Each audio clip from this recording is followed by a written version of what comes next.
Maybe you know him. I hope you know him from such excellent shows as United Shades of America. Host, writer, comedian, W. Kamau Bell. I bumped into him in the CNN steam room recently, fondling his Emmy. And I asked him, Kamau, if you could go anywhere on Earth for like a mashup episode of my show and yours, where would that be?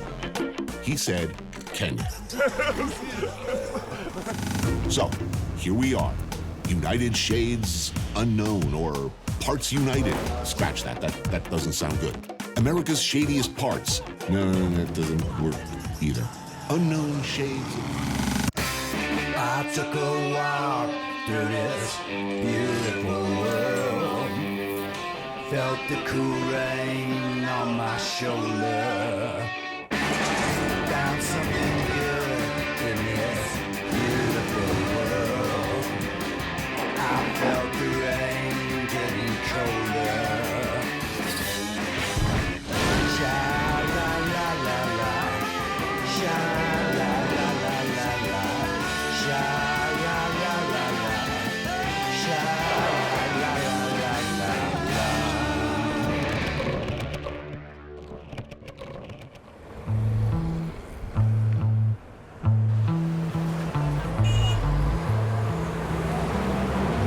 First time on this continent. Yes, as a African American, there's a lot of talk about going back to this thing of the motherland. And it's a seriously radicalizing experience for African American comics who've come here before. Yes, Life-changing, so we shall see.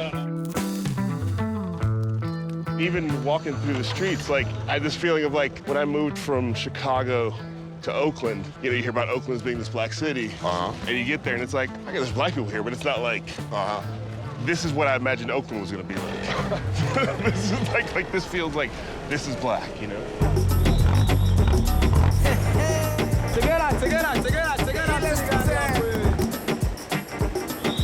Nairobi means cool water in Maasai. It's the capital of Kenya with 6.5 million people living in the metro area. It grew up around a British railroad depot during the colonial era, halfway between other British interests in Uganda and the coastal port of Mombasa.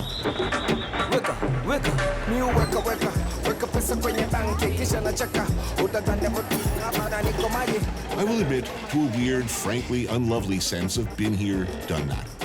It's not a good look for me, I know, but there's a mischievous curiosity tucked away in some poisonous part of my brain that's dying to see how Kamau handles the heat, the spice, the crowds, the overwhelming rush of a whole new world. Because that's what it is first time. This ain't Berkeley.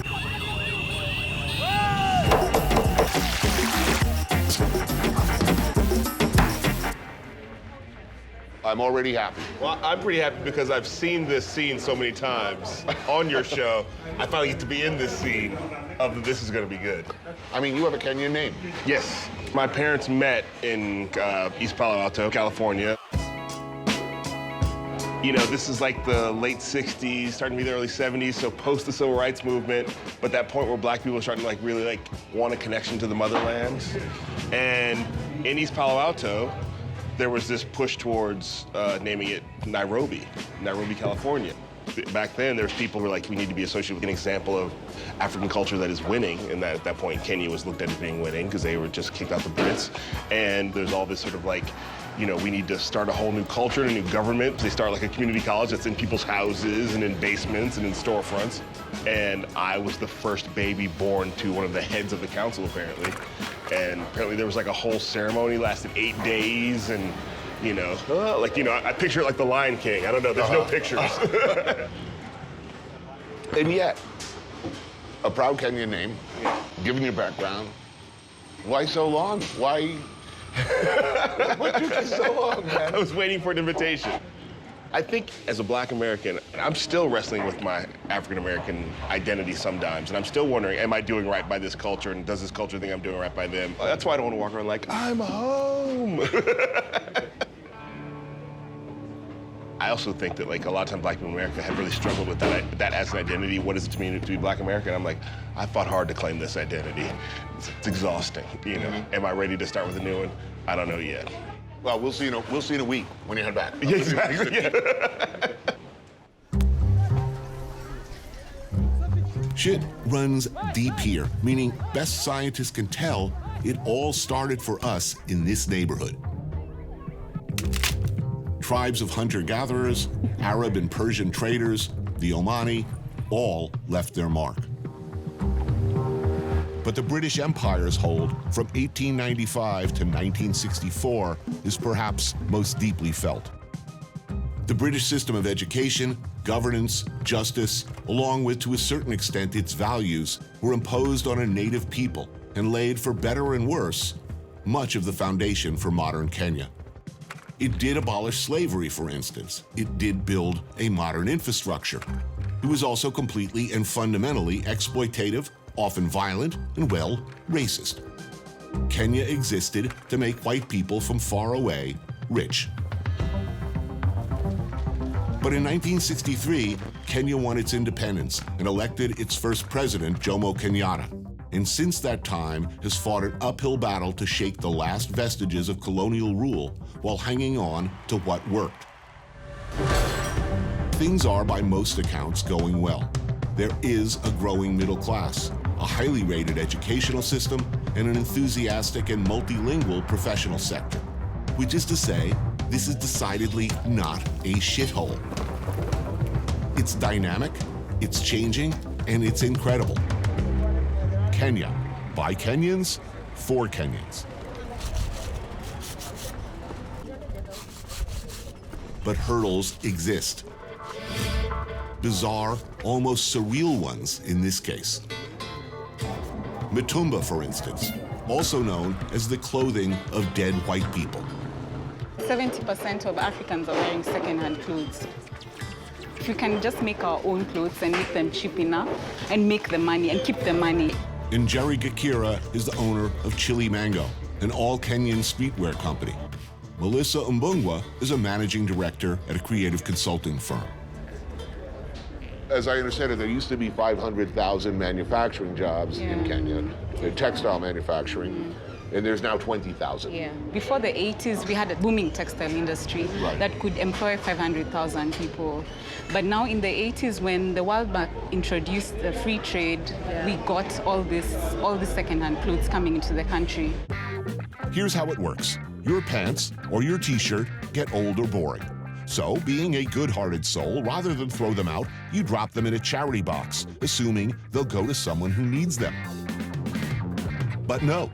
In fact, that charity sells your pants and your t-shirt, along with a whole lot of other clothes, in bulk to a second-hand clothing exporter, a middleman, part of a billion-dollar industry. Exporters then sell your stuff by the container load to places like Kenya.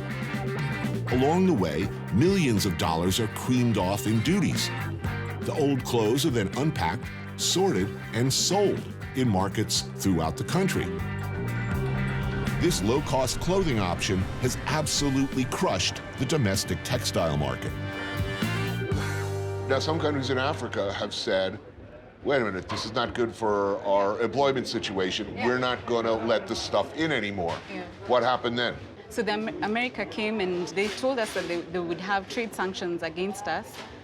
If you didn't take all this used clothes. Exactly, because of the free trade. It's pretty much oppressive. Yeah, it's neo-colonialism. USA. Yeah. As screwed up as the whole situation is, people do love the availability of cheap clothes. And Toy Market is the place to go for what in New York City would be called vintage. A dense labyrinth of shops neatly organized by specialty. Honey, I brought all the Uggs back from Kenya. There's got to be something in your size. The challenge today is going to be finding footwear for Kamau's decidedly non-Kenyan feet, not to mention mine. I need a half size up. Oh, nice. There we go. I had to come to the continent to find shoes that fit me. High five. High That's 10. right. Yeah. Let's just be clear, some rich, annoying American person who bought these, wore them twice, and then was like, ew, they're out of season. Yeah. Well, Debbie Harry's shirt is kind of cool. I will take this for sure. Well, here we go. Oh, nice. Oh, there, now we're talking. Black man in America wearing a King Kong shirt. Oh, yeah, wow. So, yeah, I don't know how it goes over here, but in America. That's a great narc shirt. Right. That's a great, like, hey, kids. Anyone want to buy some acid? This is just weird enough and simple enough. That is pretty cool. I feel like I could tell. Where did you get that shirt? I got it in Kenya. Yeah. Is there a realistic hope that the textile industry would come back? There is, to me there is. You know, China and South Korea, they didn't leave poverty or like stop being poor by importing secondhand clothes. They did it by building all these factories, being able to export the stuff that they're producing. So it has to happen the same way with us.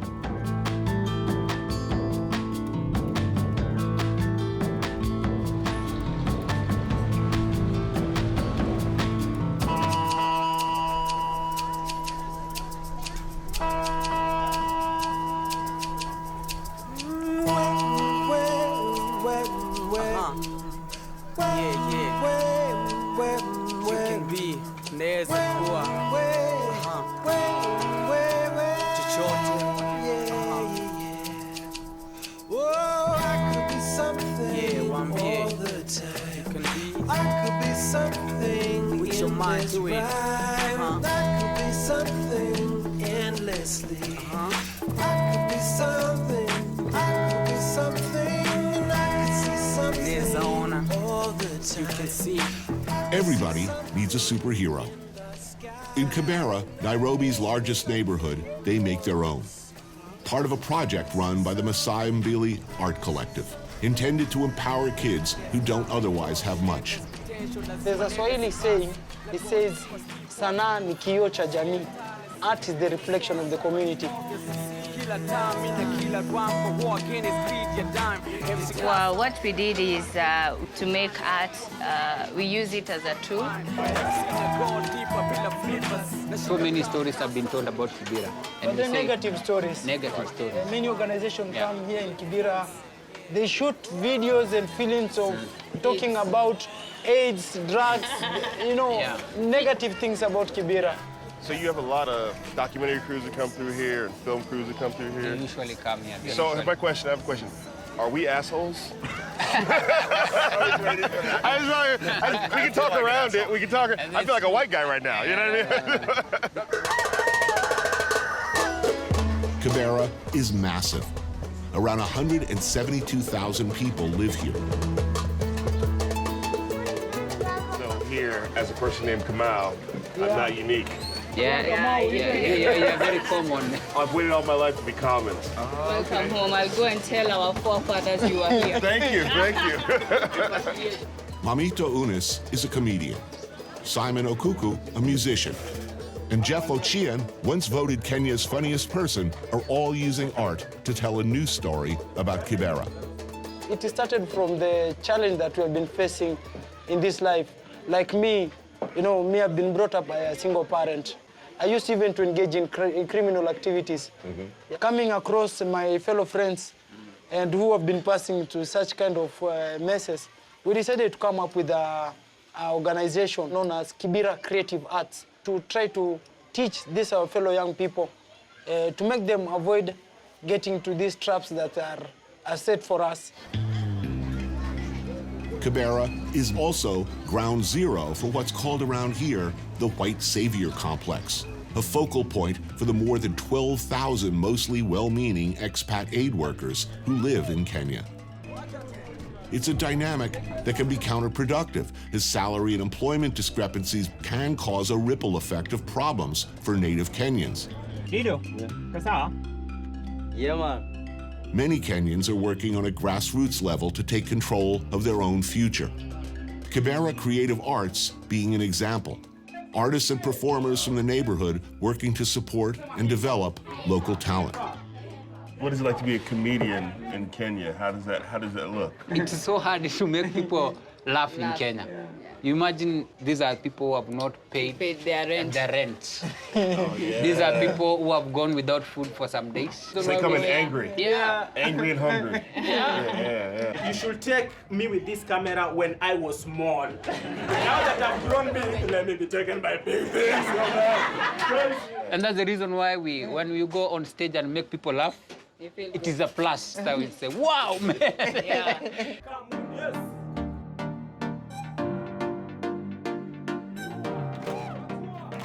I love to make more people happy because there's always ups and downs in life, but we will always laugh. You know, when people see Mamito performing and they see all the people seeing Mamito as a star. Oh, if Mamito is just performing and she's now a star, I don't need to go and drop somewhere to make me a star. I can use whatever I have because I think even in Kibera, we have some things that we can show to the world.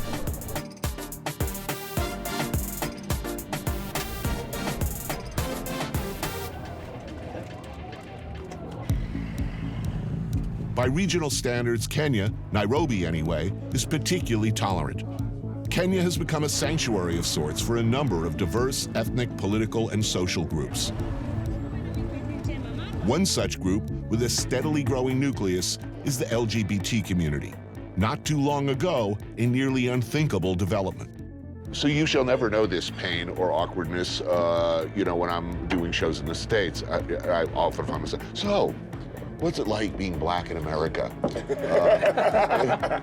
Now you will share my pain. What's it like being gay in Kenya? Oh, yes. Kawera Murichia, Malcolm Muga, and Awara Nyango are members of To Revolutionary Art Love, a gay art collective. Kevin Washiro is a writer and journalist. So how free can you be? Like, are there places in Kenya where you can walk around holding hands with your partner? You could try, you know. And are there places you could go where it's not an experiment? No, I think at all points it's an experiment. Well, so where's the threat from? Where is it most dangerous? I think the violence is like from homophobes. All of it is based around like desire of the penis, right? So if you see two women kiss, it's hot because you think you can get in there. Yeah. So like, penis belongs there. Yeah. Oh, they're just one penis short. Yeah, you know, like they need me to help them out with the dick. Yeah. But if you're just in abundance. Yeah.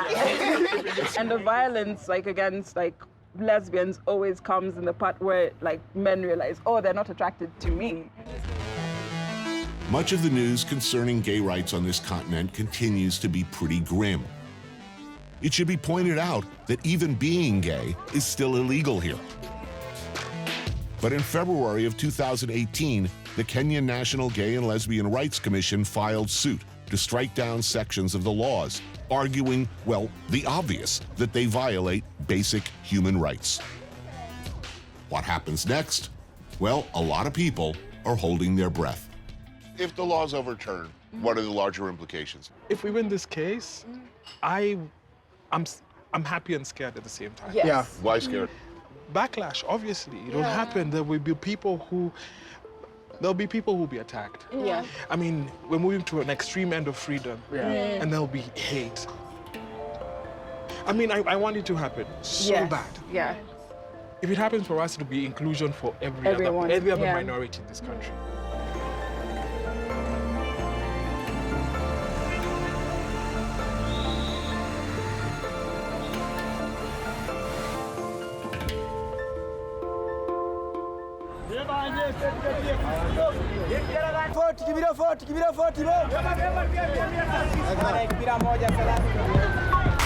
Whatever bus you're taking, it ain't like this. Crosstown traffic just got a little bit wilder and more fun if you're riding the friendly skies of a Matatu. Matatus are privately owned and operated bus lines running regular routes, fiercely competitive, to the point that owners started making modifications in an ever-changing range of themes designed to attract the fickle commuter. Oh, yeah.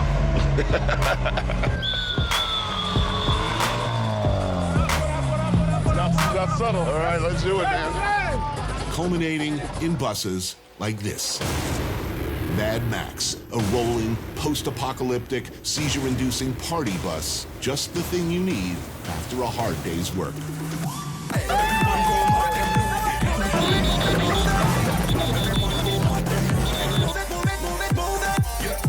I'm not trying to dance.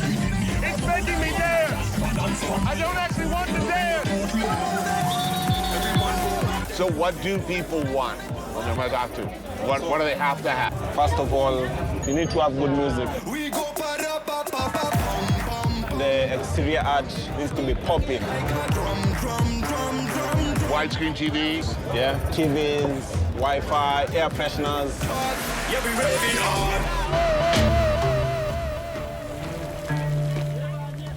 Beers and goat's head soup, a global classic. Slow cooked, well, goat's head. My companion, Mr. Bell, unaccustomed as he is to the ways of Africa, is new to this dish. And I don't want to sound all Colonel Mustard, but I eat this shit for breakfast by now. You know what I mean?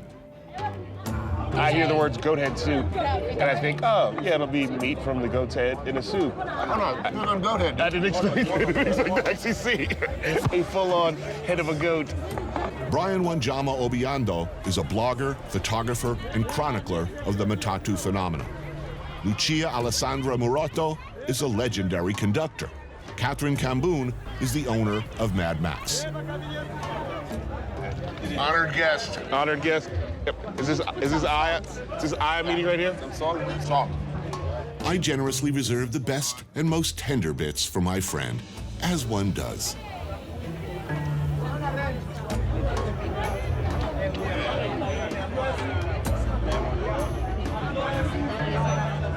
I fear, however, that he was less than enthusiastic, initially anyway.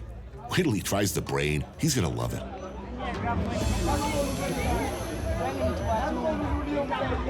That's my first eye. Yeah? That's my first. Right. Yeah. I knew I'd end up doing something like that with you. Get over with that. Well, so you own the business. Yeah, And how long have you been in the business? like 5 years.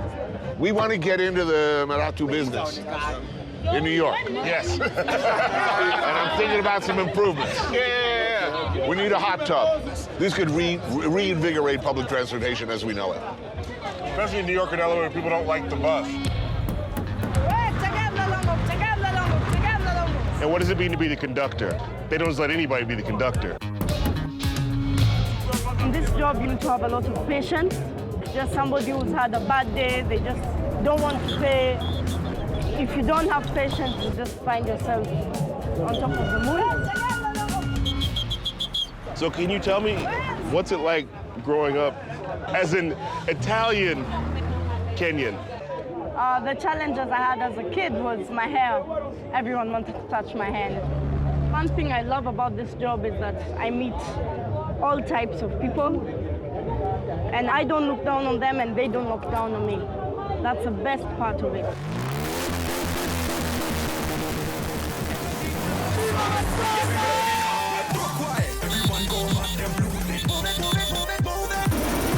Just wait until New York City sees Kamau and my joint venture, the Wolf Blitzer.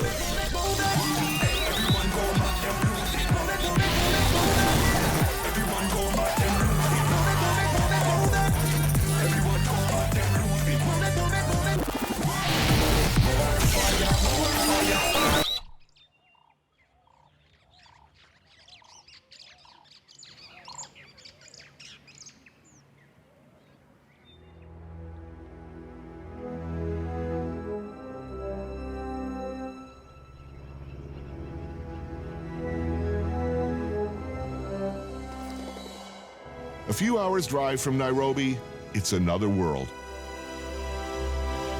The Africa of dreams, of films, the natural world. But a world under constant threat.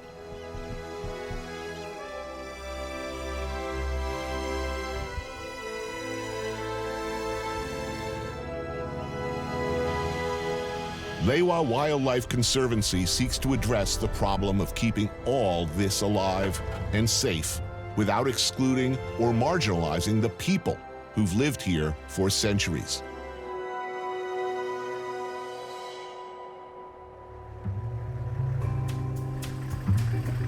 This is Dave, guys. Look at this guy here. This is Dave the giraffe. He's a residential giraffe. Hi, Dave. Our guide is Kamau Bell. He grew up in a village near here and has a deep knowledge of the wildlife of Lewa. This is significantly better than the zoo. I guess it goes without saying. Yeah. For some reason, I had a negative connotation of safari. They used to shoot animals in safari. There's our kind of safari, and then there's the, Trump Jr. safari. Yeah, I think I was afraid every time I said the word that people just, what are you doing? Like, no, this is good. This is a good kind of safari. Okay, it's good for the world. Okay, good. 100%. Good for the world. Good for the world. So good for all the I think we need another word or something.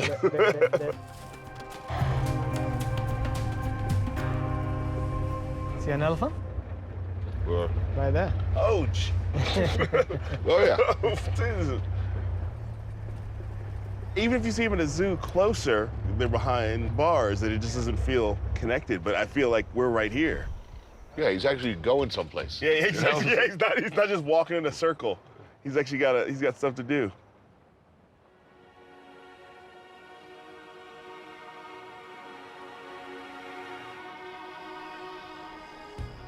The fact of the matter is, these magnificent animals would most likely be gone without the intervention of man.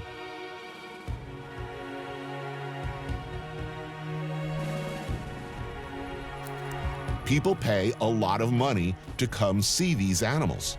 Without that money, the overwhelming likelihood is that they would have been wiped out long ago, particularly this one. Whoa, what? That's a rhino. That's a fast rhino. Wow.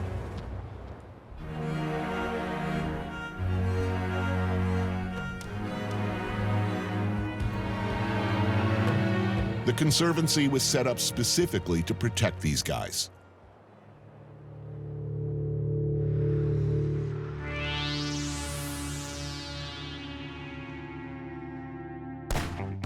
Poaching is, of course, an ever-present danger to both the animals at Lewa and the people who look after them. Particularly the rhinoceros, whose horn is believed by wealthy Chinese buyers to be a strong medicine with virility-enhancing powers. The reality that the substance that makes up a rhino horn is the same as the human fingernail does not deter a market that will pay tens of thousands of dollars for a single horn. With 62,000 acres to cover, Lewa's anti-poaching program is necessarily aggressive, inclusive, and cutting edge, relying on local trackers, advanced tracking technologies, and perhaps most importantly, good community outreach and intelligence gathering. If the local people are not on your side, you are at a serious disadvantage. So that's a white rhino. And it's a white rhino? That is a white rhino. And how do you It's nothing to do with the coloration. Okay. White was an African name, white, which means wide mouth. And whoever came to write about them put a knee there, then it became white. You said white rhino, and it was like... Yeah, it's not white. I think his dad might be black.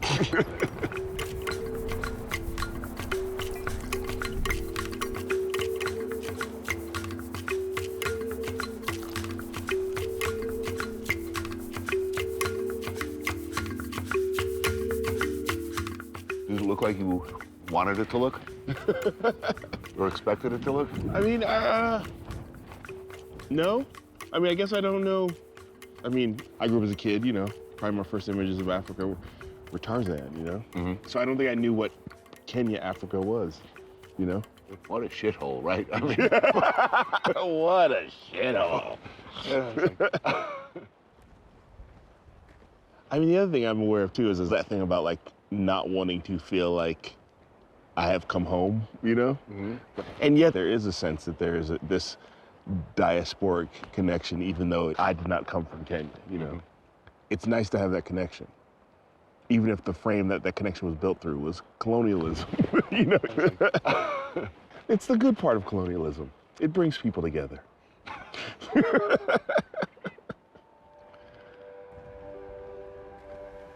I don't know, this should kind of be compulsory viewing for.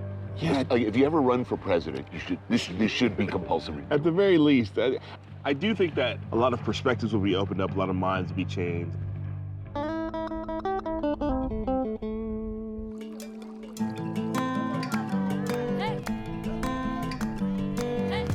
Traditionally, we've had some sort of conservation culture which sort of got eroded.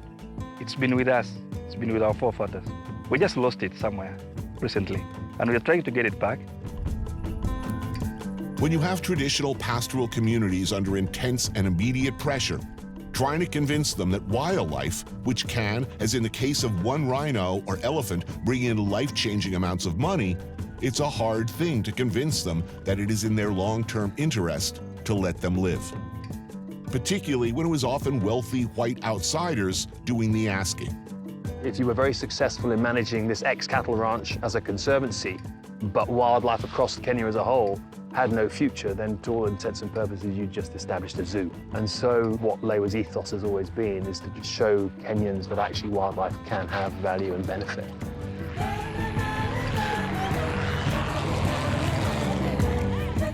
Mike Watson is the CEO of the Lewa Conservancy. Tom Lulampa leads the Northern Rangeland Trust. Faith Riunga is the head of education at Lewa, and Wangiku Kanothia is the head of communication.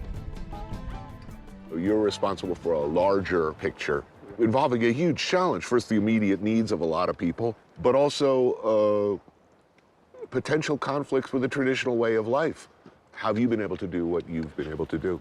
I was born and brought up in a very strong pastoral background. We were really anti anything about conservation, really anti. Because one, we had a perception that this is a government thing, this is about grabbing our land. That probably also doesn't help that a lot of that land is owned by white people, right? Like, somebody else is owning our land. Initially. Okay. There was also a perception that conservation is being driven by the whites. And so it's not about the communities, it's not about us, it's about them. But gradually we came to realize that the approach that was being introduced was a community approach. Going back 13 years back, there was one girl who made it to high school. And she's speaking English, she's dressing up, and the other girls are like, you know what, I'd like to be her. And the more and more and more they've seen go through high school, graduate, slowly by slowly, they get to see the value themselves. Education works very well. Are there efforts for people in the community who couldn't afford to come in here to sort of see what's going on in here so they can have a further buy-in? We have a conservation education program here where over 3,500 school children can come onto Lewa free of charge, get to see wildlife. Because, unless you can afford to go to national parks or to places like Lewa, then you definitely wouldn't have the opportunity to interact with wildlife.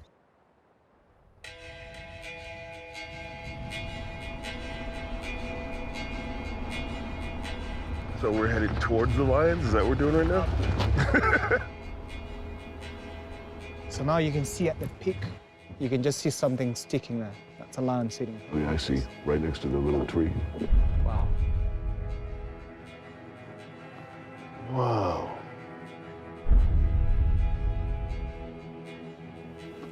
Well, there's a bunch of them. Yeah. If we're lucky, they might come down the hill. That's lucky. If we're lucky. We define luck in different ways.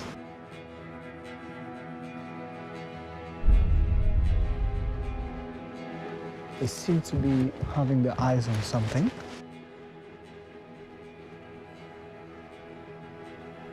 He's gonna turn. He's gonna go left. Oh, yeah. So we have Oh, a geez. good position. How are you doing, lion? So the lion is about like 30 feet from us or so.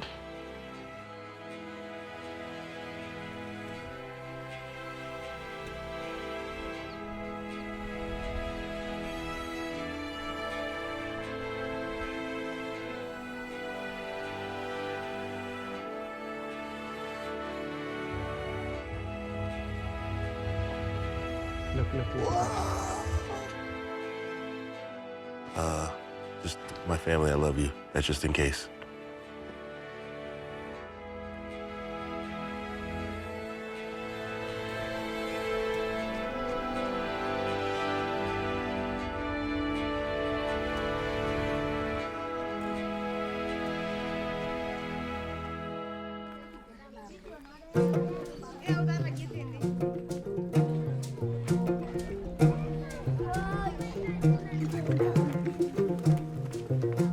Just outside the borders of Lewa Conservancy is a Maasai village known as the Ilangwesi Community Range.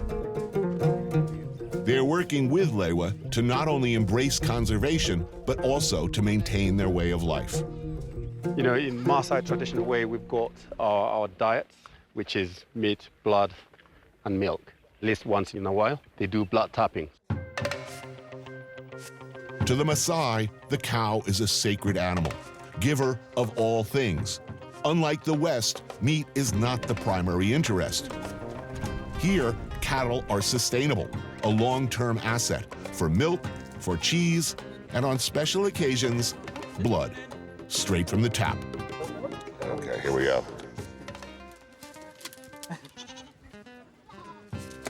Whoa! All right, well done. Well done. Annoying as hell for the cow, no doubt, but decidedly not fatal. It might, however, prove fatal for my colleague Kamau, who, unlike me, has never experienced this local beverage. A warm jet of arterial blood into the gourd. Add some thick, clotting milk, also from cow, shake, and down the hatch. Would you like to have a sip? Yes. Here we go.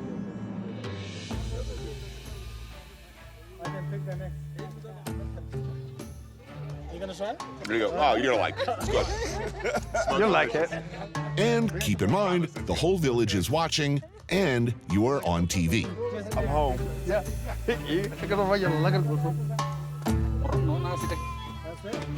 Makes you strong. Yeah. Well done. Thank you. Thank you.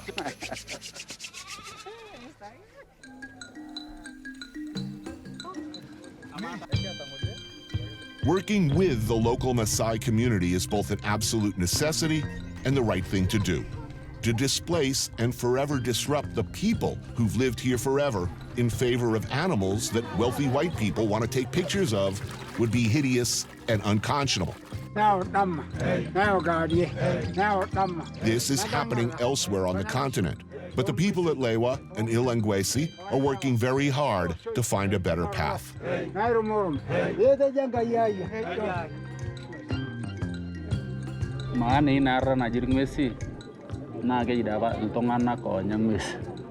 He's saying the meaning of the word Ilangwesi. It's the people who survived, you know, by hunting and gathering. And hunting wasn't what we understand of hunting today. It was hunting for survival, for food, not for business, not for selling trophies and stuff. Jonathan Kip is a Maasai chief. Lila Kenyaha is a Maasai elder here at Ilangwesi. Was this an easy or a difficult transition, or was it imposed from outside? The transition first is when the poachers or the sport hunting was happening. We think it was a Western idea, and we were not beneficiaries of it until when an idea came from Lewa and said, well, we can join wildlife conservation for the future of this land, for the future of the future generations. I think they did what we say, you know, teach a person how to fish instead of providing a fish. So they taught us how to fish. And from there, we are not being driven by Lewa anymore, or any white person or any NGO. Lewa is still a great, great neighbor. So we need each other. But we're not really dependent of each other anymore. We value the game, we value the animals, and we know where we're heading to.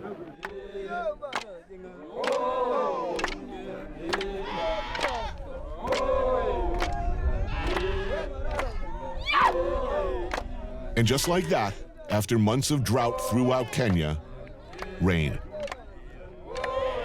I was told, since I'm Kamau from America, I brought the rain. Right? Yeah. Well done.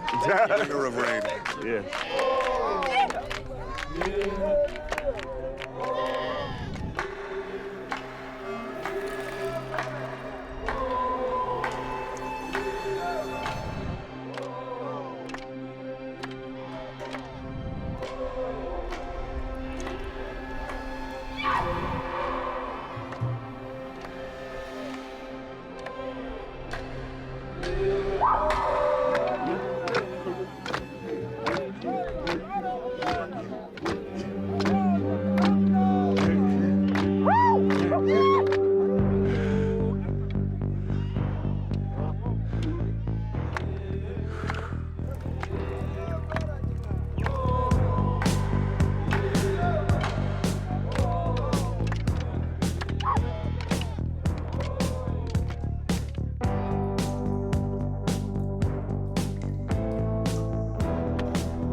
Who gets to tell the stories? This is a question asked often. The answer in this case, for better or for worse, is I do. At least this time out.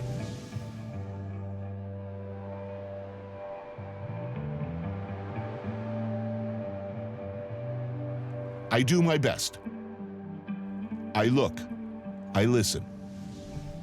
But in the end, I know it's my story, not Kamau's, not Kenya's, or Kenyans. Those stories are yet to be heard.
One of the most rugged and remote destinations in the United States. Everything out here will bite, poke, or prick you. Everything. People live in cubicles and they're king of their domain. Out here, you ain't king of shit.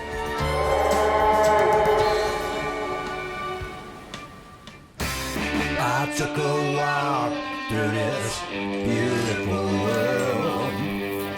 Felt the cool rain on my shoulder.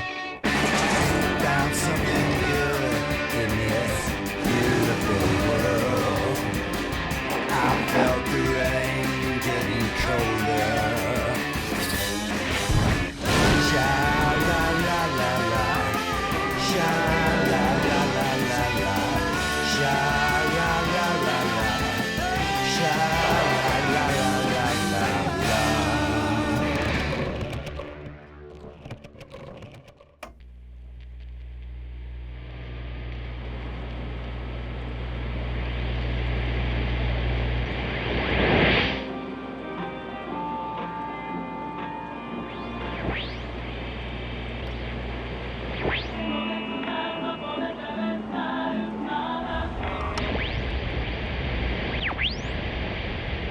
Stick around to tell your friends from the border to the basin out here in West Texas. Great to be here tonight.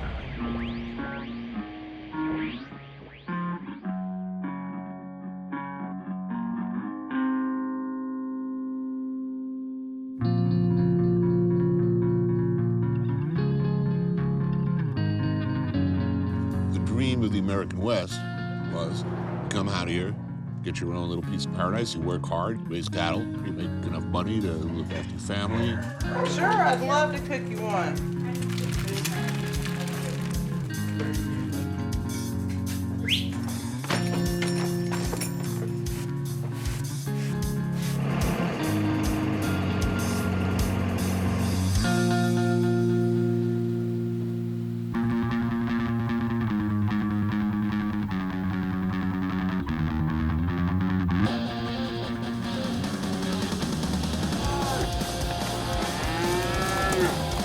This land, it's really for one thing, and that's producing livestock. They've tried to farm and it doesn't work, and except for beautiful views, that's what it can produce. West Texas is a big band in this area. Are you the platonic ideal of the Texan? The American hero? Lone rider on a horse? Big empty spaces? Mexican music? Mexican food? This is still where the punchiest cowboys in the United States are. It don't get no rougher. I mean, we're 120 miles from the nearest Walmart, 40 miles to a tank of gas or a loaf of bread. Out here, pretty much everything is 5 hours away.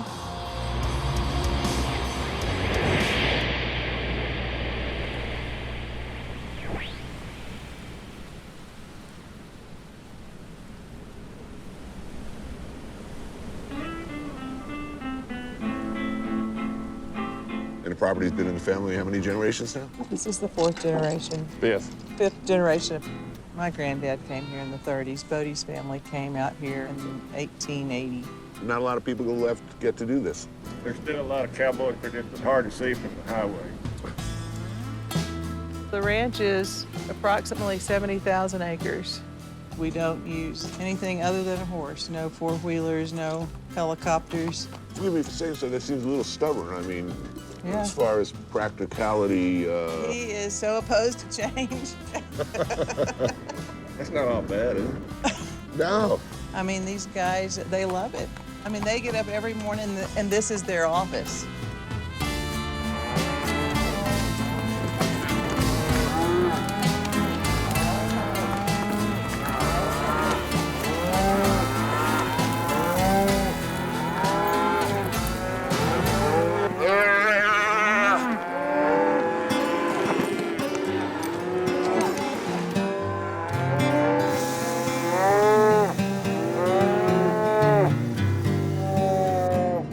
He had his teeth kicked out by a cow. Oof. And then he got in that chute with the steer and knocked them all out again.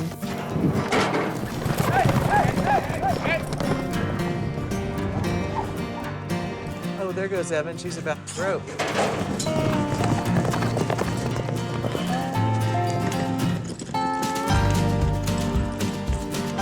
How old were you when you learned to ride? Oh, gosh. She had a horse I when had a she horse was when I was 3. like 3. 3.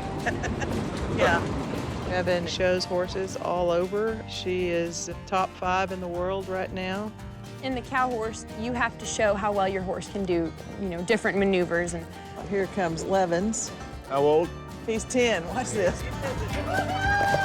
Damn. Is that hilarious? It's killing me. Way to go, Levin!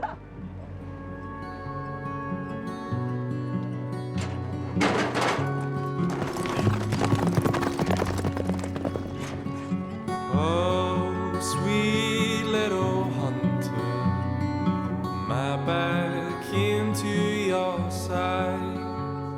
there we go. The cabrito that we're eating yesterday was a live goat.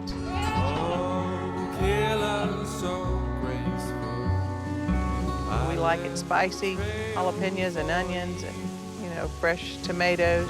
If you got a bunch of gringos, it's perfect. How Mexican is West Texas? This is where it is. On the other side of that mountain, 20 miles as the crow flies. Those flavors, those sounds. That's yours also, right? Oh, yeah. I learned to talk Spanish nearly before I learned to talk English. It's the good vanilla from Mexico. Old Mexico or New Mexico? Old Mexico.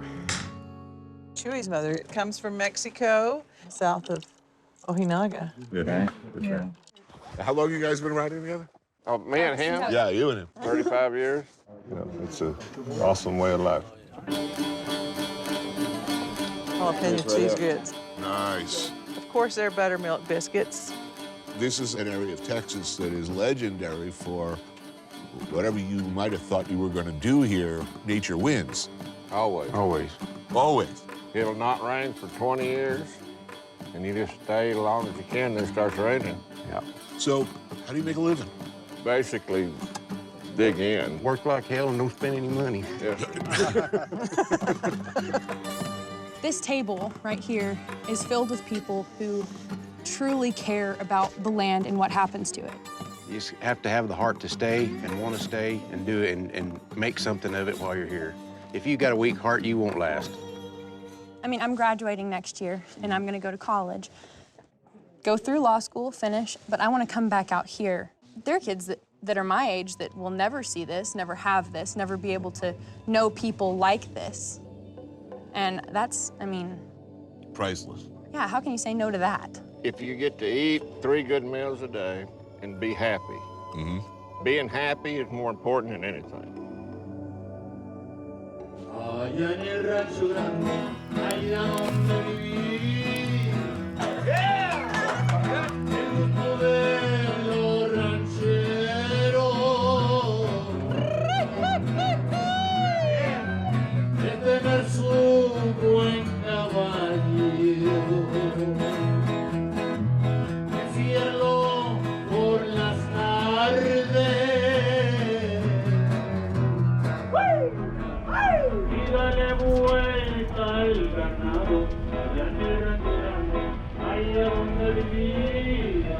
So how else is the area changing? I drove for 3 hours through ghost towns, dead gas stations, and nothing but nothing, and, you know, suddenly I arrive in Marfa.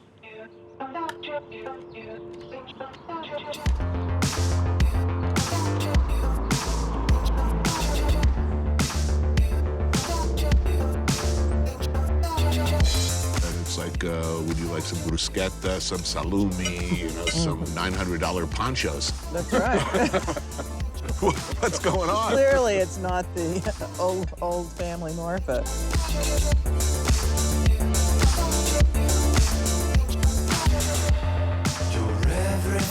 Marfa has become 3 distinct cultures: tourist town, art town, cowboy town. It's just got it all. You can get calamari in Marfa. Who'd have thunk it? 20 years ago, nobody even knew what the word meant.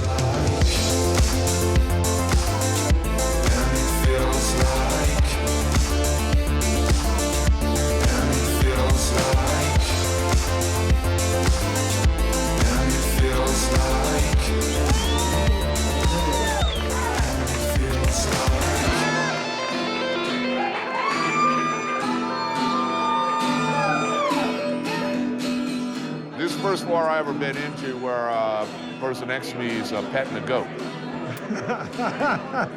In here, sometimes You get all types. dogs come in without their owners. As long as everybody behaves, whether you got 2 legs or 4, everything's good.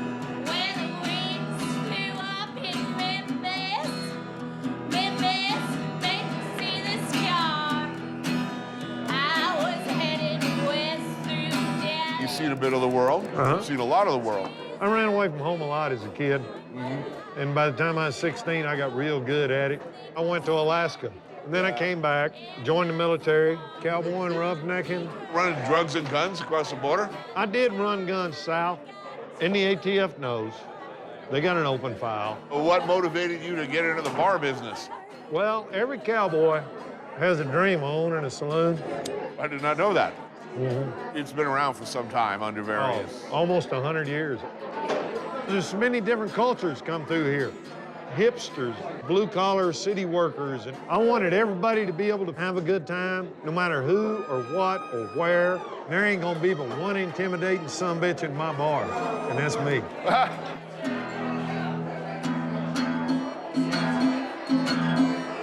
You're seeing this town change in a lot of big ways.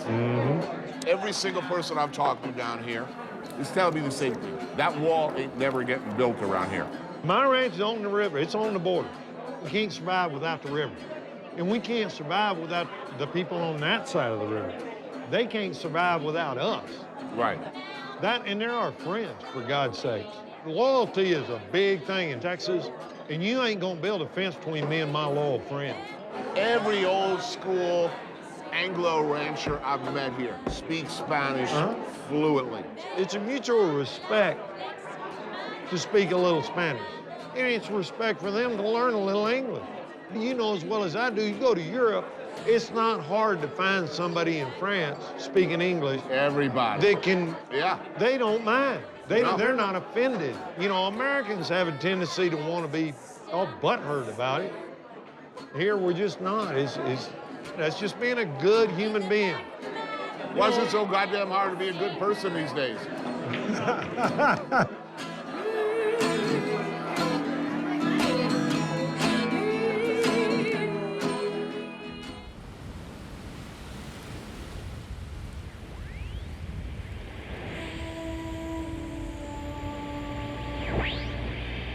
Right now in Marfa, it's 75 degrees. Low tonight, only 61. Not that cool, honestly. I'm David Beebe with you till 1 a.m. It's time to go outside and look up at the stars and enjoy the place that you live.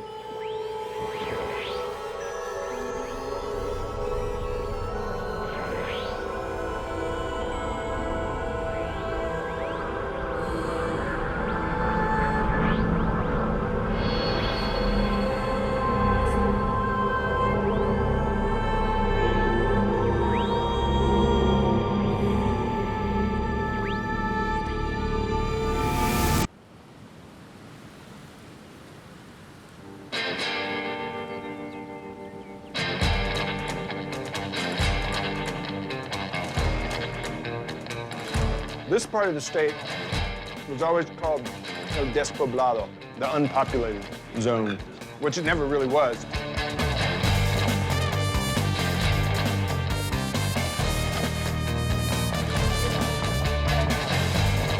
Born and bred here, near here? Yeah, a couple 100 miles east, not far. That's considered close right now. Close, yeah. The forest still makes me uneasy. Yeah. Surrounded by trees, I get uneasy because I can't see. I can't see far enough. Now, I guess unlike a lot of Texans who take a rather romantic view of those early days, you seem to view it in a darker prism. It is dark. The story of Texas can it gets a little too polished. It was a conquest, and people forget that. There were people here. The Spanish and the Mexican authorities wanted to exterminate the Apaches. They created the Society for the Extermination of the Barbarians. So the classic cowboy and Indian film of scalp-hungry Indians was not really the case. Well, they took scalps too, but they kind of learned from the Anglos. And then when the Texans came in, it intensified. If you were a rancher coming out here in the 1870s, you better have a lot of guns because you were an invader. Right. And the people you were invading knew you were an invader.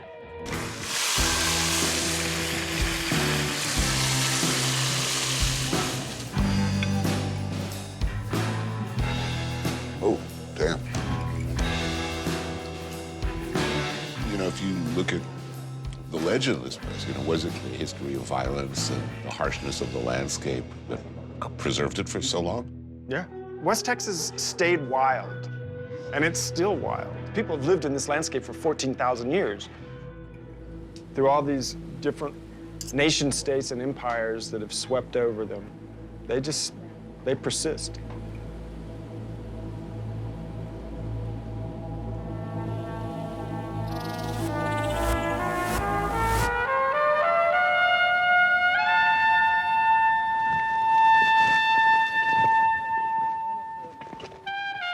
We're gonna catch the arch of light that is gonna just envelop this motif right here that represents the place where the sun was born.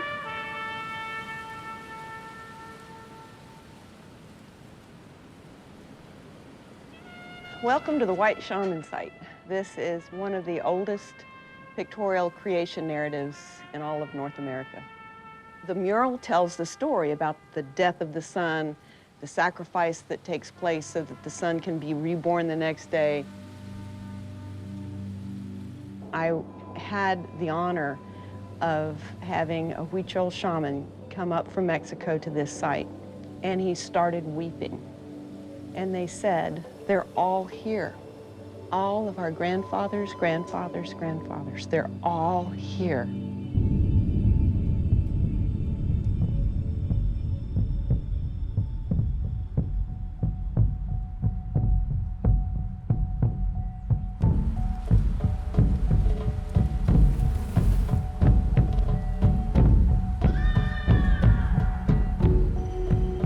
So here we are in Alpine, Texas, talking about the beginning of civilization on the North American continent. The earliest evidence of human existence in this area goes back how far? Almost 15,000 years. The rock art in the lower Pecos and along the Rio Grande encapsulates not only their religion, but the cosmos. Why you had constellations at certain times of the year, and where were they in relation to each other, the seasons. Tony, sometimes I just want to scream because people will say, you know, well, did these people speak with the grunt? Well, I look at these murals and I see sophistication that we'd be hard-pressed with today. I think sophistication is an overvalued term. I mean, what the hell do we mean by that anyway? Well, I mean, still pretty much killing ourselves with spheres and rocks of one sort or another. One of the important things you have to realize is that these people have the same brain that put a man on the moon. They were in tune with their universe and their environment. same brain, same brain. I would not be surprised if the lower Pecos art outlasts all of us. All of our monuments crumble to dust immediately. 4,000 years later, white shaman, still there. I think they're going to have a tough time of interpreting what life was like on this planet. They'll be left with like Betamax copies of Three's Company and, you know, and Who's the Boss? Who lived on this planet and what went horribly wrong?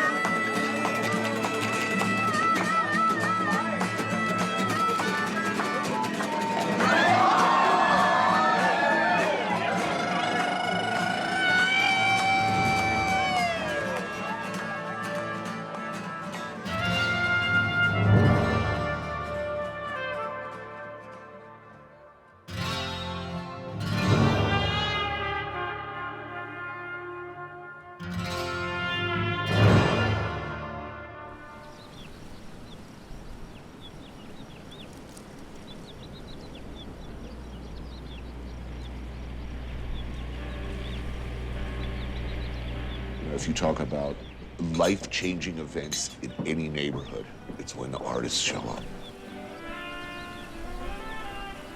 When my father, Donald Judd, came to Marfa in the early 70s, it was a ranching community and an old railroad town. The legend is, of course, that he looked at a map and was looking for the least populated area of America and came out here. Is that true? Yeah, that is. I mean, he did a lot of looking for places that had very few people and very few trees and lots of space. He had been working hard for so long, and I think coming out to Marfa was this reward.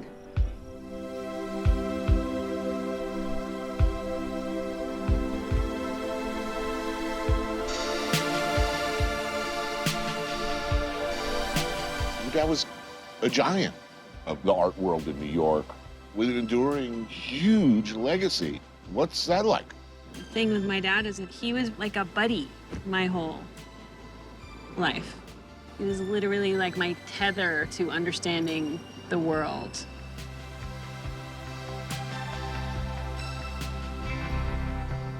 Oh, wow, look at this. There are people who make great food in Marfa that didn't open a restaurant, so this is the behind the scenes of the yummy food that people make in their homes. Carmen's menudo and her blue corn tortillas. Nice. Johnny Sofocal's mesquite bean flour empanadas. Melinda's queso fresco. With chiles? I love this. And Ophelia's tamales over here. Wow. When your dad came to town with nothing but love in his heart and a desire to make beautiful things, he ushered in this entire new world with the invasion of, you know, gourmet coffee or, you know, trained baristas. How did he feel about that? I mean, my dad made his own coffee every morning, so he wouldn't be that into the fancy coffee available now, but the people who come here now, as long as they're contributing to being a good citizen, it's actually a good thing that people are here.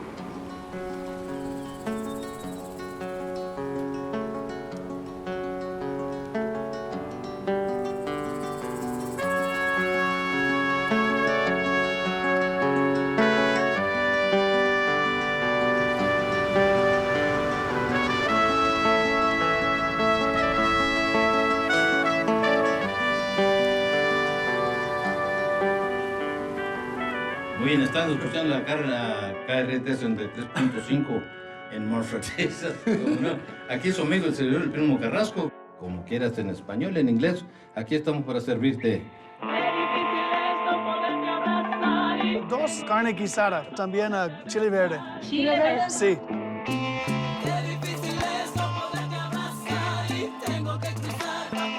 Dígame. Barbacoa. Barbacoa, taco.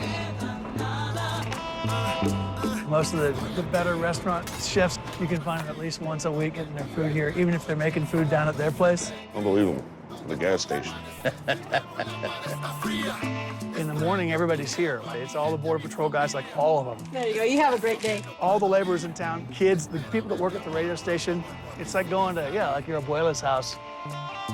So you're both multitaskers.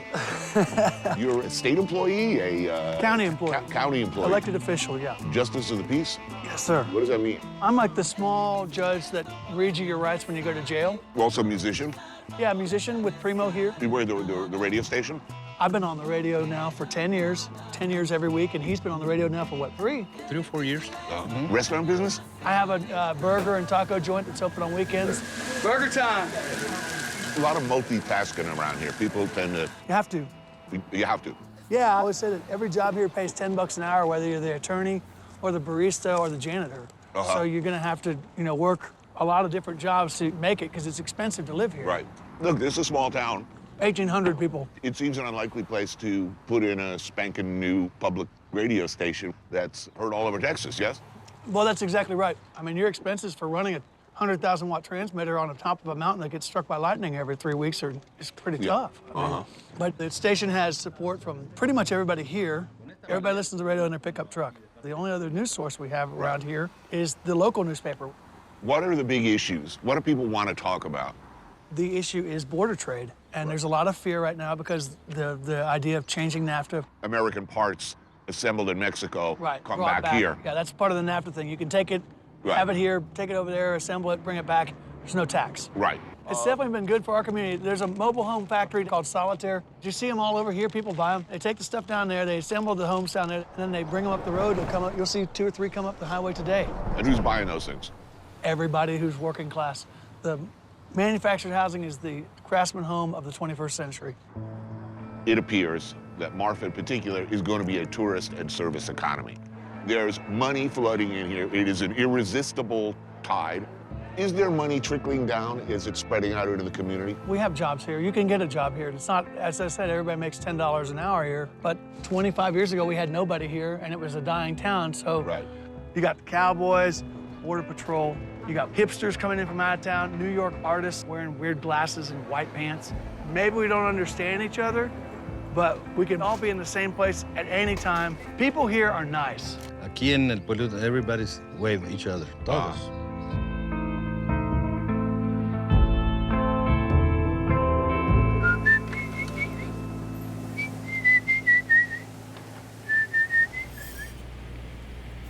Thanks for tuning in, everyone. You're listening to 93.5 KRTS, Marfa Public Radio.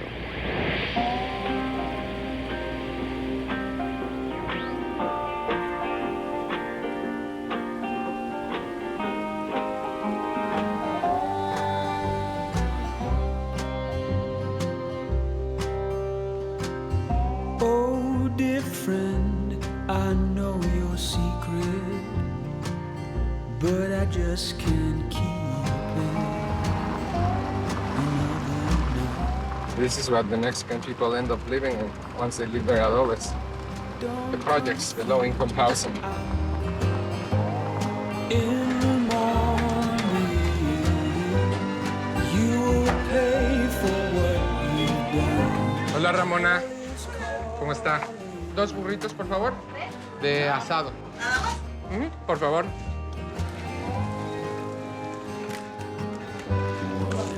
Qué rico. Gracias, Ramona. Man. You've been riding horses? Yes, you noticed the groan as I sit down. That is a serious burrito. No rice and all that. This is the real deal, man. I love it. Were you born here? You were born in Mexico City. I was a fisherman in Alaska for 19 years of my life. Oh, yeah? In the Bering Sea. Now, is it Adobe or Adobe? Adobe. Adobe. And you've been quoted as saying Adobe is political. Yes. You're going to start with that question. Yeah, I'm interested.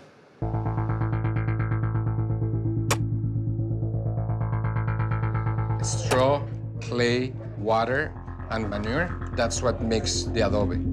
We make a flat surface here where we're gonna put the water and the manure on top. Adobe building has happened all over the world for thousands of years.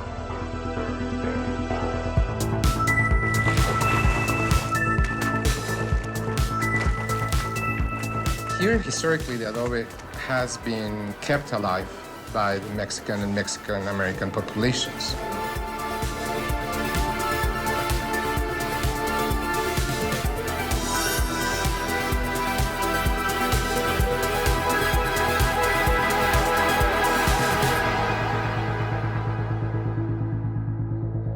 tradition of the adobe is barely alive because of what's happening with the gentrification in Marfa.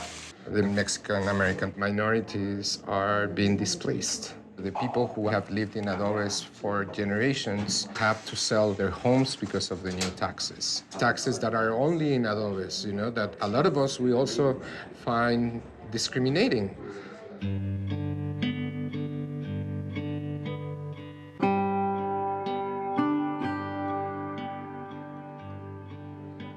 We are at a critical point.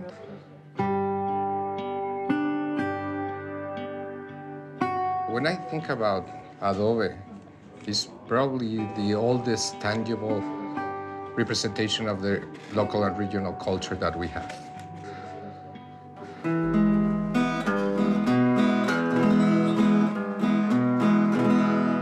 Sé muy bien que te vas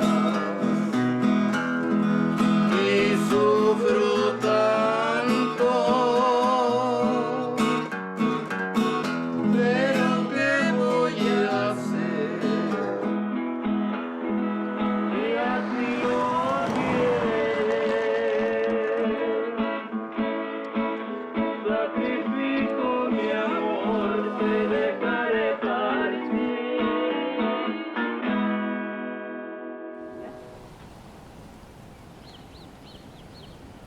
Everybody for generations, they have crossed the Rio Grande back and forth just by walking. The river was low, and they would just cross, go buy some groceries, and then go back.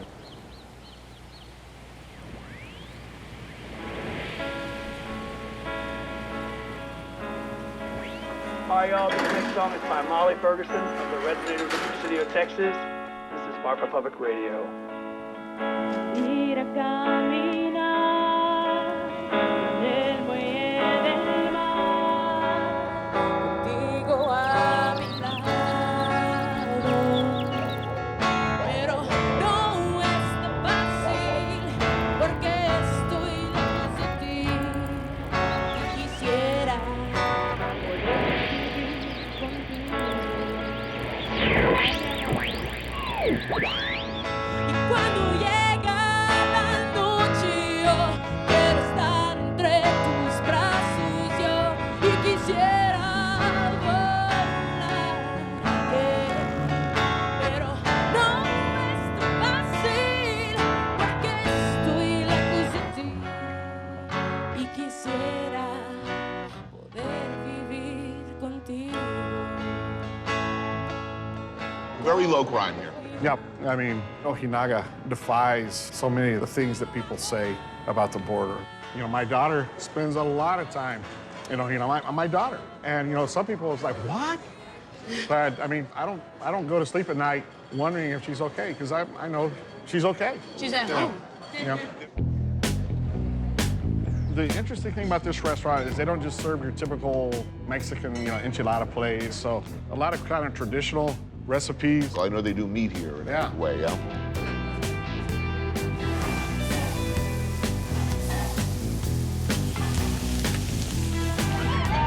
Hey, so welcome to good old Presidio and Ojinaga. Other side of the river, you were currently the mayor of Presidio. Yes, sir. And you are former mayor of Ojinaga. ¿Cuáles años era presidente? 98-2001. You know, when we talking about sister cities, that's serious. Oh, yeah, yeah. It's almost like an arbitrary line through them. On the weekends, Presidio just kind of empties out. You say, where is everybody? It's because they're here. So, I mean, that's kind of why when there's talk about a border wall, I was like, whoa, wait, you know, we're basically just one town here. Siempre nos hermanamos, las autoridades, nunca nos peleamos. 300 años tenemos de amigos inseparables. Now, you couldn't come over here. Your boyfriend can't come over there? No. Not yet. That's not too friendly, but what's up with that? And how come? Why not? Es muy complicado because you want to go, like, conocer su casa, conocer dónde ha estudiado, dónde da clases. No puedo cruzar. Why not, you know? Like, A what gay is... person. I'm a person, you So know. you don't, So I'm a person. you need a visa? I mean, what's the problem? Yeah, you can't go back and forth for the day or for 2 days? No. We did the process and everything for him to at least get a visitor's visa. He went on a bus that took him to Juarez, which is 4 hours away. Yeah, no, 10 hours. 10 hours on a bus, okay. And so then he had to wait in a line, 4 hours, like, waiting. Okay. And then the interview took, like, 2 minutes. Almost, and they almost just something put like denied. that. They didn't even Denied. Meanwhile, you live right, like within a mile from each other. He has no bad record, nothing, you know, and we're best friends, you know, and I wish he could come over to my house and just see it, you know. The state of Texas is so much more diverse than it used to be. And I think it makes it just better. Oh, yeah. And I know some people, it scares them. I think it's just the fear of the unknown. It's not the fear based on anything concrete. Here, we're all family. Cuando saludas, saludas con la izquierda para el corazón. Salud. Salud.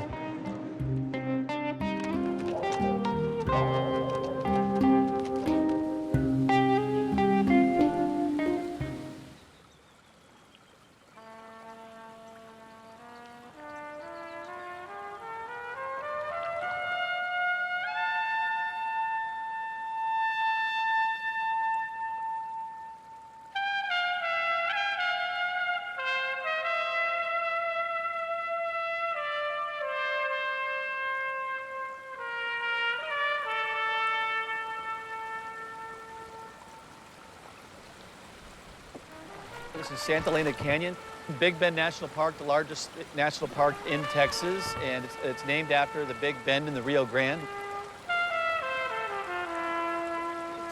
We are surrounded by 1,500-foot limestone cliffs. This slowly rose up, and the river just cut through it for millions of years.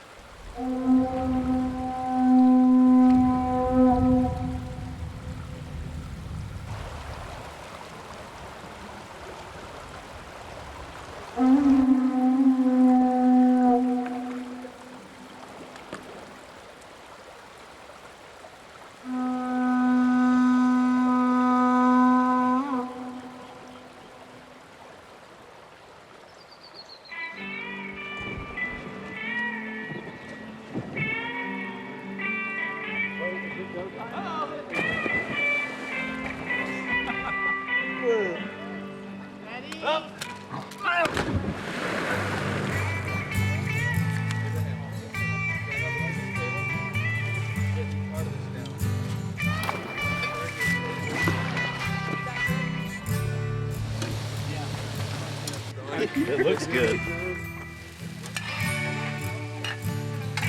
Oh, good job on the food. Ah, yes. Thank you, guys. Salud. Salud. So you're looking at Texas, and I'm looking at Mexico.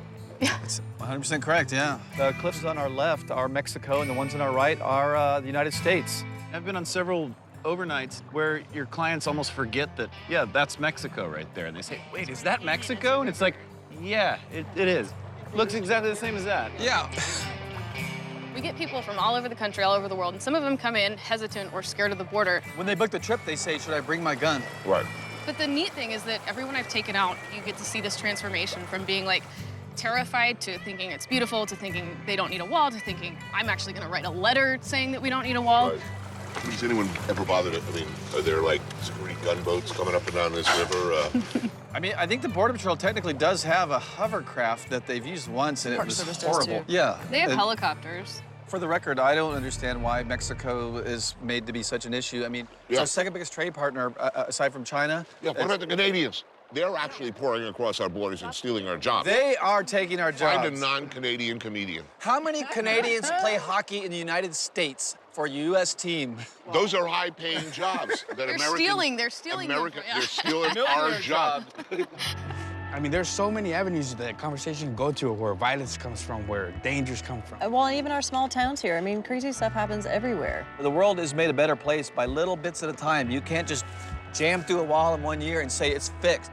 You know, I've been to a few places where they do have a wall. Yeah. Few things are uglier in the entire world of all of the places I've seen. Few things have been more an indication of an utter failure of otherwise smart people to figure shit out. Thank you for showing me this amazing, I mean, just ludicrously amazing place.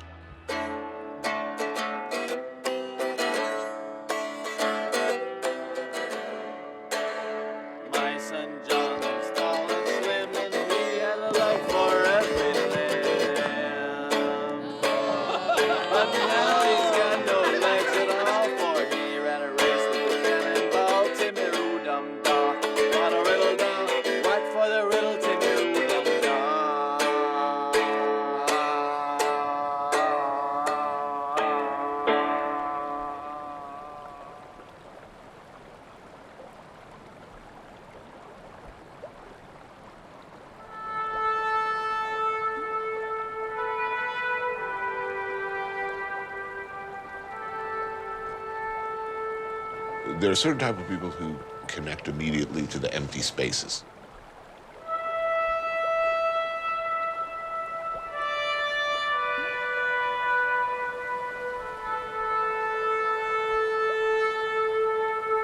I can't spend much time on myself. If I'm alone in my apartment in New York or on a beach with a hammock, I like to think I'd be able to relax, but I can't. There's that enforced sense of humility, because you really know how utterly powerless you are. You're just tiny.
New York City during the 1970s was a beautiful, ravaged slag. Impoverished and neglected after suffering from decades of abuse and battery. She stunk of sewage, sex, rotting fish, and day-old diapers. She leaked from every pore.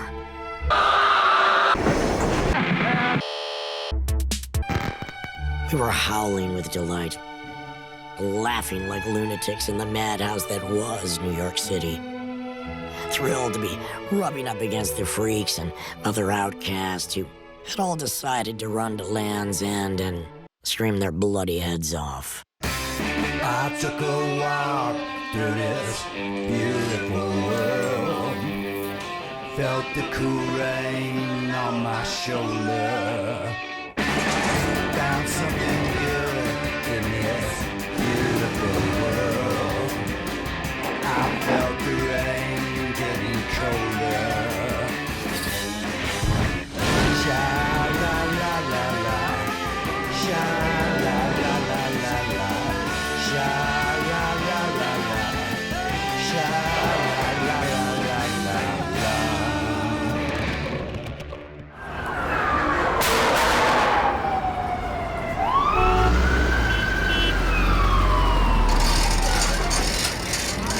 Nothing but a bunch of crackhead, dopies, and motherfuckers.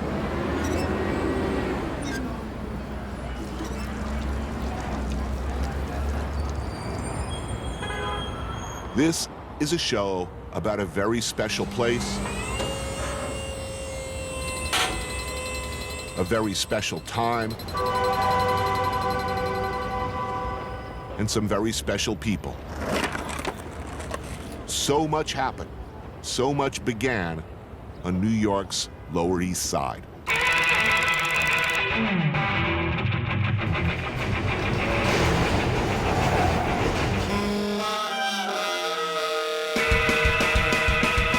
York City of the 70s, nearly bankrupt, riddled with corruption, the Lower East Side, particularly Alphabet City, was left to fend for itself.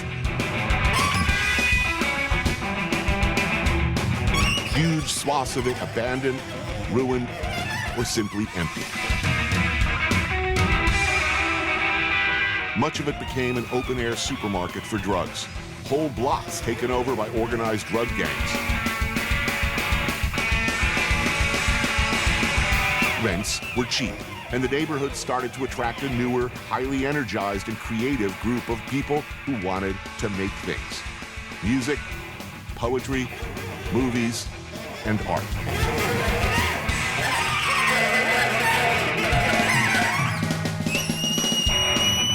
It seemed at the time everybody was a star, and for a while at least, that it was a golden time.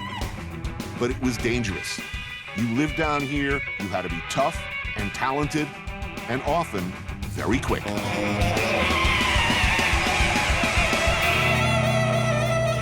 Now, things are different. Very different. Everybody together, ready? 1, 2, 3. Pick those feet up 6 inches and hold. Bring that arm over, pin the wrist. Let's go. Is everybody clear? Yeah. I can't hear you. Yeah. Okay, on 3. 1, 2, 3. Let's go.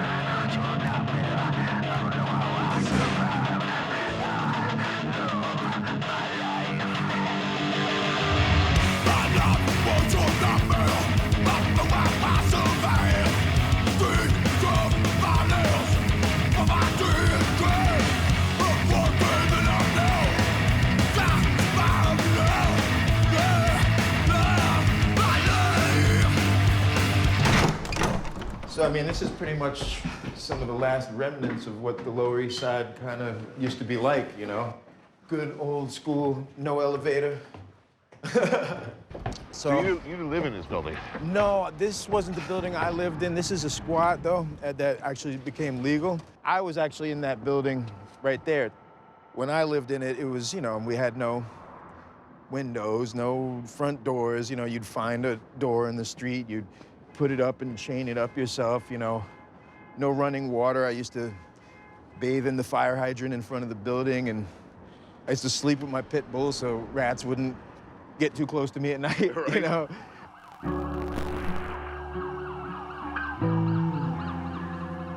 My main problem growing up down here was that I lived on a gang block. Right. The gang on my block was called the Hitmen. And, you know, they were no joke, right? And I remember they would be hanging out on the stoop on the church across the street, smoking dust, all of them with their golf clubs and 007 knives, and everybody'd be listening to, of all things, Kraftwerk. Right. They'd be out there screaming, "We're gonna kill the next that comes out of that building," and I'm laying there thinking, wow, I gotta go to school tomorrow, man. I was never a violent person. You know, Christ, I was raised by hippies. But I was thrown into a crazy environment where I had no choice but to fight my way through it. And it did turn me into a bit of a problem as a teenager, you know? I would guess. Wait a minute, I'd have to guess. I know. First time I saw you, you were famously that 12-year-old drummer in the Stimulators. Your aunt was in the band. Yeah. That was the only reason we were allowed to play at most of the clubs, is because I had a relative who was basically my legal guardian. But, you know, as a parent, it definitely wasn't an appropriate place to bring up your kids, you know?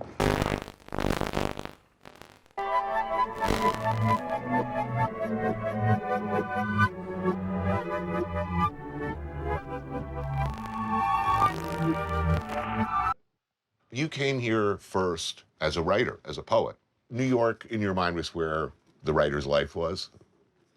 Yeah, well, it was just the place that had the most stimulation. Was music even in the back of your head, or was poetry and writing? My model was Dylan Thomas there when I was a teenager, you know, so being a drunken womanizer, that was my ambition.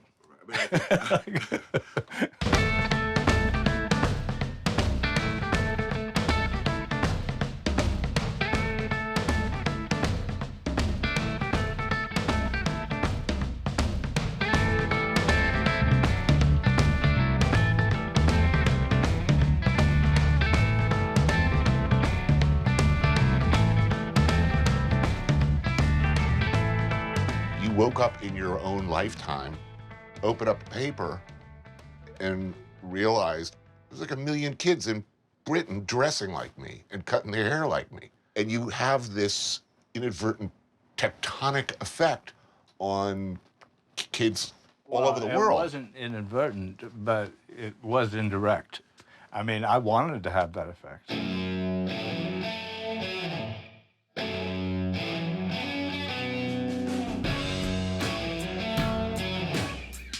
Other bands who responded to the way I was doing things got famous, so it ended up having this huge impact and influence. When I first saw a picture of the Sex Pistols, it was like, I just had to laugh. That's a charitable interpretation of events. Malcolm McLaren came to New York and saw the Voidoids and went back and built a boy band and said, you're going to dress like that guy. Yeah, I don't really look at it that way. Look at it? Yeah. All right. I mean, ideas are free. I never resented that, but it was funny and strange. Cheap Rent brought a lot of people together. It wasn't just living spaces were cheap. There were venues where you could put whatever it was you did out there. Where you... CBGBs didn't exist until we created it. I mean, we went and proposed that we be the house band there. The next number is called I Belong to the Blank Generation. 1, 2,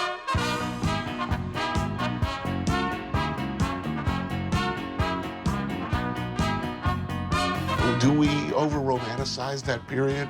Was it special?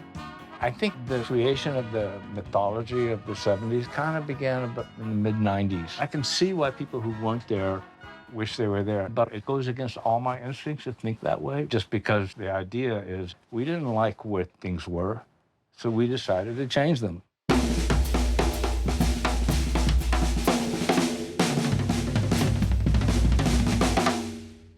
Have you ever considered writing a dishy memoir? I mean, my God, it would be 800 pages long. You know why? Because so many people are still alive.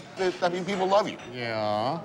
They have to say that. How can you say something mean about somebody who might be mean back at you? It's an industry. Are you kidding me?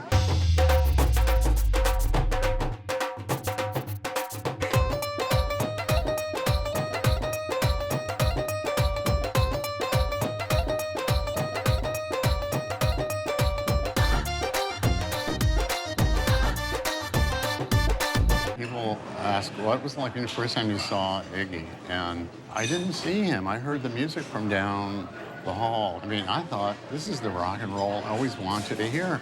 Something that was this fierce, and yet you could sense there was a tune there. When I bought Funhouse in high school, I was immediately ostracized.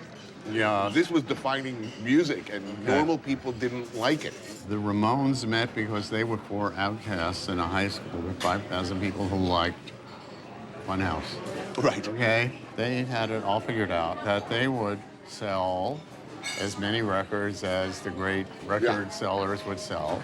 And in a few years, they would have so much money that they would retire and never have to work again. Right. That's what. They had to stay on the road for another 25 years. Yes. Do you know where the greatest financial success has come from? Hey Ho, Let's Go. Right. Sung in football and soccer stadiums around the world. The Ramones estates are gathering in more money from 5 seconds than they ever made in the... Is that the measure of greatness or eternity? It's one of them.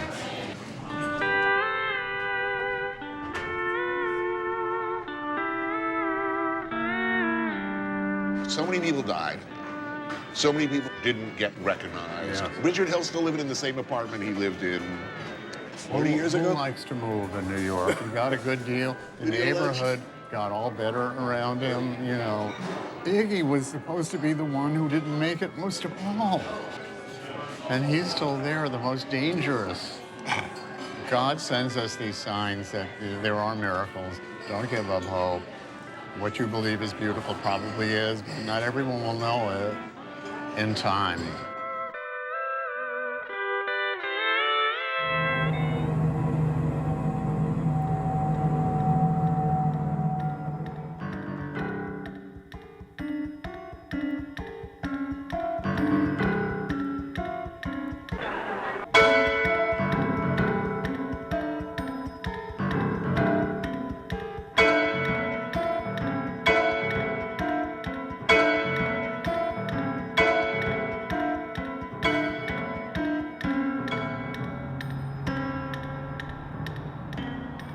How hard was it to, if you're coming to New York, a section of New York that's completely broke, you are broke, you're going to be an artist, and not just art, but fairly confrontational. How committed do you have to be to do that, particularly at that time?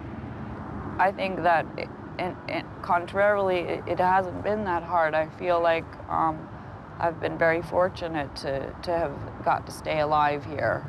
So, and I have everything I need. Look around us.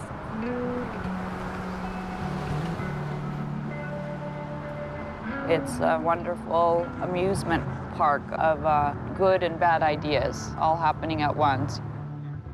You know how people immigrate here to start a new life and to dream big? I felt like I needed to do that as well, just like the way the people did at the turn of the century. You moved to New York to immigrate to a new land, to start a new life. And that's really what the Lower East Side is all about.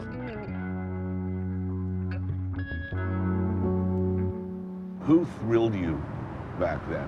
Who was doing stuff that you just thought, holy shit, this is really incredible and inspiring? Well, gosh, luckily, my friends that I was working with were very inspiring. I loved Joe Coleman's work.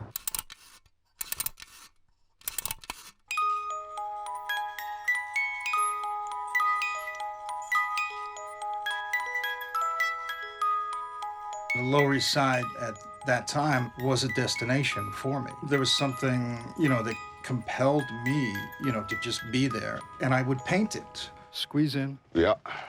Wow. Wow. Oh, yes, you were telling me about this guy. Yeah.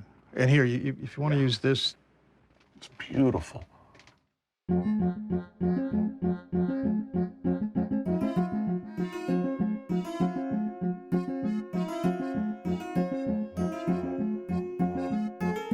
All the paintings are novels, so it's a dense story, and the more that you look, the more that you learn. And it's in non-linear time, like you're exploring, at your own pace, whatever you want to look at. And someone else might start in a different place, and, it might tell a different story.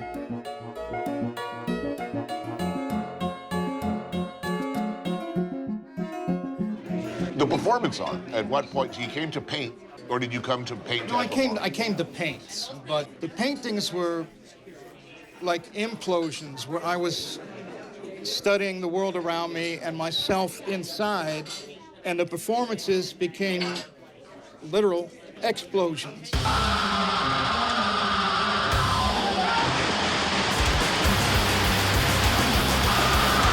I learned violence from my old man, so I was angry. When your house is on fire, you don't read poetry and you don't, sing a folk song. You gotta scream.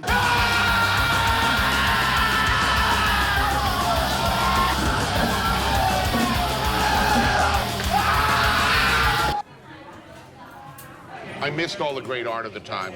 I came for heroin, I came for music. Other than that, I didn't live here. But, man, a lot of people didn't make it. And I remember, I guess, around 1980, it was like, something is happening, and no one knows what it is. You mean the AIDS? Yeah. A lot of that time exists in my mind like a dream, like an opium dream.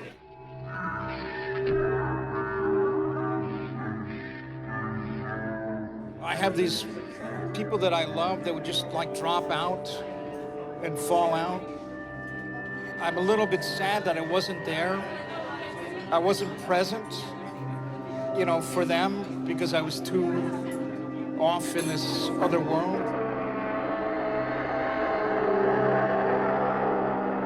But for me, it was still something of great beauty.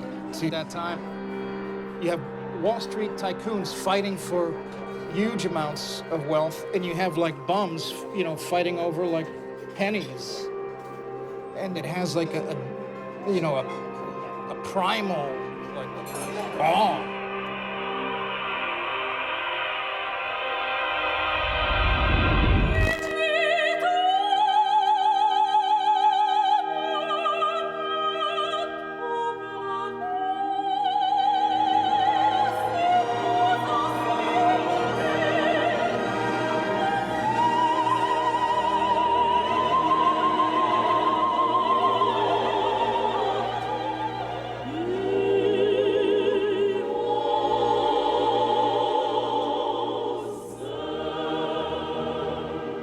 This is one of the places like Keith Haring and I would love to come here. Jean-Michel would join us, and we would have good meals here on the regular. And it was consistently the exact, you know, it's great when you can go to some place they have the exact same food. Come on, this is it. Still the same? Still exactly the same.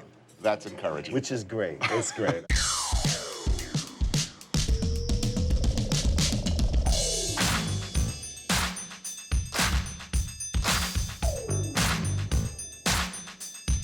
You brought hip-hop culture to a very finite number of people initially on the Lower East Side. Totally changed the world.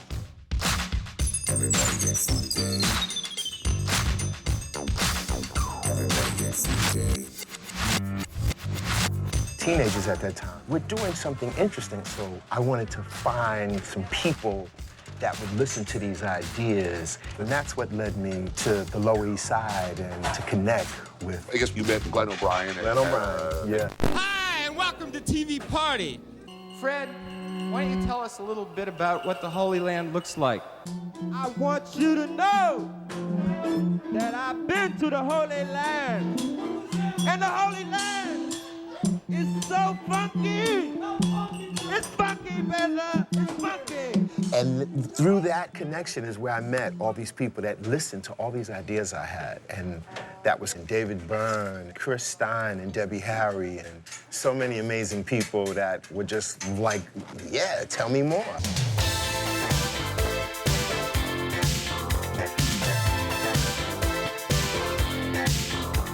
What I think is under-celebrated about you guys in particular was your kindness. You were famously really, really supportive of the people you came up with, your contemporaries and people around you who weren't doing as well. You know, let each other sleep on each other's floors. Well, there was nothing at stake. There was nothing at stake. I just think a lot of people had low expectations.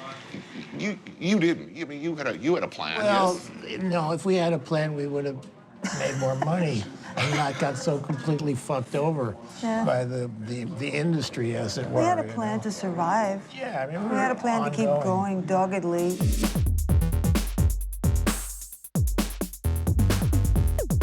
I think the thing that was so attractive about that period was you weren't locked in to one format or one form, you know? It was just everybody was doing everything. You introduced the entirely revolutionary notion that street art was, in fact, really art. The painting that we did on the street was coming from a place that pop art came from as well, like popular culture, magazines, advertising, comics. And so some of the first people to buy paintings from me and Jean-Michel was Chris and Debbie from Blondie. And then they also commissioned me, Lee Quinones, and Jean-Michel to do sets and art and participate in their music videos, some of the very first. Your support and work with Fab Five Freddy, I mean, look at the soundtrack to the whole world now. It's hip-hop. That connection, that crossover there, you guys put considerable muscle and gravitas. I talked to all these record company guys, and I'd say 98% of them told me it was a fad. It's not gonna last. It's gonna go away in 5 years. And you recorded a song that was hugely... Well, I will say, you know, like, I'm very proud of the fact that, you know, we created a format that didn't exist in rap until then, and that is that we wrote a song that had a rap in it. Yeah, those guys were sampling still. The rapping was all just scratching and sampling, so we, you know, made it viably commercial. And then, you know, yet another earth-shattering event, a Wild Style. I had an idea that we could make a movie and show that this rapping, this dancing, and this DJing was one thing. So I was on a trip to Germany not long after the film had aired, and I see these kids breakdancing. I'm like, what the hell's going on? As I got closer, I noticed the moves the kids were doing were the exact same moves that the Rocksteady crew does in Wild Style. But I then knew that this was going to translate globally. I remember that film opening, and that was a nuclear bomb. And it ended up being like the second highest grossing. Second to Terms of Endearment, which not many people think about now, but yeah. In We that did film, well. You gotta love that moment of corporate terror in the film industry when people are looking at the weekend grosses and it's like, what's this? Who is this audience that did not appear in our metrics? No, it was a great, great experience.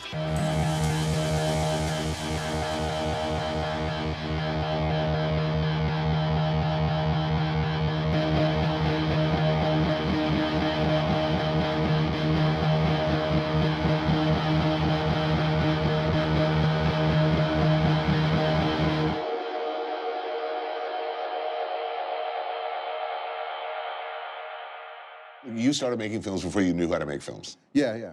The oddball thing about it is knowing so little, who knew that you could hire a casting director? No, it was just like, hey, you play that, you know. Hey, Which one of our friends are going to be around exactly. for this? Are you going to be around next Tuesday? Because, you know. I saw myself more as like an experimental filmmaker. You know, like the Godard films, for example. They were inspiring because I could say, I could do that. I owe a lot to Amos. No, I saw The Foreigner. It was amazing. It was the whole scene was there. Everybody was there. It was that was a big night. I got so charged up, and Yeah, I was sure I was going to make films. And your first film was a student film. NYU Film School made a mistake, so I had a $12,000 budget for my first film. Which is enormous for the time. It was huge for me, but the root of the word amateur is the love of a form, and professional means you are doing it for money. I still hope that I consider myself an amateur, for sure. So yeah, so what do you think now when you walk around the neighborhood? You know, you paid some dues to walk down back in the day, and now it's projectile vomiting frat boys with baseball caps on backwards. Does this give you a sinking feeling, make you angry, or I are wish you I just would have resigned? bought real estate, that's for sure. The thing that I always tell myself is look at the history of New York City, and it's always about hustling and change. And if you want it to stay the same, man, you got the wrong historical spot, because there used to be a Native American trading post on the tip of Manhattan. It's now Wall Street, you know?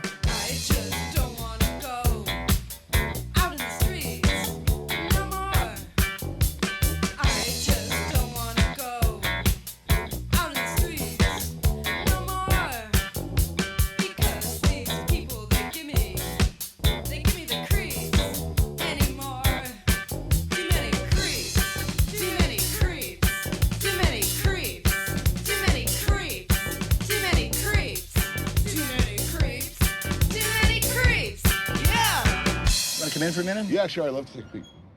I'd be interested in looking at your dope bags. Yeah, here's some. This is from early 80s. Oh, wow. Airmail. Airmail. Okay, 12th Street. Yep. I might have a little bit more glasses on for this. Yeah. It's a treasure. DOA, I remember. Poison, you must remember. Poison, yes, of course. Evidence. You were a psycho. I remember all of those. Toilet. Here it is. Classic, right? You know, you knew you were doing something bad when you bought a product called Toilet and, you know, shot it in your arm or, oh man, memories. Yeah. I mean, basically, your reputation is the Godfather archivist of all things Lower East Side. You were here pointing your camera at stuff since the early 80s. I probably have one of the largest inner city photograph collections of anybody.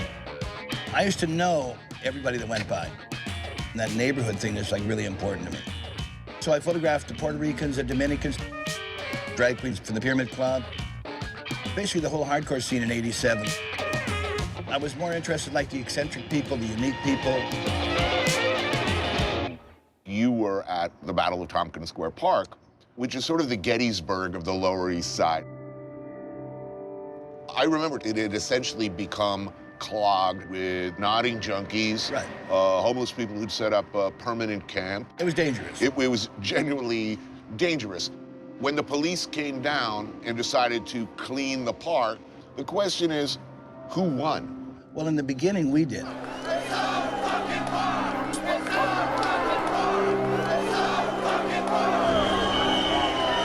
know, you have to remember, in 1988, they couldn't close a 10.5-acre square park on the Lower East Side. That was 450 riot cops, horses, helicopters, they couldn't do it. There were big bonfires in the middle of Avenue A, buses couldn't come down, cars couldn't down, it was stuck.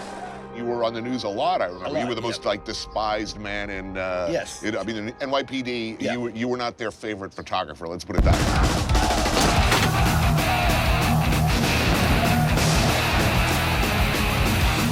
This went on for 4 years. There were multiple riots, hundreds of arrests. 4 years here, a real solid conflict. Cops eventually got organized. I remember Tompkins Square. After the police fenced it off, it was, in a lot of people's minds, the end of an era. And yeah, when they cleared off the drugs, a lot of people think, hey, great, we're now going to have a neighborhood and everything's going to be safe. And then in came the gentrification. So the whole concept of America is being wiped out because you can't pull yourself up by the bootstraps anymore because you can't get in the game. Gentrification has affected the whole city. You have to now make a huge amount of money to be here. You know, they got skyscrapers in Midtown that are sold millions of dollars apartments and nobody lives in, and they're empty. I live in one of those big empty buildings with absentee owners. Is that all that's going to be left in New York? Yes. New York, there was always something that brought it back. But once you fill it with the corporate world, it's never going back. So we turned a corner that we will never go back again. And so it's over. It's over. It's over.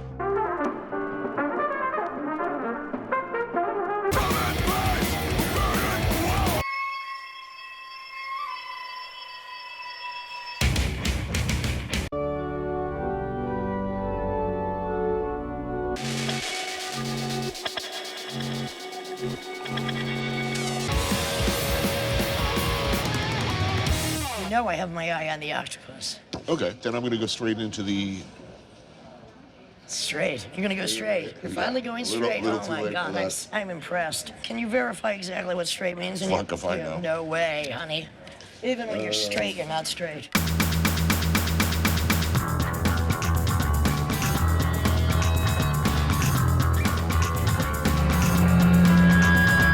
Did you expect to make a living from your art? Of course not. I mean, at no point. I just was happy I didn't have to suck dick in an Iranian shoe store.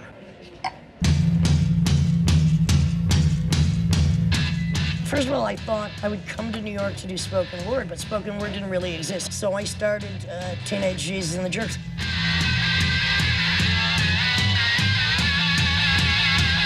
I had to really make the most hideous yet precise din I possibly could as a tantrum against all of music and all of society.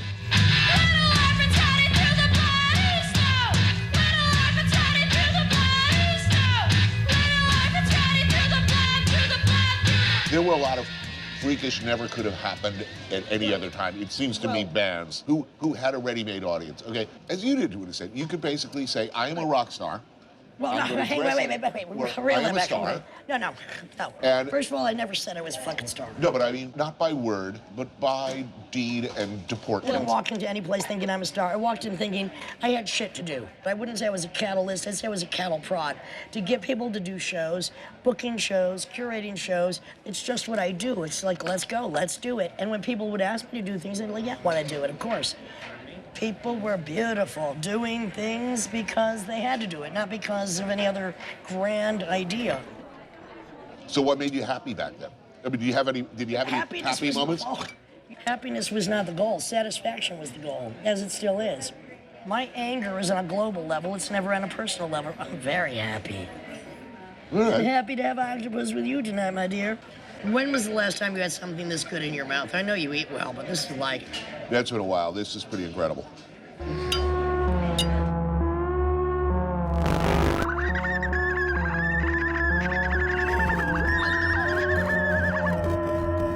You were featured prominently in many of the best-known films of the era. Most of which sucked. I was trying to be a reflection of the reality at the time. This is why I made the films I made, especially with Richard Curtin. Just drop me off. Where are you taking me anyway? My house. So we did this horribly violent film called Fingered that was based on real things that had happened to me.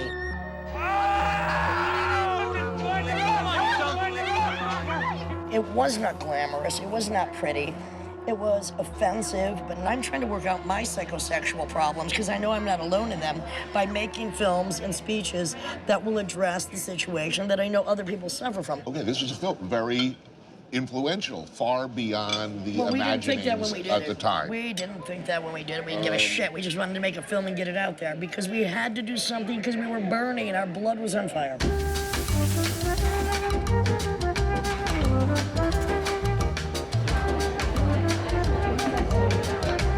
Looking back, though, was it all that? Was it a golden period? Are you nostalgic? No. Okay. I am golden. It's always a golden period for me. Look, we have a golden piece of asparagus. It's golden. So, do you have any sense of? No. Oh, those are the good. I fucking don't. Those were the bad old days, baby. You try living on pizza and black beauties. You try giving handjobs under the table to take your first band to Europe. You want to go back to that? You go back to that. How were you living? I know the same. Hand them out. So no sentimentality, no nostalgia at all. I'm doing too much shit all the time. I still have shit to do. Why am I boo-hooing when I've just been on tour from October to next October? I'm not stopping. Youth? Would you want to go through that again, or is it Youth? that overrated? Don't I look good for my age? Oh, Shit. yeah. Well, then what do you want from me? To me, I'm not living in the past because I'm living in the present. It's in New York. Get used to it. It has never changed. It had a golden moment here. Probably had a golden moment in the 40s, too. I'm not sure. I wasn't here. Maybe the 60s. We weren't here. So it was all bullshit? No, none of it was bullshit. It happens when it happens, and things change, and time is not what it once was, and it isn't anywhere. If you've done one thing, you're living in the past, and that's your glory day. That's your glory day. This is my glory day. I'm here talking to you eating octopus.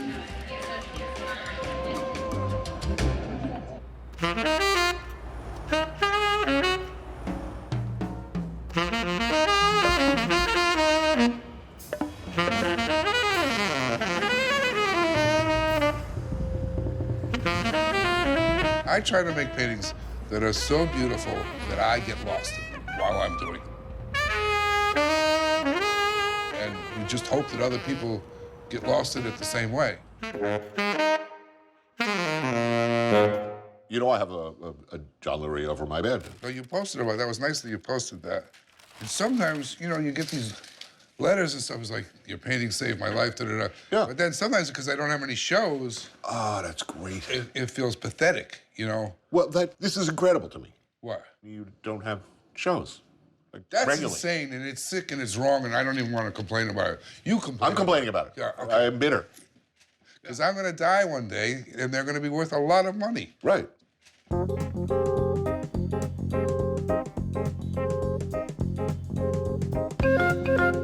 How I came to New York is like I was kind of like on this Coltrane thing. I wanted to find God through music. And I started meeting all these amazing people. They were irreverent. The energy was enormous, and it was probably more fun than anybody's ever had in human history for about a year or two. But there was no discipline, which, I mean, I like people who can play their instrument like they just found it on the street, but they can't just do it once. They gotta work on it. I mean, I was a serious saxophone player. I came here as a saxophone player. I had to hide the fact that I know, right? I had to hide. I mean, I really did. I would practice for 2 hours every day, but I wouldn't tell people. So, these are eggs, which you could get, you know, at the store. If you live in a good neighborhood, they will even deliver them to your house.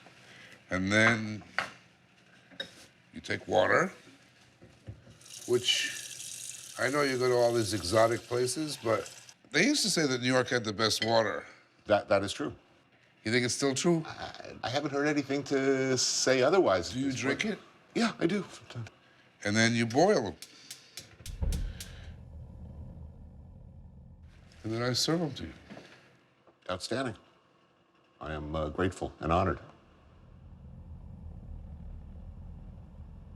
Well, I'm really curious because I've seen your show, and I watch you sit down, you eat like some mouse head soup, and then you go, it's delicious.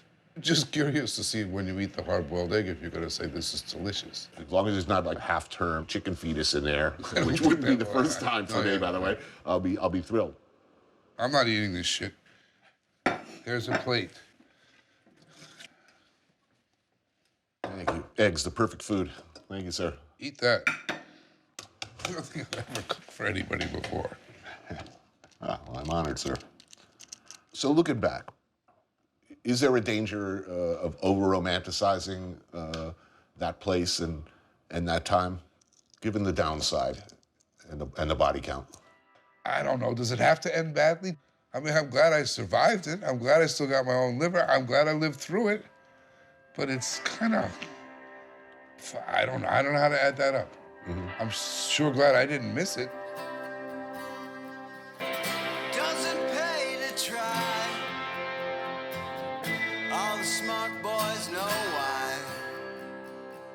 Doesn't mean I didn't try. I just never know why. Feel so cold and all alone. Baby, you're not at home. And when I'm home, big deal, I'm still alone.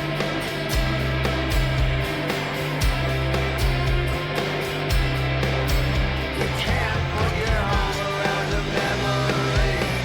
You can't put your arm around the memory. You can't put your arm around the memory. Don't try. Don't try. You can't put your arm around the memory. You can't put your arm around the memory. You can't put your arm around the memory. You can't put your arm around the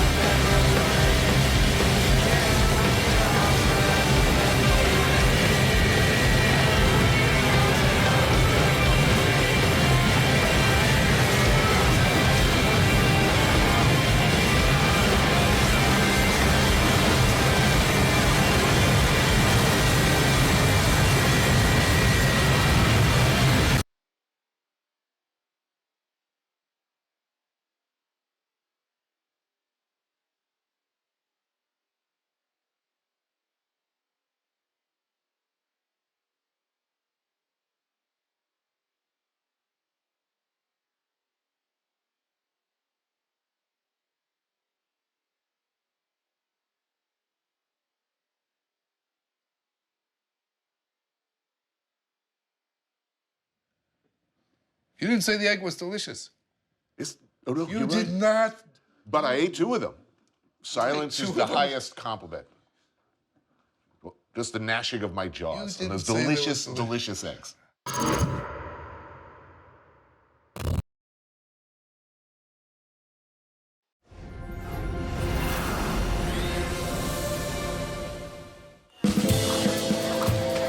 Welcome to the enchanted, seldom visited wonderland of Asturias. That's in Spain, if you didn't know. And of course, because it's Spain, I did not come here alone. I came here with a good friend, great chef. He's a complicated man. Nobody understands him but his woman. And I'm not talking about John Shaft. Shut your mouth. I'm talking about Jose Andres. Yeah, another beer. Why? Shit, Anthony's waiting.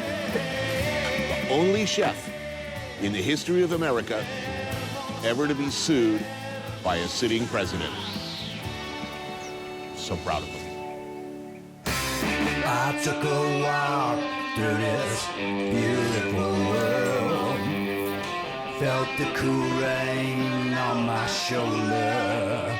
Found something good in this beautiful world.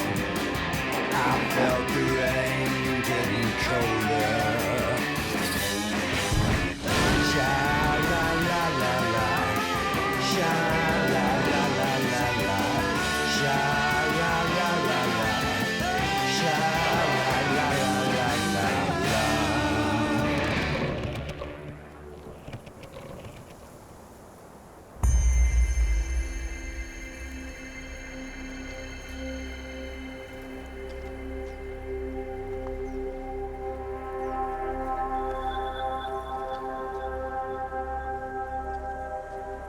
know, sometimes we have a hard time living the comfort of the known.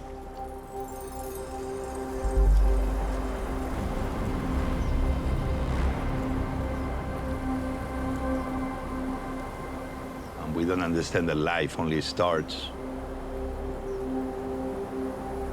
at the edge of the unknown. That's when life starts.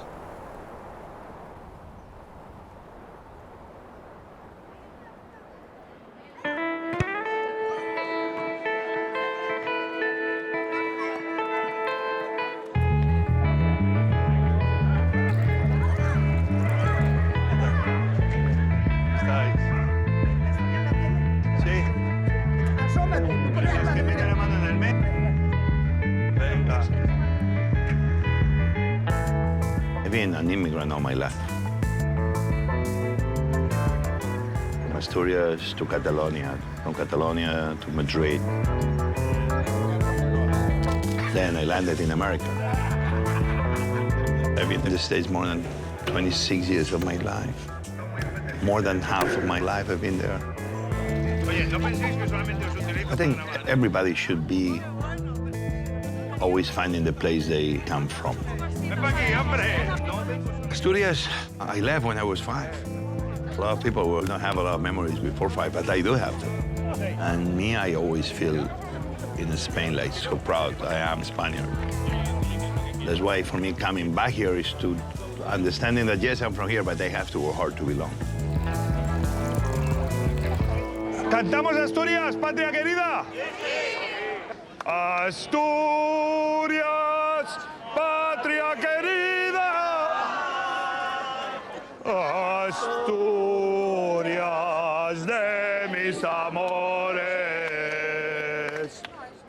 ¿Quién estuviera en Asturias? Tengo de subir al árbol, vengo de coger la flor y dársela a mi morena, que la ponga en el balcón, que la ponga en el balcón, que la deje de poner. Tengo de subir al árbol y una flor he de coger. ¡Puxa Asturias! ¡Viva Asturias! ¡Viva! Astonishing. Unbelievable. Well, I always wanted to do it. It's like... Try that in New York. So, a question. When you were a kid, after you left here at age 5, how often did you visit? It took me many, many years. Almost like 12, 14 years to come back. You know. Because to me, when I left so young, it's almost like meeting a family you knew you had, but you never met. Still, nothing beats these moments. Always is something happening. What do you eat here? What's good here?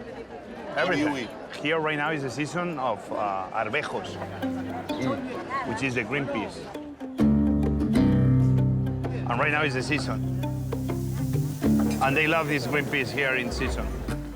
And they serve them with ham. Oh, this looks amazing. Arvejos. It's perfect. Oh. Croquette. Everybody says that Asturias has the best croquetas anywhere in Spain. Even everybody can argue. Really? Everybody says that? Everybody, especially the people in Asturias. Yeah, I would guess. You see how creamy? Good taste. Mussels. Perfect. They make a great steak done with blue cheese, right on top. Cabrales on top of the steak. It's kind of the sauce happens right on the plate. Mm-hmm. Okay. It's amazing. ¿Tienes queso entero? Sí, posible. Tráemelo entero, corre. Un par de cortes. So you want the whole cheese to spoon Yeah, out? it's heavy, huh? It's heavy. It's spicy. Oh, no, I like spicy. Poco. No. ¿Eh? No, abre un poco, coño.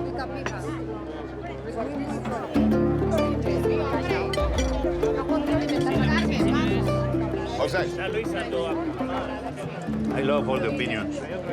Everybody is highly opinionated, as it should be. And nobody's going to agree with anybody, only because why to agree? Any place where people argue about food is a good place.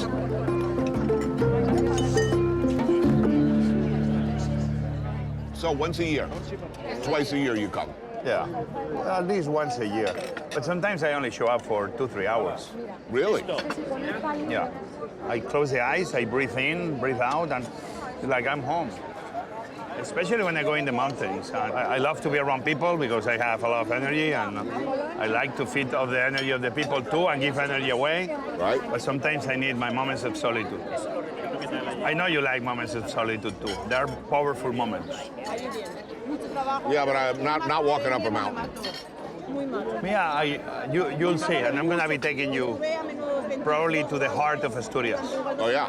Where is where I feel the happiest. So I gotta hike up a mountain? Is that what you're saying? Well, I'll make it easy on you. Okay, we need more cider. Oye, que te lo dé de vuelta, macho.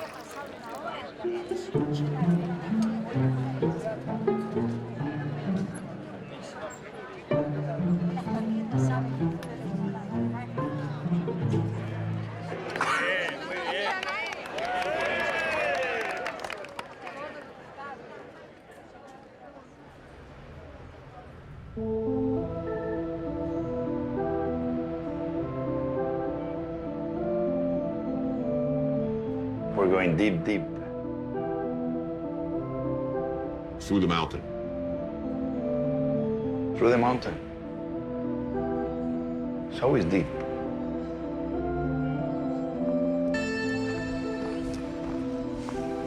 Can you imagine? Less than 20 years ago, people had to walk all the way to the top. Wow.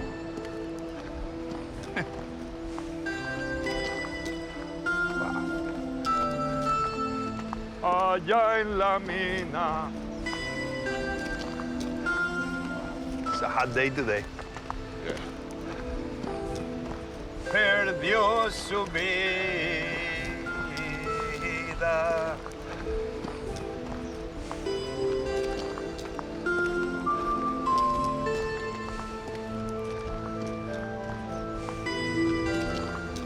I came overdressed, man.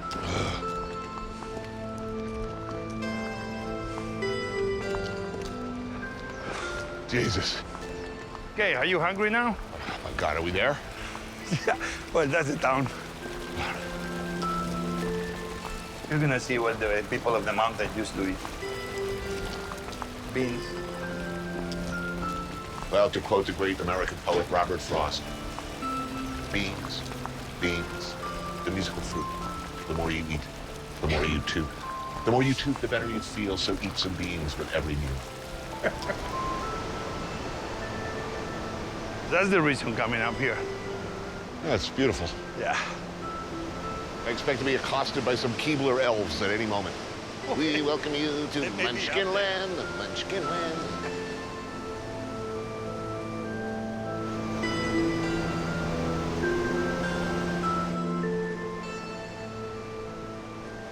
It moves.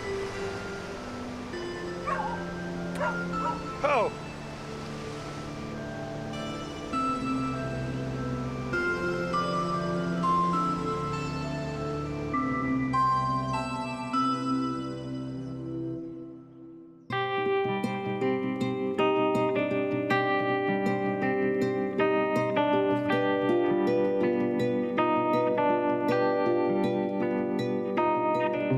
You see here in Asturias, nothing is plentiful.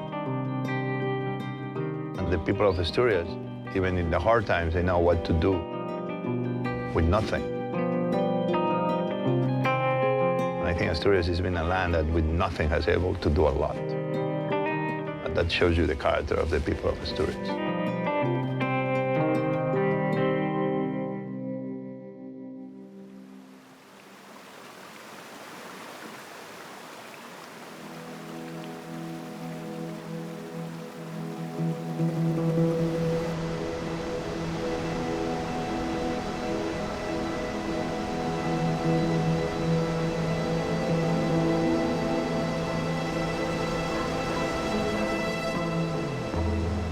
So I'll tell you, 5-hour hike up the mountain. It's tough. I'm enjoying this. I'm enjoying this cold one. Boom. I'll tell you. Can you imagine when people that live here, the only way to go down and up and bring things was walking 3-4 hours? I could well imagine. How long was that hike from the funicular to here? What, 4 hours? No, it was like... God, I was not sure I was going to make it. Like 10 minutes, maybe 20. You're in very good shape, come on. This is nothing. And to eat this kind of food, we need to put some exercise always before. Oh, wow. Aproveche. Muchas gracias. What is amazing is that if I ask you, what do you think this is? An appetizer or is a main course? Right. Many people would say that's a main course. I mean, it's fatty, it's heavy. Well, we eat this in Asturias as an appetizer, the first course. Wow, and it's fabada? Fabada. Fabada. Fabada. It's very difficult to define a region by a dish, but without a doubt, Asturias is defined by this dish, fabada. Deep, soulful cooking. And you have to meet Guillermina. Probably she's inside. Guillermina is a very special person, 101 years old. And she's not in the kitchen anymore, but until not too long ago, she was. In this DNA, it seems that kitchens are manned by men. We don't realize who is feeding humanity are women. In a woman like Guillermina, I see very much that. She's the only one that could be up there in that place at the end of the world, feeding the few that will arrive there to give them enough energy to go back.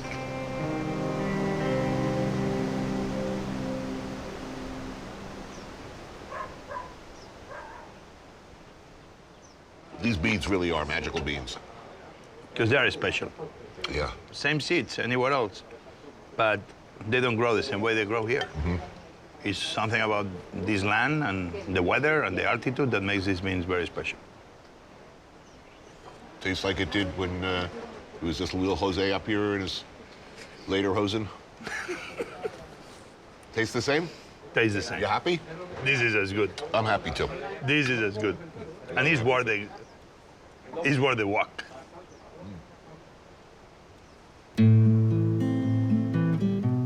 I mean, you show all of us that it's worth it go to the end of the world for the right food.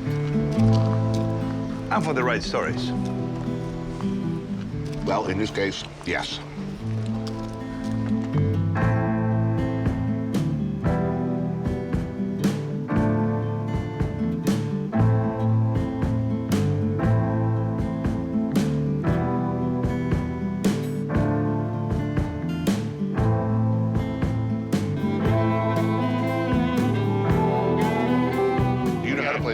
I've seen these often. I've never played in my life. Por ejemplo, el primer bolu de esta fila es 0. La línea, vale. It has to be over the line. Over the line, very important. Right. Okay. So it has to hit that circle. We know that. All right. Yeah. But it's okay if you hit any pin. Perfecto. But it can bounce. It can bounce, yeah. Eh? Las vueltas. La bola tiene que venir trabajada So para the que dé ball has vueltas. to go spinning. So when it touches, the spin will take the ball. de la manera Right, I can do that. correcta. Probably not. Luego con una y ahora tira con otra. Más alta es mejor. Es asturiano. I cannot believe this is the first time. Yeah, sí, vámonos. A mí, dame a mí. ¡Eso! ¡4! Muy bien. All right. Not bad. ¿Cuánto? Okay. Tienen que hacer. Bueno. Ahora. Look at. With the hand, little bit of a spin.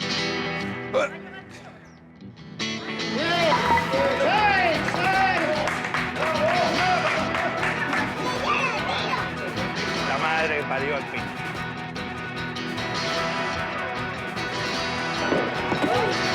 Three point!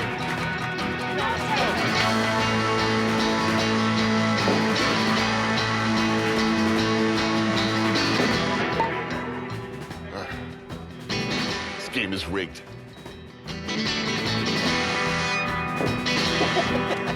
That was a heck of a good shot, man. Oh, too much. It's through. They're taking shelter.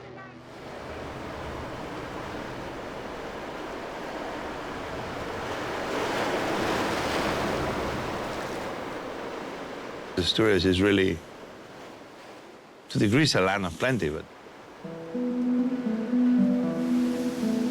to a degree, it's not. It's not what you want when you want it. It is when the land wants to give it to you. The river, the mountains, the sea.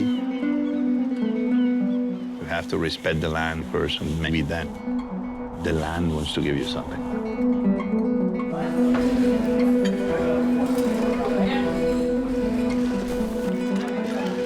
Asturias, many of the restaurants you're gonna go, you're gonna get that feeling. It is something beyond just the plate you have in front of you. It's the understanding of the happiness that hardship gives you.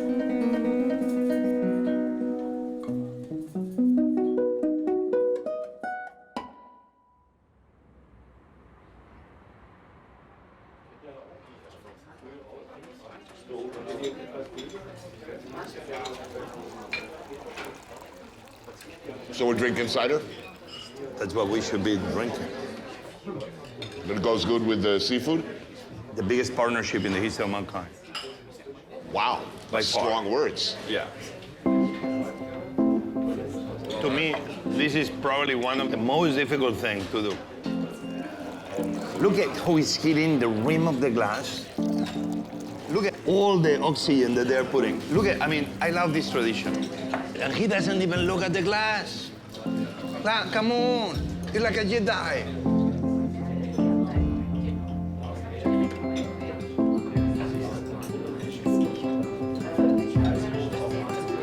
Venga. That's beautiful. Oricios, sea urchin. Yeah. You know what? I kill for this.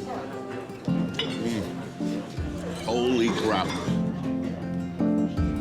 This is one of my favorite things on earth. Good sea urchin. Me too. Probably this is one of the best animals we have in the ocean. Right. Oricios. Oricios. Traditionally, I like to eat them raw. But in Asturias, the vast majority of the people, they like them put into water for a few seconds. This is plancha. And this is very much the cooking of Spain, the cooking of Asturias. The seafood will be raw, will be slightly boiled, or will be done on the flat top. Quick. Fast. Right. The fentollo, the spider crab. Oh, What is the Instagram? Yeah, I'm on it. I'm on it, dude. I'm getting a zoom shot. People complain about my pants, but I'm going in for a zoom. Going in for the close. Boom. Oh, yeah. Okay, my man. This is unbelievable. what I'm talking This is one of the best fentollos I've seen in a long time. I mean, it's unbelievable. Are you smelling? Smell this. Smell. Yeah. You understand? This is the smell of seafood. Sometimes we forget that doesn't matter how good is the seafood or fresh. I don't care if it's the catch of the day. If it's overcooked, it's gone.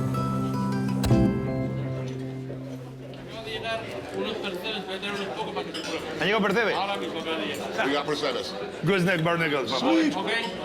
All right. All right. Now we're going swimming for those things later? You want to? What do you just dive right in with a Speedo and rip them off the wall, right? Yep. Easy. No.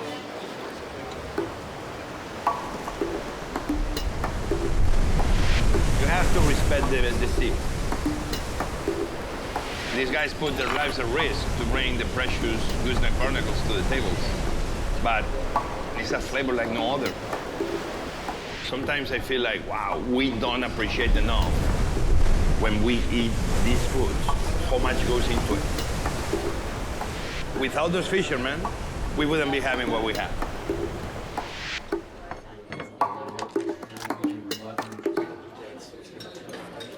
How you like the cider? Yes, this is quite delicious. You see how apples and seafood go hand by hand? Because this is very acidic, has nice acidity. Goes so well with the saltiness. It's unbelievable. It's a perfect match. Ebony and ivory living together in harmony. Where you come up with this phrase? That's, I think, Sir Paul McCartney. One of his more insipid lines.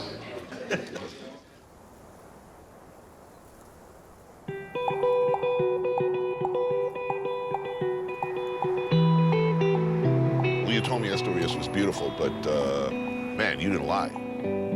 It is amazing. I can't believe these like farmhouses all the way up these mountains. There are no farmhouses. It's where the shepherds stay for weeks at a time, sometimes taking care of the herd, of the goats, of the sheep, of the cows. The cheeses are made with the 3 milks.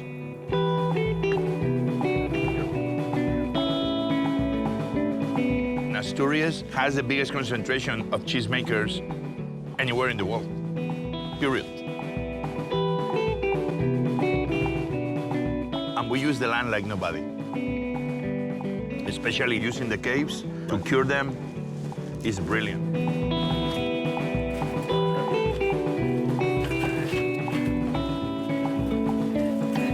There's not a lot of places in the world that you have something like this. Caves that produce for centuries amazing cheese.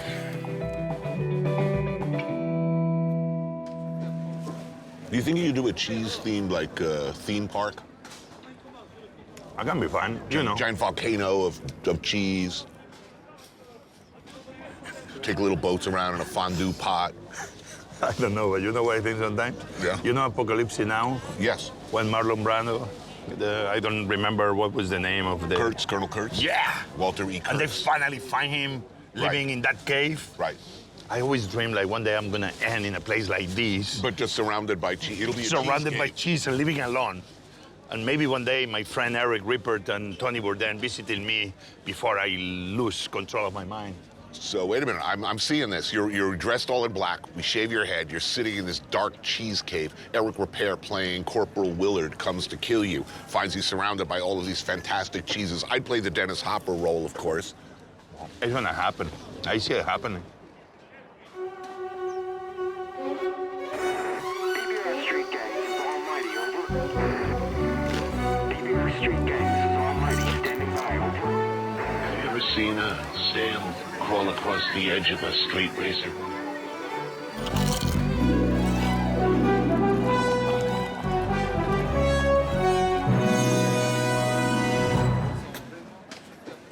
I can just see Eric now dressed in fatigue saying, they said your methods are unsound. Man, why you always finish your beer and I barely begin? Professional. I'm seriously liking this cheese. You export these, right? Spain, oh yeah, big export. Yeah. Right. Like this one is Cabrales, which always was my favorite. That is like super funky, right? Cabrales, I love it. I do really love Cabrales. This is really lovely. This is fantastic. It all depends on how far into the funk zone you go. Look at this. It's almost like green bluish. It's almost like the sky and the grass are touching each other right on the cheese. I mean, and you know one thing? It's full of penicillin, man. Nobody gets ever sick if you really eat these cheeses. I feel my syphilis clearing up.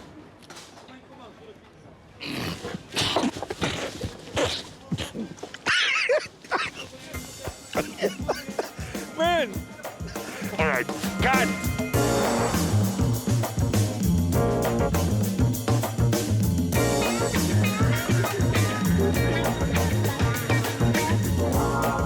So please explain to me. This gentleman caught the fish last year, is that correct? 2014. In 2014, you got El Campano. Yes. So that means what? The first salmon caught on the river. El Campano, the first salmon of the season. Yeah, Campano. Today, for the entire day, around the rivers of Asturias, hundreds of fishermen trying to get the permit in a kind of an auction, in a kind of a lottery, where they are gonna grant them certain parts of the river, and only for 30 minutes, 1 hour at a time, depending how many fishermen show up. No commercial fishing. No se vende, ¿verdad? Only the companion.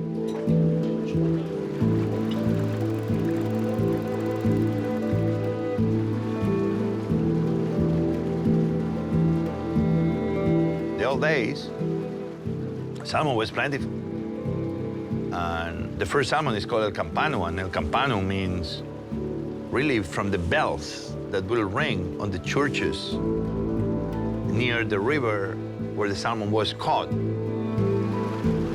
Not as a celebration of the salmon, but as a way to tell everybody that salmons are back. Let's go back to the river and fish them, because that's the food we are waiting for.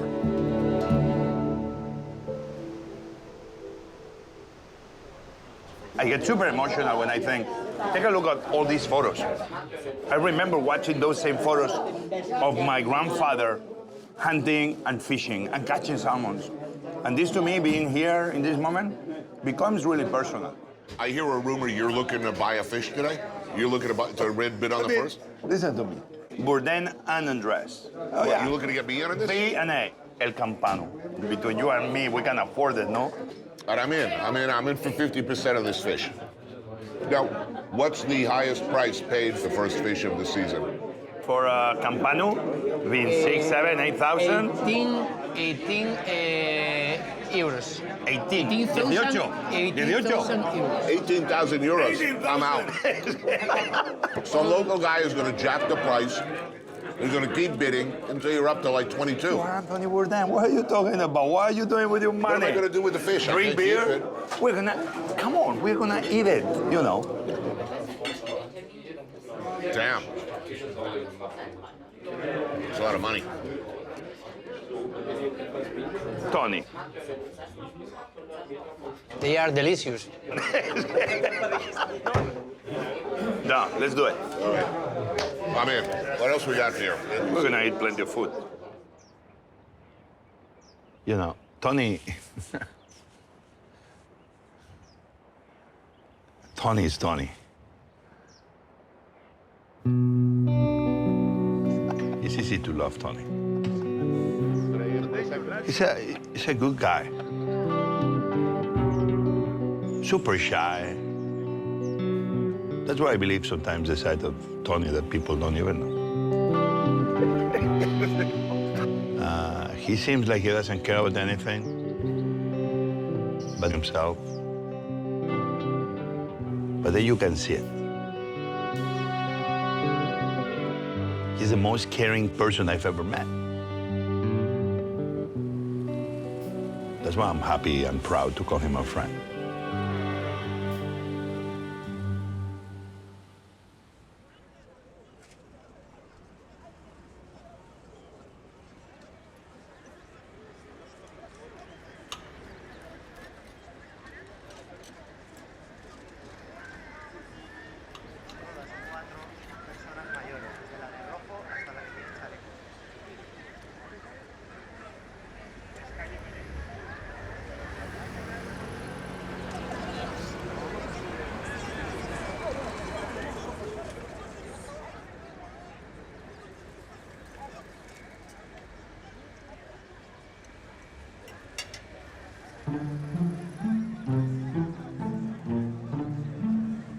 I wonder where Jose is.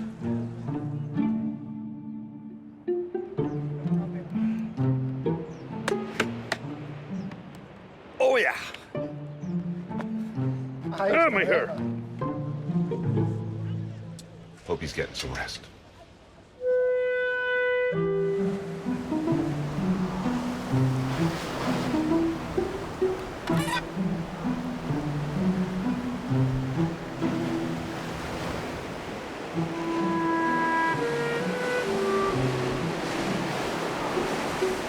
This is nuts.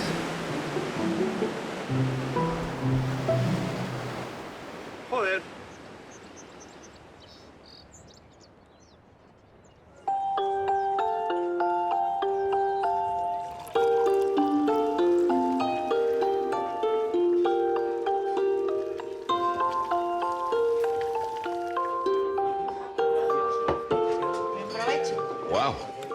It's a traditional local dish, I guess? Yes, yes, yes. What's this called? Well, I think that pitu de calella, right. Pitu with rice. Ah, all right. So, born and bred in Asturias, you were born here? Yes, yes, yes. What did your family, what business was your family in? Well, my grandparents were all in the mine, my mother in a little shop, and my father a teacher. What are the typical characteristics of someone from Asturias? Okay, independent, tough? Well, there is another sentence is Asturiano, borracho, loco y malcristiano. Drunk, Asturian, crazy, drunk, and crazy, Christian. But Christian, that is important. So, fair to say, a tradition of independence. Yes. Before the Spanish Civil War, we have the Asturian Revolution. That Asturias during 1 month was independent because we have a communist anarchist revolution. Mm-hmm. The worker movement here was massive. In the mines? Mostly coming out of mines and organized labor? Yes, but of course, worker class fight is over. They win. We lose.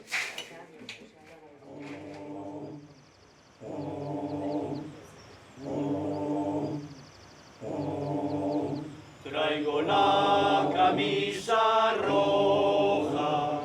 Problem with the miners it starts when the Soviet Union was over, and then in Europe the social democracy was over. And the last strike was 5 years ago.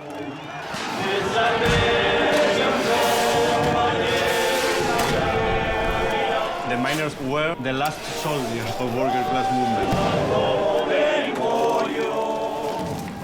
In the last strike, the airport was closed by the miners. The highway, the sea too, they closed Asturias. Everybody in the streets, like, screaming. The miners stay in the fight, and the war is over when one side wins. They win. We lose.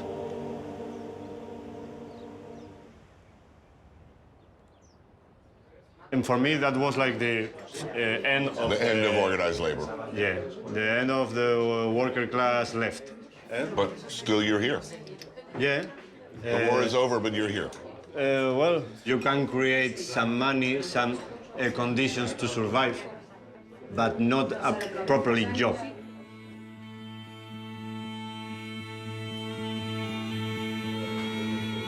The only way to make money for me was playing music. So now I'm a musician.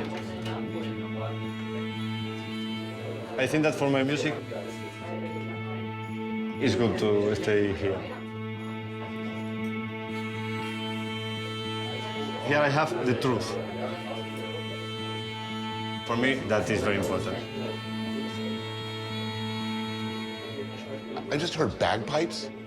Have you been invaded by Scotland? Well, we are one of the 8 Celtic nations. With Wales, Bretagne, France, and Scotland and Ireland, we are Celtic nations. Here, there is a kind of song that is called tonada. And tonada is just voice and bagpipe. And it's like the music from the people who work with the cows. Right, folk songs. Yeah, folk songs. I think that music is about identity. I spend a lot of time with my grandparents. They listen a lot of Celtic music. I had the luck to live that kind of music and discover my identity. And I think that Celtic spirit of freedom is part of Asturian identity.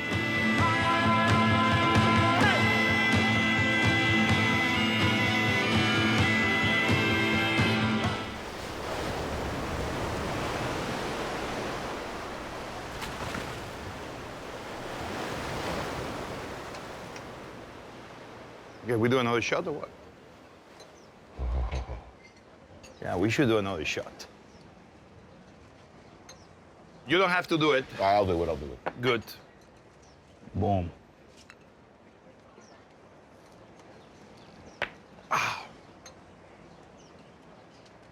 Oh, yeah.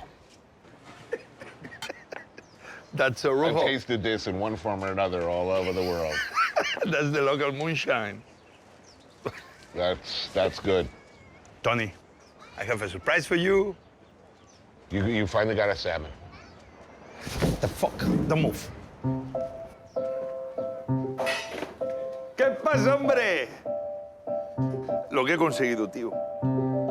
No hay el campano, pero we searched for it and we found it. ¿Sabes la ilusión que me... The magical salmon. Worth 1,000 euros a bite.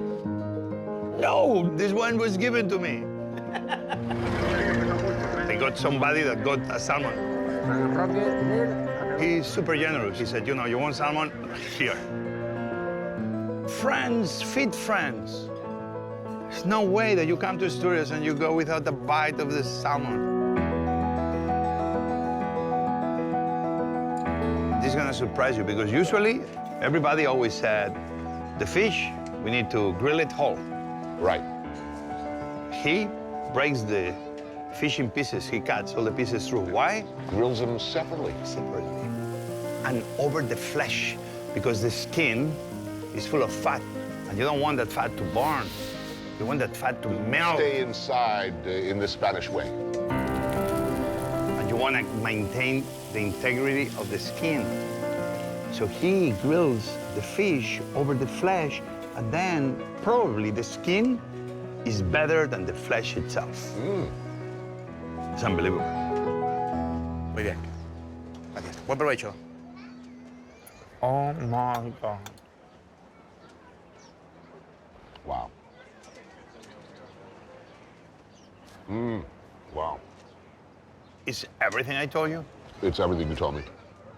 The fat's ethereally suspended somehow between skin, flesh, and bone. Boom.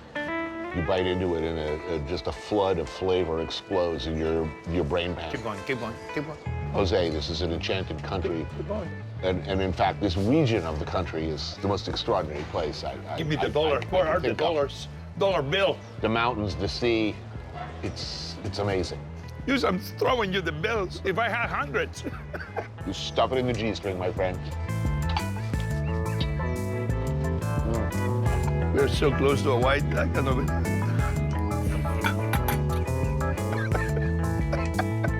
Okay, no, I'll let you say it.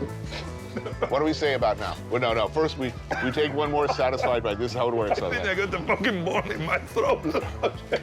Tracheotomy. I'm coming. I think we've learned something here in Asturias. I don't know why I didn't expect it to be this beautiful, but it is far more beautiful than I could have ever imagined. The food is incredible. The people are wonderful. You were right about fucking everything.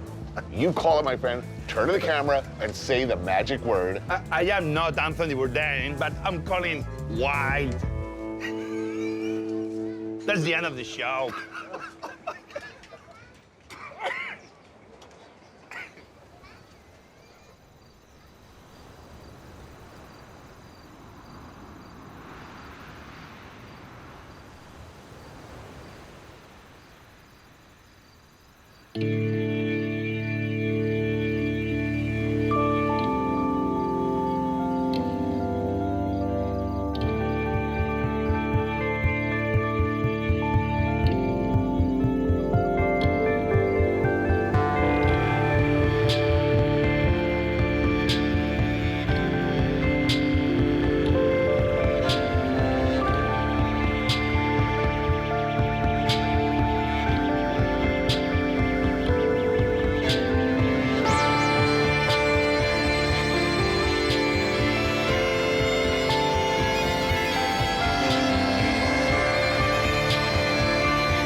The warrior Bhima is tricked into a fool's errand. He seeks his parents in heaven. They are not there. Instead, he finds them in hell. He offers his parents the elixir of life, yet they refuse. They accept the fruits of their karma. This being their final test, they ascend to heaven. The story of Bhima Swarga teaches us that heaven and hell are allegories, not truths. Life is cyclical, and so is death.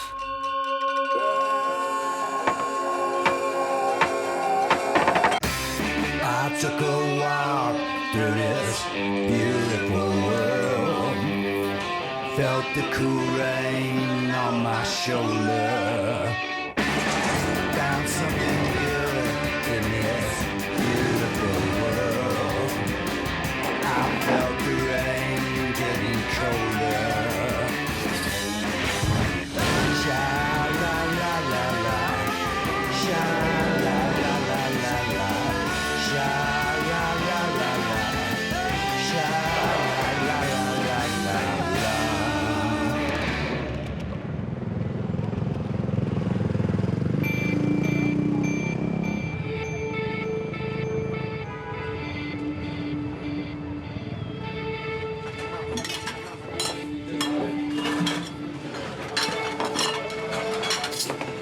Di ilmu pengetahuan ada Big Bang. In science, there's a Big Bang. Sebetulnya di wayang ada Big Bang juga. Jadi kulitnya menjadi putihnya semar. Okay, so when the universe was created, the universe is like an egg that broke. Yes.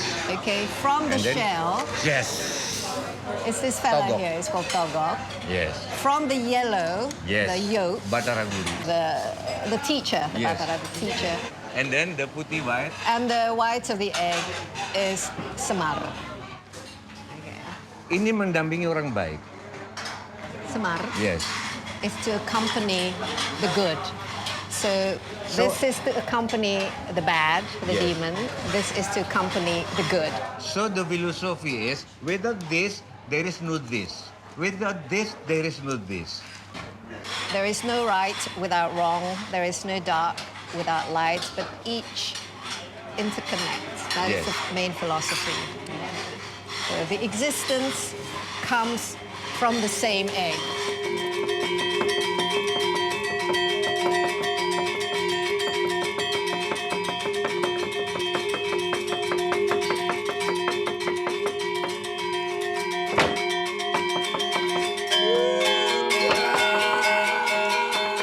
For 1,000 years, the wayang, or shadow play, has been entertainment for both mortals and the gods. In the shadow world, everything has its opposites. At work within every man are forces both divine and animalistic. The philosophy of the shadow play is to strive for balance.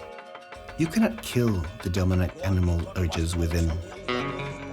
You must harness them, yet not be controlled by them.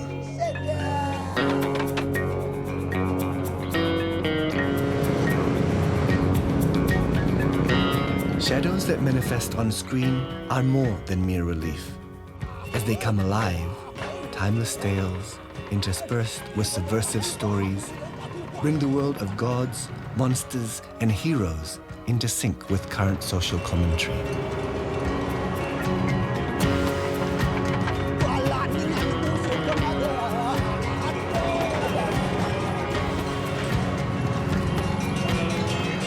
Indonesia is, correct me if I'm wrong, it's the fourth largest country in the world? The fourth largest, but we are the third largest democracy. 17,000 islands. The majority of the population, 60%, live on Java. And how many people in Jakarta? Greater Jakarta is around 25 million, but 25 million. 25, that's a greater Right. area.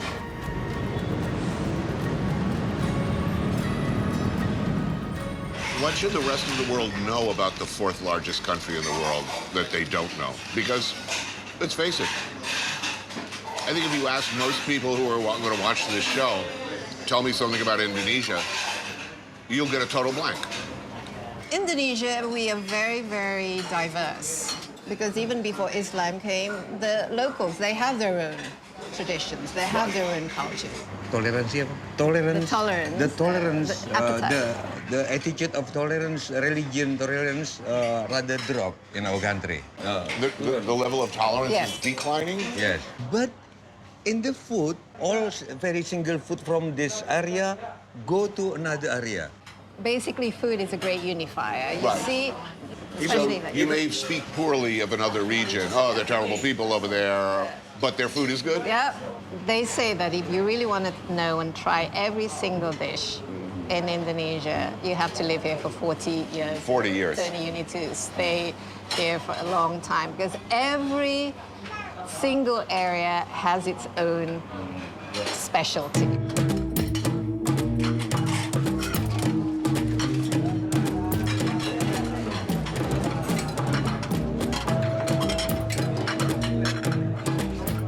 Padang food, this is from West Sumatra.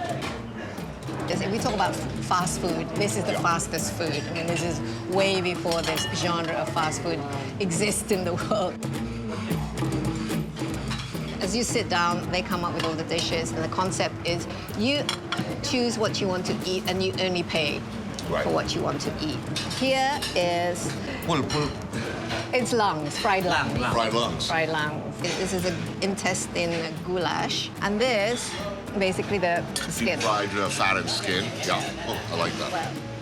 Of course, this is rendang. We're very proud of our rendang.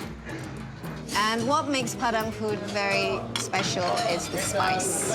Yes. The spice and the chili. So good. Yeah, you like rendang? I do. We could eat that all day. So, I wanted to ask the traditional Indonesian shadow play. How does one learn? How did you learn your art? All shadow puppet masters is turunan, apa? Yes, it's all Yes. passed on from Oh, it generation to is. generation. So your father did this as well.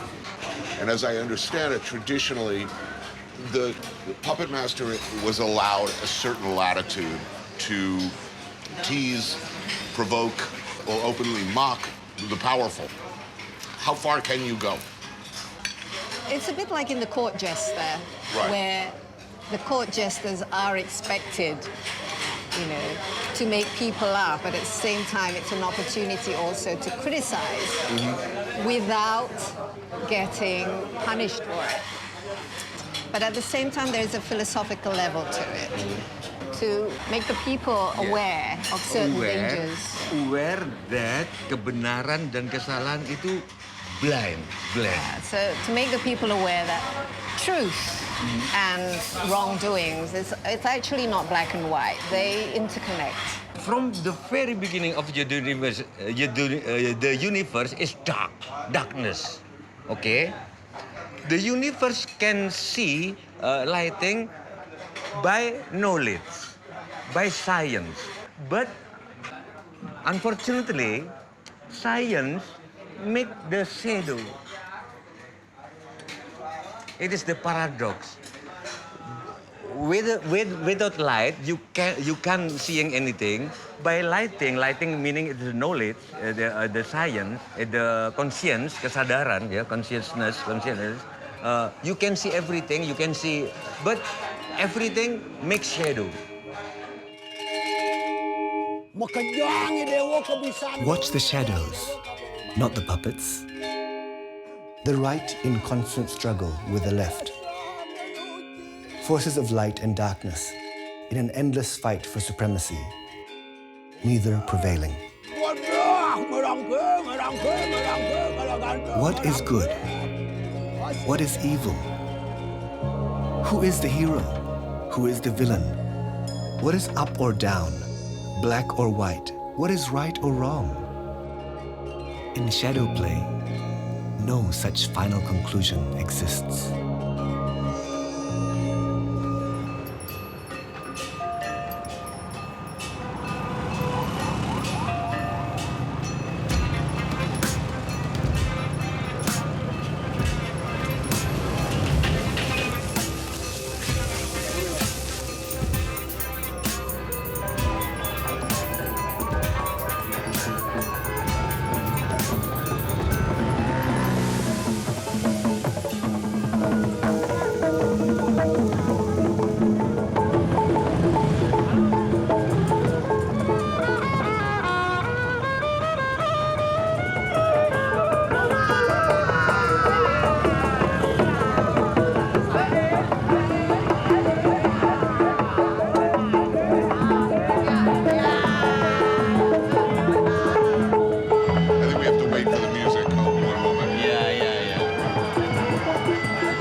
money. I think we're paying him to not play music now. Yeah, right. So you teach here, and you were educated in the States? Yes, yeah. I got my second Fulbright when I was teaching as a scholar in residence at the University of California. And your subject was the Nixon years during that period? Yeah, after World War II. You were also a man of the cloth, a man of faith. So the right man to talk to.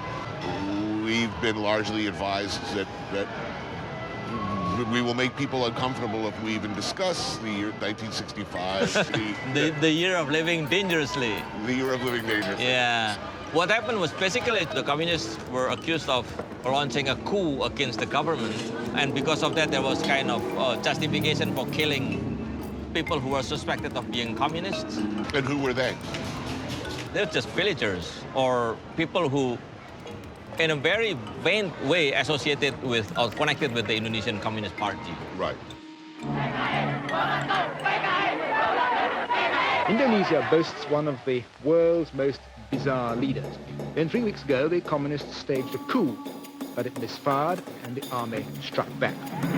Michael Charlton reports. Indonesia's revolution is still fiercely on the boil as the systematic roundup of communists goes on. With its leaders either captured or killed, the communist force collapsed. The army led a hunt for party officials, slaughtering the largest communist party outside the Iron Curtain. General Suharto has taken advantage of the passion stirred to try and swing public opinion hard against their rivals.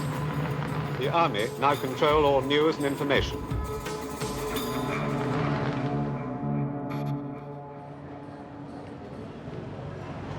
The actual number who were killed were between 500,000 to 1 million. And many more were imprisoned, tortured, and things like that. So, is it in the interest of Indonesians to be fully aware of what happened in '65? Has Indonesia, as a country, reconciled itself to those events? is there eagerness to know? Yes, there is. There are many people. At the same time, there was also fear. So many people, they kept silent to avoid their family members being implicated. So yes, there is a lot of eagerness, but at the same time, there are a lot of fear. Yeah. And so the real political situation is more complicated. Yeah, more complicated.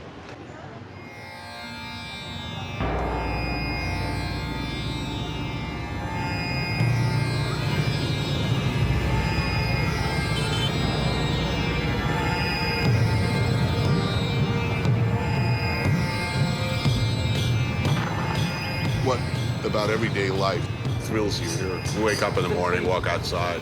Well, you could not meet nicer people, Tony. I mean, everyone treats everyone else with respect and kindness. It's ingrained in the culture here.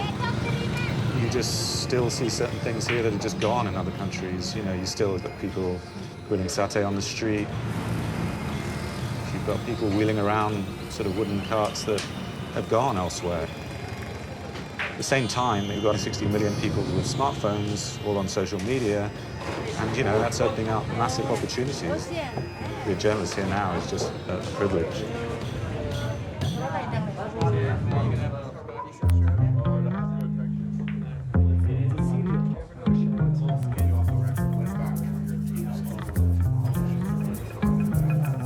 Yeah, is this the unofficial Foreign Correspondents Club? It is. Very much it is so. Indeed, yeah. How long have you been living here? Most of 18 years. How long have you been living? I've had 2 stints, some about 6 years. Yeah, so Same I came with back. that. Same, Yeah. 2 stints. So, how are things going? I mean, this is a democracy now, yes? Oh, it is. I've always called it a microcosm of all the good and bad in the world, because Indonesia has everything. Democracy, it has pollution, it has environmental degradation, it's got human rights abuses. There's a lot of problems here, but one of the great things going on is these elections are free and fair, and everybody knows it. A popular president, relative peace in the land, free speech? Oh, absolutely. But there are two subjects that there is a real reluctance to talk about and reconcile, and it's kind of weird. The years 1965 and 1975, there isn't much appetite to look at that. Why? For reputational reasons, as much as anything, but also potentially legal reasons as well. So the two main perpetrators of the massacre were the military and the mass Islamic groups. Groups who are moderate these days, but at that time, amid that hysteria, they were involved in this kind of brutal pogrom. This was sort of hand-to-hand, slitting throats, garroting people, burying them in mass graves. Very nasty, nasty stuff. And then the second reason is there was an intensive campaign of propaganda which portrayed this massacre as an honourable attempt by Suharto to put down a communist coup. Is it even useful for Indonesians to look at that extraordinarily painful, awful period of time? We're journalists, right? You know, you got to believe allowing these stories to be told, you know, is going to be to the good. You know, I don't know. I want to believe that. I really do. I do believe it. But certainly the West doesn't much want to talk about it. I mean, No. we were culpable. But yes, we were in deep. But what do you think? Henry Kissinger walks into a bar. It sounds like a joke. Henry Kissinger and a penguin walk into a bar. I'm not asking what you do, but what would it displease you if I walked over and punched Henry Kissinger in the face? Would you find that entertaining? I would. Would you have a frisson of pleasure even? Would you feel that justice is in some small way served? You hate Henry Kissinger. I fucking hate him. Yeah. Because in my travels, I stumble across his good works everywhere I go. Right. Let's do this. A rabbit punch. No, kidney punch. Yeah. Cheers, guys. Oh, my.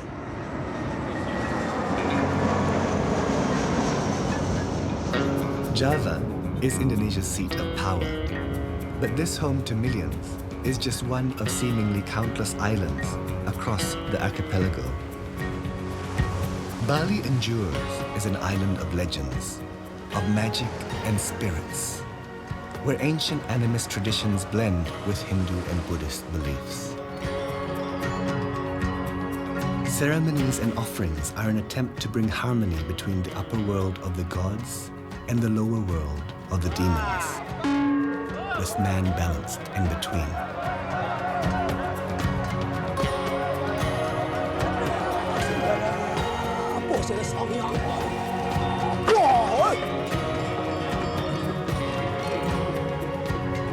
Who is the hero?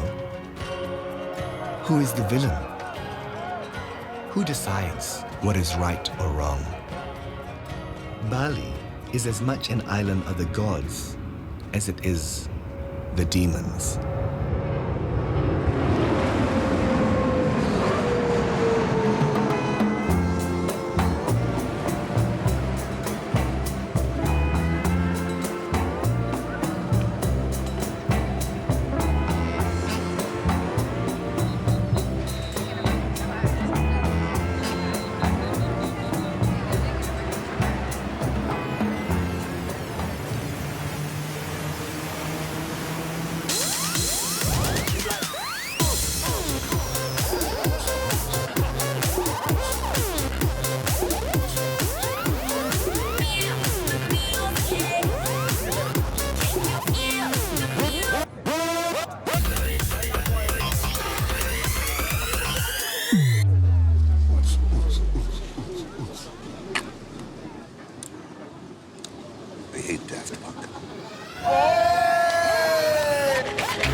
Do you have a shot of the people getting massages by the pool while eating?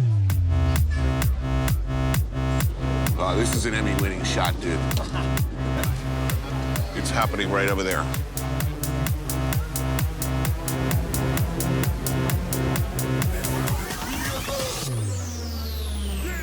So this too is Bali, I guess. Or it is now. Thank you, Jimmy Buffett, for taking a big dump on the world. Another Wagyu slider, my good man. Yes, thank you. By weight, how much human waste is generated by your average person on vacation. Look around you. Do the math.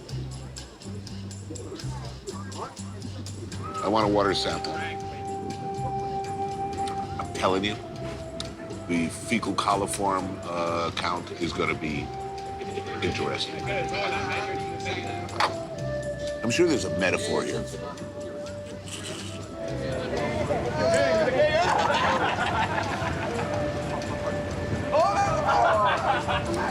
Am I bitter? Am I just old? Do I just have like a predisposition, an instinctive hatred of young people?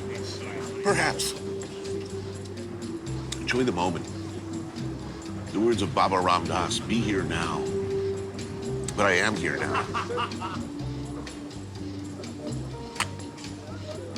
I'm not actually having sliders. I mean, you eat those fucking things.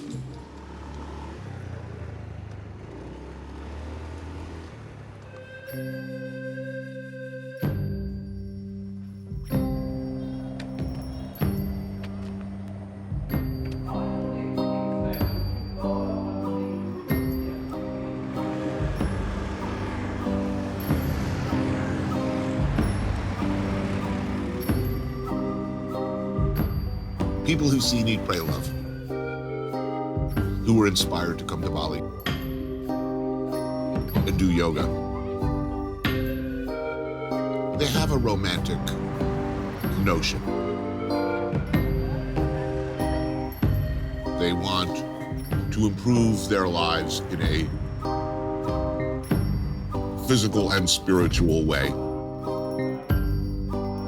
They would like to have an experience that they can remember. You mentioned Bali, and people think paradise. I mean, of course.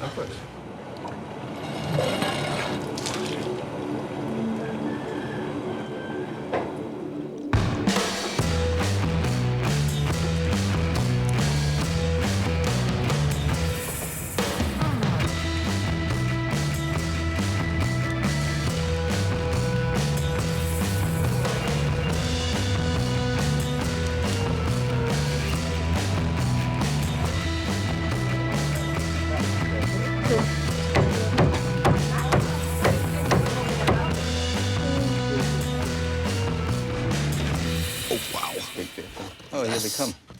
The babi guling. Oh, yeah, I remember this dish. I love it, of course. Maybe we could just talk really quickly about the food. Very quickly. No, I get in VO because I've had it before. We don't need to talk about this food because I know it very, very well. I will speak incredibly knowledgeably of it in voiceover. Trust me. You've been here before, right? I have been here, I think, 11 years ago, and it was a very different look and play. Even then, 11 years ago. 11 years is too long. Yes. How did you get into the yoga business? Did you anticipate it would become so big, or did it start small? Not really, honestly. It was when the Eat, Pray, and Love was shooting in the island.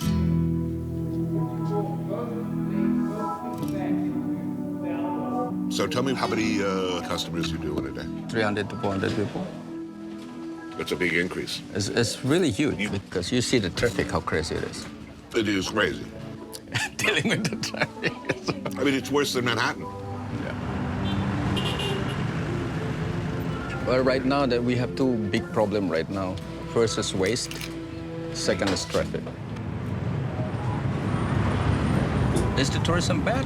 Yes, it has its bad side. Is the tourism good? Yes, of course, right? What is Bali?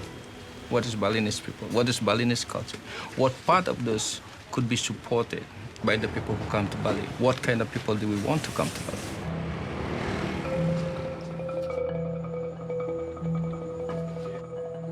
I think you've kind of put your finger on something that a lot of people have not. Because you don't want to just do yoga, you want to do yoga in reasonable distance of this, of these temples. If you come to Bali and it looks exactly like Cancun and Miami, why the fuck get on a plane all the way to Bali?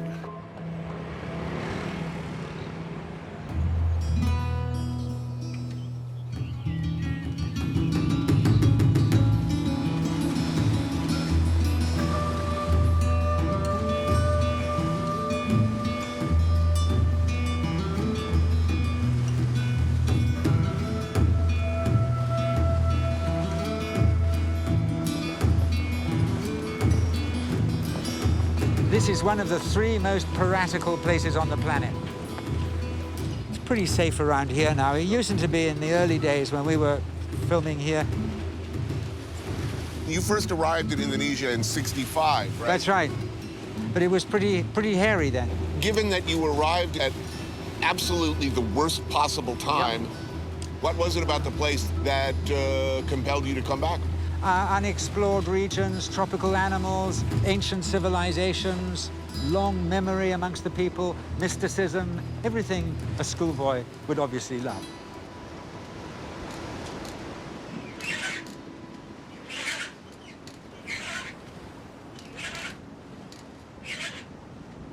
You're training, correct me if I'm wrong, psychoanthropology?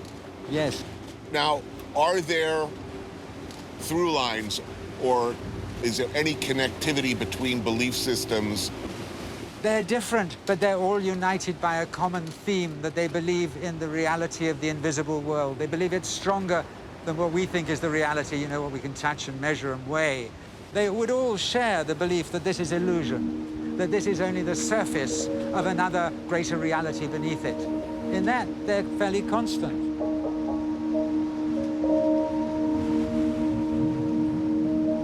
This is Nusa Penida. This was a penal colony for Bali. They put their criminals here. Right. And they also believe that it is the home of the Layaks, the witches, the black magicians.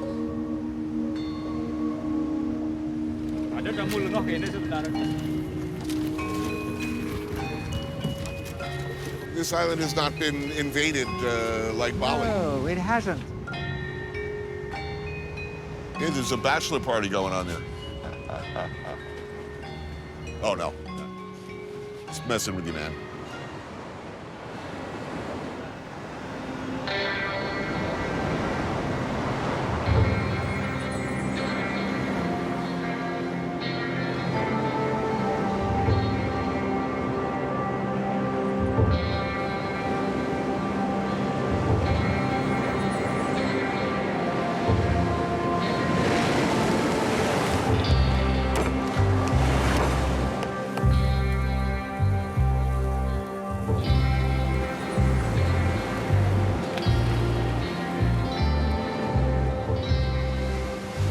Wow. It's some big lobsters. These have to be the biggest local lobsters I've ever seen. Wow.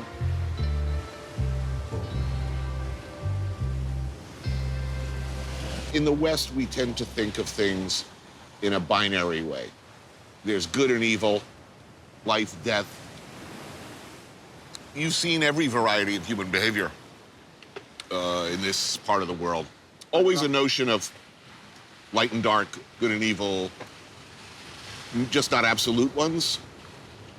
You know, we call Bali the island of the gods. That's a sort of slogan for the tourism industry, but it's equally an island of the demons. I mean, I've always found useful in anthropology this concept of the left and the right cranial hemispheres. The left is the thing that we are over-dominant in the West. It handles the rational, practical, consecutive thought. Here, it's the opposite imbalance. It's the other way around. The right is the intuitive, holistic access to everything we've ever been. That's access the right to our brain. genetic memory, exactly. So they know stuff we don't know. They definitely know No stuff doubt. we don't know.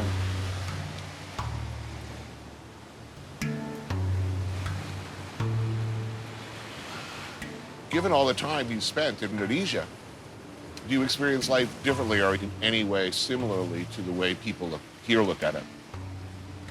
No, I don't think I do see it the way people here see it. I like to think that I can see what it is that they're seeing, as it were, but I've got a broader perspective because I'm a Westerner, I'm a foreigner in a strange land. I'll never be considered an Indonesian. I'm enriched by being here because there's a greater variety of human experience going on here. Yeah, tell me about the funerals, because we're attending one. You are. You will be. Yes. Well, a Balinese funeral is a very sobering phenomenon, especially for us Westerners who distance ourselves from death. I spent quite a long time doing these beautiful offerings, all of it to go up in flames. Ah. So it's ephemeral art. And the idea is that we, too, are ephemeral. And this is why it's quite an extraordinary thing that you actually light the match that consumes your loved one.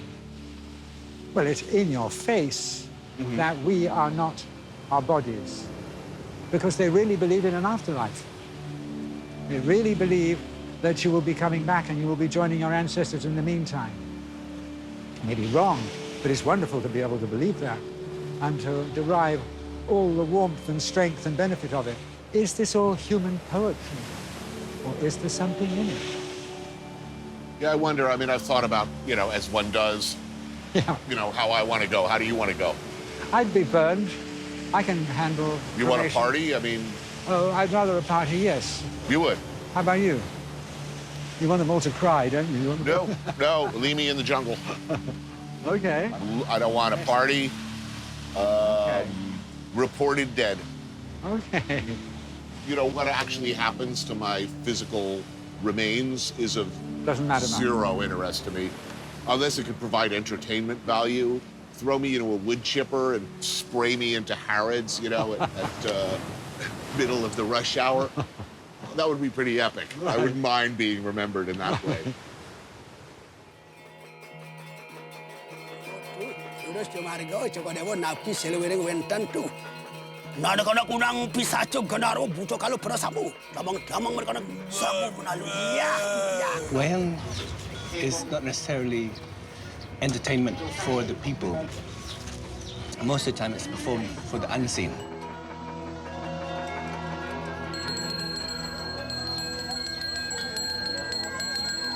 That's why it's a shadow play. It's also for the shadow world. We Balinese have a lot of magical thinking. Often we believe that what happens in the real world is a consequence of what is happening in the shadow world. That's why there's so much offerings and appeasements. Every day we make offerings. Love notes, thank you notes, left around to the spirit saying thank you for keeping everything in balance.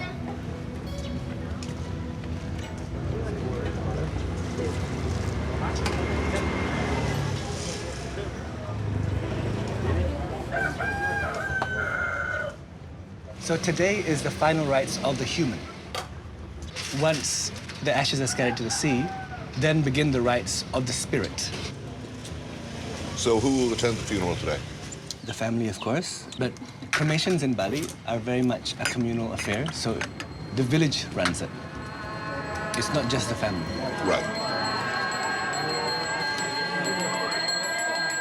People's attitudes towards the passing of a life, towards death, funerals, wakes, different here than in the West. No weeping and rending of garments. There is a lot of... There is. It's at the bathing ceremony of the body, that is when the mournful event becomes a joyous occasion. Right, but the funeral itself. It's a joyous occasion, especially the cremation. It's a big send-off. It's a big party to send the spirit to the afterlife. We're not talking about the end. Life is cyclical. It's very much a circle. So this is something to be happy about. Yes, definitely.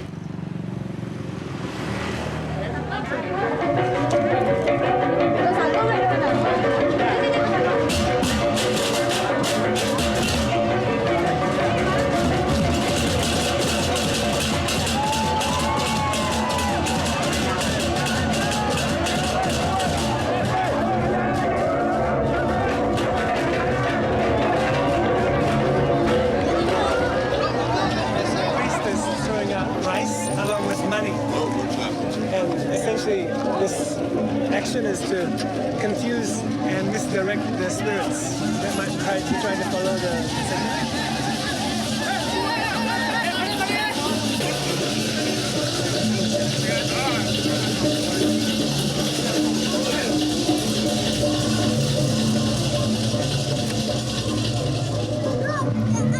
Love the sound. It's beautiful.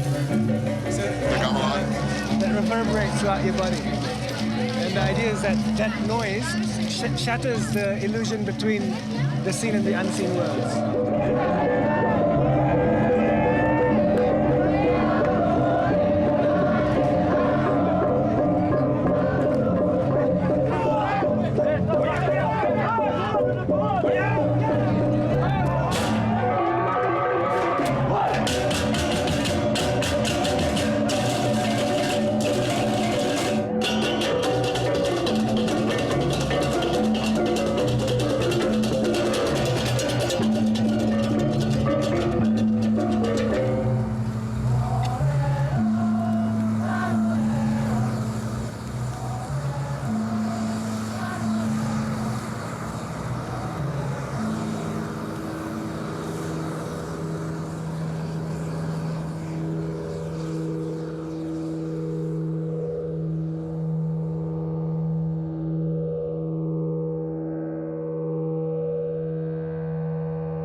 the state of mind is very important for your next journey. This is where you frame that big send-off to the next life. And of course, that journey is the mystery, the unknown, because eventually the soul will be reincarnated back here.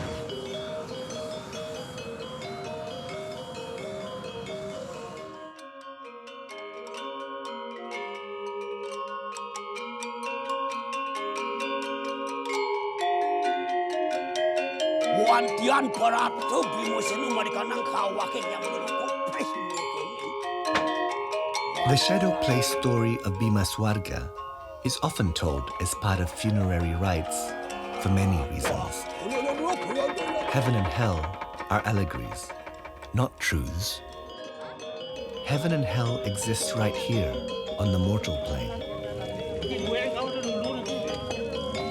No tears should be shed during the cremation ceremony. Tears only hold back the soul of the departed. At sundown, ashes will be released, returned to the purity of the sea. Time is circular, as is life. Death is but the beginning of another journey.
All stories should end on a beach. All the good ones do, anyway. Why should this one be any different?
You notice something unusual about this scene? What is odd about this scene? Holy cow. This is a deep question. It's not a quiz question. It's not hard to solve. Look where we are. We're at this most spectacular view overlooking this incredible lake and these mountains, and yet, strangely, we're pointed in the direction of the lavatory. mean, I don't know what your view is. Mine's of three butt ugly cameramen You and a are fucking bathroom. amazing. I thought about it when I came, but then I thought, okay, obviously we want to show the beauty of the back. I agree with you. Let's saddle up. All right, you ready to pull out, so to speak? I'm brimming with content. So I'm ready anytime.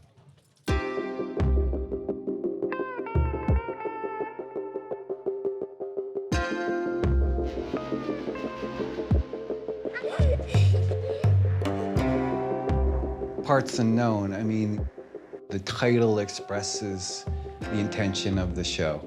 Unknown, the unknown, and new.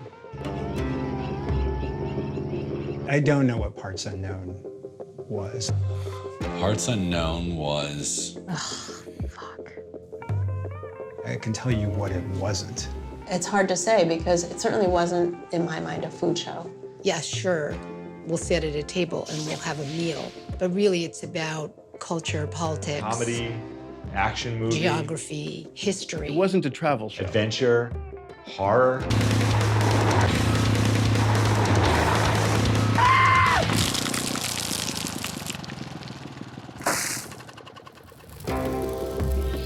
You know, I don't know. It's hard for me to say what Parts Unknown was because I was so immersed in it that it was, I mean, it was definitely more than a job. It was like such an incredible experience. What is Parts Unknown is actually a really easy question because it was Tony. Oh, yeah. That is, can I say tumescent on CNN? Yeah, I'm pretty sure I can. I've often been asked the question, what was Tony like? I feel like it's the first question everyone asks. What you saw on screen, it was and is that man. That was the magic of Tony, I think, is that people who never even met him, they would feel like they would know him. He was this curmudgeonly, funny dude. He said something like, if you can't smoke in a recording studio, what the fuck has this world come to? Candid, raw. Difficult, funny, brilliant. He was honest, brutally at times. Is he nice? He's not nice, but that's okay. Even though you felt like he maybe liked you and liked what you were doing, you were very, very, very rarely ever going to hear it. Did Tony say thank you? For what? I remember an event in Lyon. It was Tony, Daniel Boulou, and Bill Buford. And we had gone in and pre-lit everything to seamlessly move from place to place. And Tony notices the light that is on over their head, that it's clearly not a restaurant light, but one of our lights. Oh, nice, they've lit already. And Bill's like, man, like your crew's like pretty awesome. You have an amazing team. And I could hear Tony say, only pet the baby when he's sleeping. As we say in the kitchen. Only pet the baby when it's sleeping. Only pet the baby when it's sleeping. It's, you'll ruin it. He was a great motivator in that way. Only pet the baby when it's sleeping. I should do more of that. Okay. All right. Say when. Good. I'm sure I did not write this line. His soul was the soul of a writer, and I think he was a beautiful writer, and I think that kind of, you know, poetry and his love came out through his words. Next time you turn off a news cycle filled with shouting bobbleheads, convinced that America is devolving into a moronic inferno, questioning the greatness of your nation, maybe you should come here. Here are your Purple Mountains Majesty. I think when we really hit it right, and why I think it's timeless, it's Tony's voice. That's why people responded so well to it, right? They wanted to hear what this man had to say about the world. Europeans first reached West Africa in the mid-15th century, bringing with them the usual things: an industrialized slave trade, subjugation, the rule of the many by the very few. The moment that Tony's voice actually gets into a show, all of a sudden you have a full picture. You have the full perspective of this man who has an angle. You know, he knows how to point up a story. First question would be, in your lifetime, will you be able to visit Jaffa? He wanted to give a platform to people who would usually be ignored, you know, who would be forgotten, people who wouldn't have a voice otherwise. He really gave those people an opportunity to shine. He always like joked about magical ponies and unicorns, but like he truly was. He was like a fucking unicorn. Like.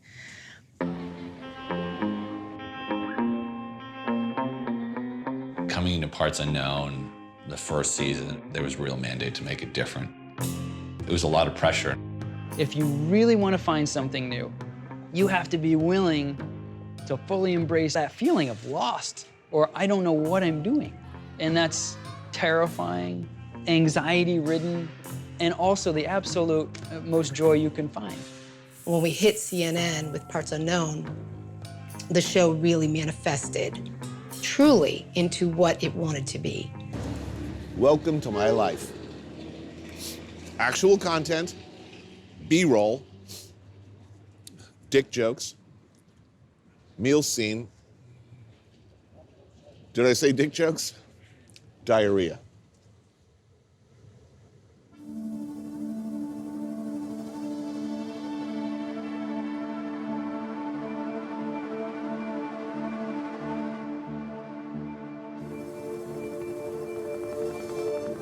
Where do we come from? How does it all work? How far can we go?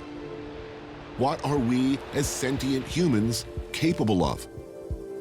And it's funny, man. It's not until, you know, someone's gone that you really, really try to understand what made them tick. And what made Tony Bourdain tick? He talked a lot about being on the move. And I think that Tony, you know, obviously like a shark, needed to be on the move all the time.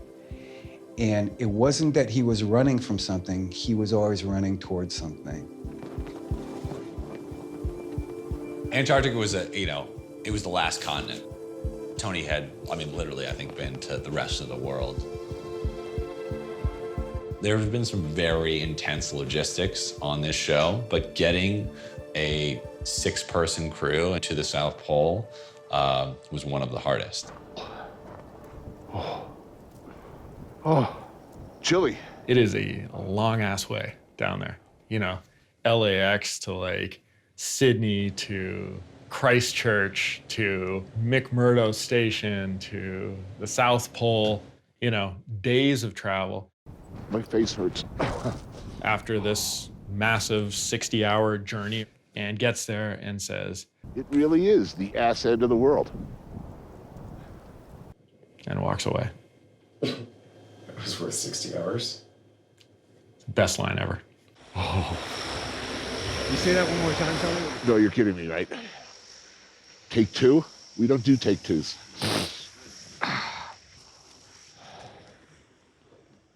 Now, I want to see one of those seals fuck a penguin. The show became a vehicle for him to meet some of his heroes, for him to kind of live out some of his own dreams, like some of his own, you know, fantasies. I've had something of a multi-decade obsession with the Congo. It's been kind of a personal dream, if you will, to travel the Congo River. And now, for better or worse, I get that chance. There's moments in this series where watching Tony truly experiencing something that's like life-changing.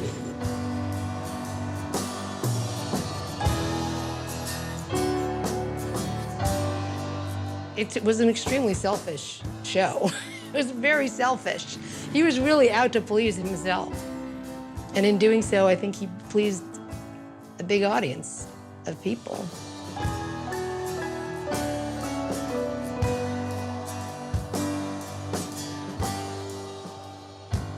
Frankly, this TV show has become an impediment to the smooth operation of this mission. We might have to terminate your command.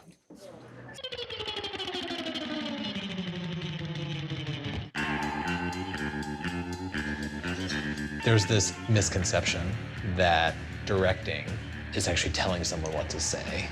Attempt to manipulate? Yes. Direct? No. Can we just put a little piece of green behind you? No. 10 seconds. You were a director on a Parts Unknown episode because you were directing everything around Tony, but you were never directing Tony. So production vehicles should not park in front of the restaurant. Let's let the motorcycles park in front of the restaurant. Did you want to be able to tell Tony, like, you know, could you just, God, could you get to this point, please? Because, you know, we really do want to get to this point. It was all freeform. It's true documentary filmmaking. I would have about 15 to 30 seconds to kind of go over the main points. Just don't say action. Don't say cut. They actually said action to me on the last shoot. They were like, action. No, really. So everybody was like this the whole time. It was like, Probably don't look at him. There were no second takes. If it was really important, you could beg or pretend to cry. Get over it, man. We'll catch it in post. So stovepiping, have you talked about stovepiping? What's the definition of stovepiping? Well, very much like some of the questions you're asking. Here's some themes. Here's some ideas you might want to talk about, Tony. So, isn't this place da-da-da-da-da-da-da-da? You didn't get to do that with Tony. Hated it. Pretty sweet. what are you, stovepiping content now, Jerry? Is that what's happening? No, man. Is that what's happening here, Jerry? Did you come to this? I can't even trust you. If he got the sense that you were trying to sway a conversation one way or the other or get him to say something, it was a wrap. I mean, it was like you get the dagger eyes. Or like the inevitable wides, which essentially meant that the scene's over. Go wide. Want to go wide? You want to go wide? Yeah, you go wide. He called it. Tony just called it.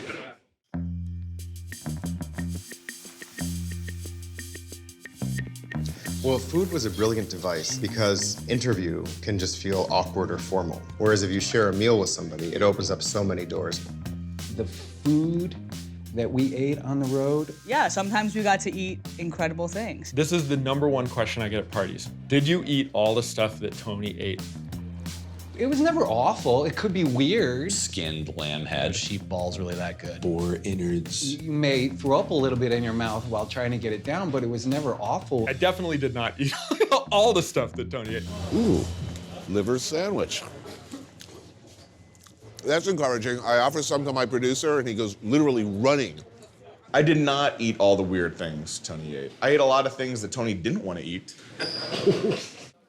On the rare occasion, Tony would offer us some treats. Helen, do you like this stuff? There you go, Helen. Come on. We were filming a scene at Pojangmatcha, and they had silkworm stew. She hasn't been here since she's 4 years old. Really? Yeah. The crew obviously meant a lot to him. Yeah, it was a trip I won't forget, you know.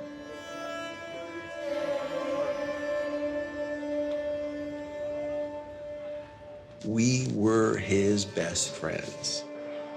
We were the people that were with him all the time, and we had amazing conversations about our favorite movies. We would have a conversation about our favorite movie, and we'd try to create an episode that was based on that.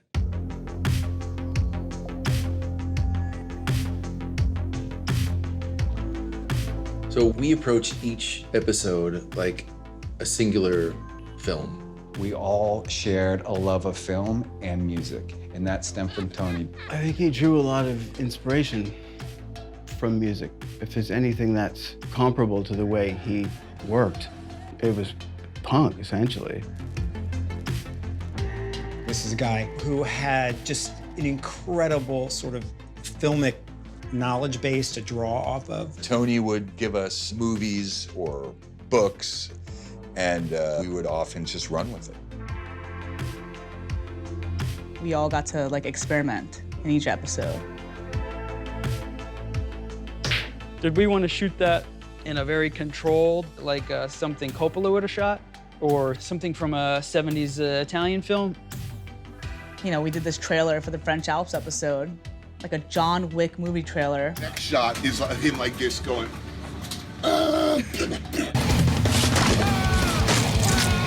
Why would we do, like on CNN, we're showing this? We did things on this show that were unbelievable. But that can get expensive. Are we talking about budgets? Next question. What's a budget?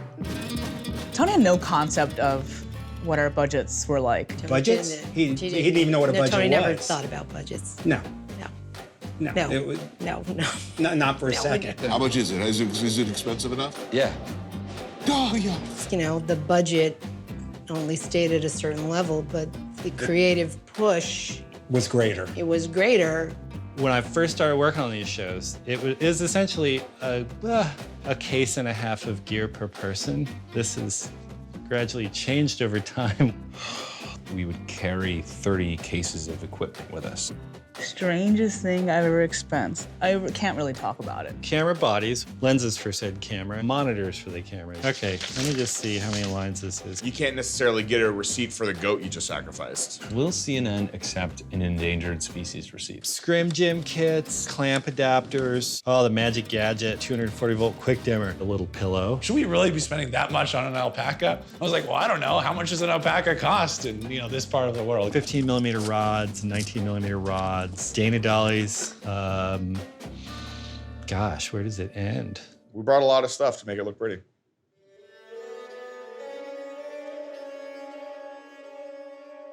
I think it was really about trying to accomplish what he wanted. I mean, he knew that he was lucky to have this opportunity to do these things. And so we were always trying to do it within our budget.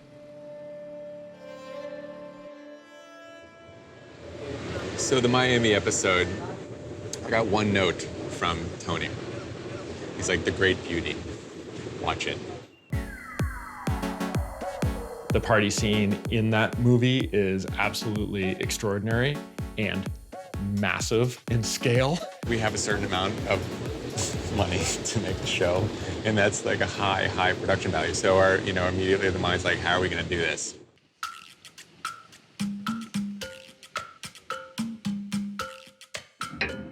There's a scene with a woman dancing in The Great Beauty, and so we needed to kind of articulate this idea. Mo, the burliest of our cameramen, he is like directing this like dancer who's dancing in a window. She's like beautiful long hair, and she's like doing this dance, and it's not quite as like exaggerated as Mo wants. So there's this shot of like Mo sort of going back into the window with her and like flipping his knot hair like, back and like just like doing this whole thing. I think it actually worked pretty well considering. I don't know, you look at that and that it's hilarious, first of all, but then it's like, it really points at the passion, right? And you look at that we actually pulled this thing off.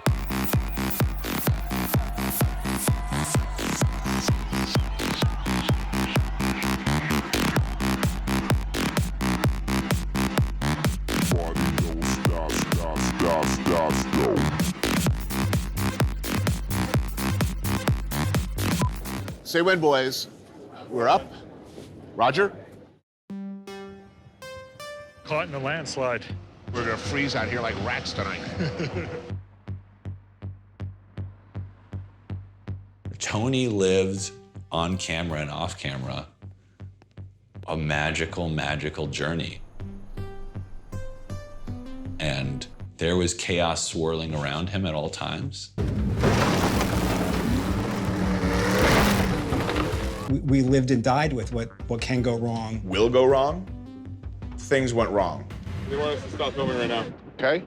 On the one side, you have control. On the other side, you have chaos. And always between control and chaos is where the show is moving. Sometimes it collapses.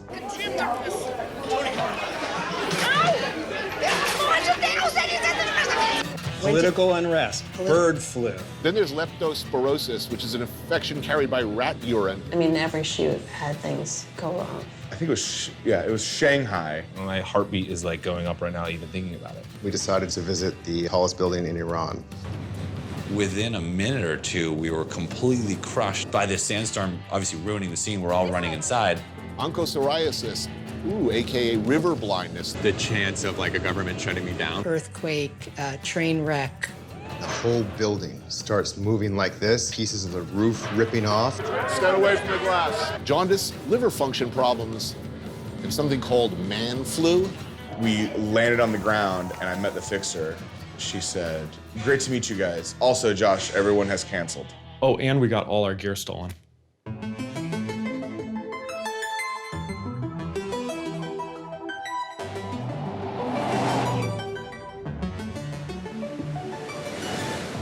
There was something about Parts Unknown, and I think it was just the nature of the show, that embraced chaos. If there wasn't this element of chaos and intensity to the shoots, then, I don't know, there was some intangible energy that came from that. Without a doubt, we succeeded at the ability to quickly veer off plan A and find our way to plan F and make something of it. That's why the show was good.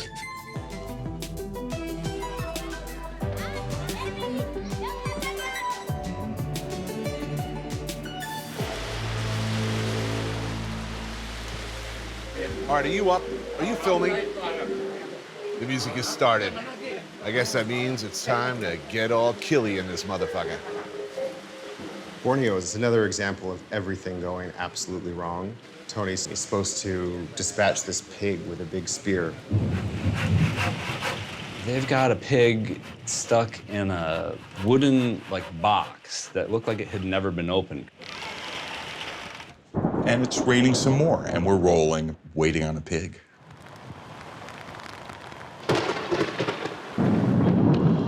Oh my God, where's the pig? It's coming. Is it arriving by magical package? Is it arriving by unicorn?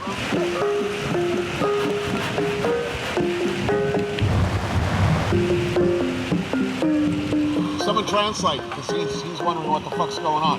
Tom's on the walkie screaming, sitting next to Tony saying, "Where's the pig? Where's the pig?" I'm up in a totally different section of the village, and since it was in the middle of a torrential downpour, the pig escaped immediately.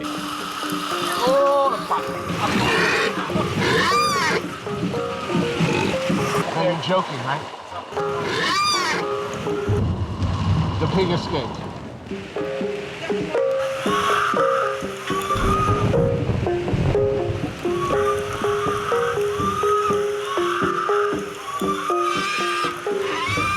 It was so intense. I don't think I've ever seen Tony look more pissed. And when he has a spear in his hand, that's not the look that you want to see. It's pretty awful, actually, but fun and awful, sort of the same thing. Where is he now? Okay, copy, thank you. They caught the pig in a net, and now they're tying it up. So it'll be here very soon. That's like 15 minutes away. No. Yeah. You ever tried to drag a struggling pig down to a river? All right, travel minute right now. 1, 2, 3. Everyone. The travel minute. Travel minute. The travel minute essentially was an extra deliverable that CNN wanted. Almost like a preview of the show. Indonesia, New Jersey, Asturias, Japan. He would basically distill and encapsulate a place in a minute. The Scottish Highlands, one of the most savagely beautiful places on Earth. It was like his absolute, the antithesis of what he was all about. He hated these. Tropical Wonderland. The beaches. Did I mention the beaches? Tony was a little hesitant. It's only a travel minute. We can't encourage them with quality. It promotes the show. It's for us. It's not like a snap-in that nobody's ever going to see except in Romania. Here we go, travel minute. All non-essential personnel can leave. Set up a shot, he starts talking about Uruguay. This guy comes out of the background just dragging a garbage can. I fell in love with this place. I fell in love with it first day. Tony's like, "How's that?" And I'm like, you know. Yeah, I got it, but in the background, I got a guy dragging a trash Perfect. can. Yes. I got Yes. Those are the kind of production values we like, Todd. Okay. Perfect metaphor for these travel minutes. Now fuck off. Thanks. That was it. That's what you've been complaining about for like an hour? Yeah. It's my integrity, man. So you phoned that in? Yeah, but I still feel like I'm jacking off a hobo.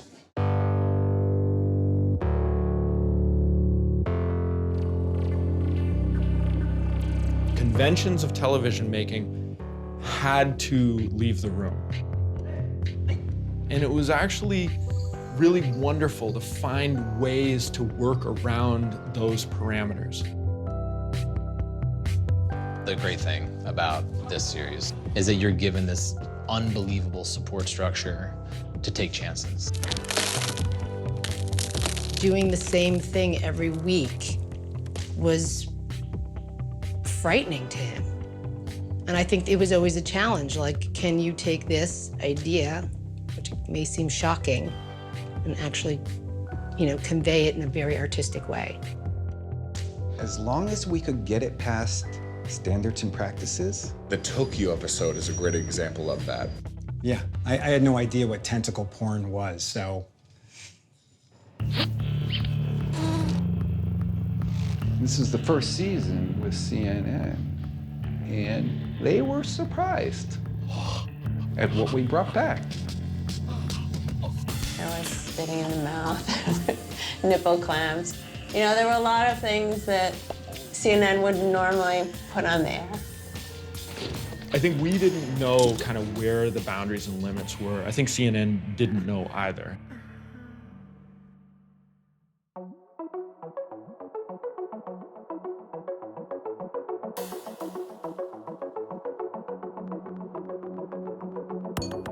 If he thought your shows were mediocre, that was the end. There was no, I think that was like the magic of the show too, is like, it just pushed all of us to like, do something weird. Like the Korea episode. The camera department was really given free rein. Zach and Todd decided to come up with this new camera system. So these cameras, they were very small, which you think would be great, except it had to be attached to a giant backpack. We looked like the Ghostbusters. At that point in time, that's all we had, but it was breakthrough for what it was.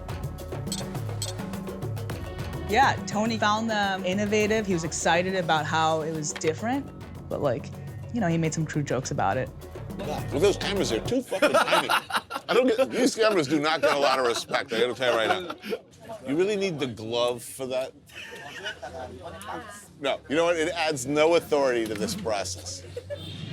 Happy to be back in Italy. No, I'll talk soon. Don't worry. I'm gonna have food in front of me. I think shooting-wise, I always really enjoyed the solo scenes. Oh, fucking hell, that's good. Solo scene is what we would do when we ran out of good ideas. We would put him in front of food and hope he would say something amazing. But the truth is, a lot of times you just talk shit on whoever was directing. Think of all the opportunity for practical jokes with the Vipers.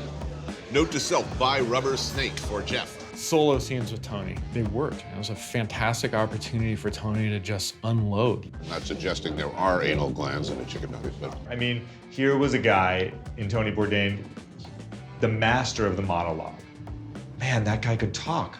He was just trying to make us behind the camera laugh. He would kind of deliver a line and kind of peer, over the camera to see what kind of reaction he would get. I hate mascots. You know they fart in those suits. Like at one point, I think one of the editors said, the camera's moving a lot. And I'm thinking, well, it's because I'm laughing. This guy, he would start riffing and we would just fall apart. It was amazing. It was as close as a glimpse as you could get to our relationship with him.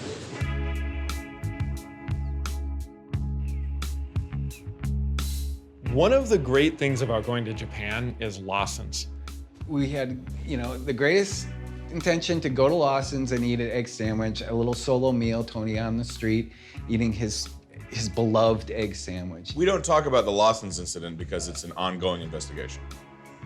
What is it exactly about this place that's got its tentacles so deep into my heart and my soul? The coup de grace, the golden goose of sandwiches at Lawson's is the egg salad sandwich, the fluffy egg salad sandwich. It's a masterpiece. Where are you? I know you're around here somewhere.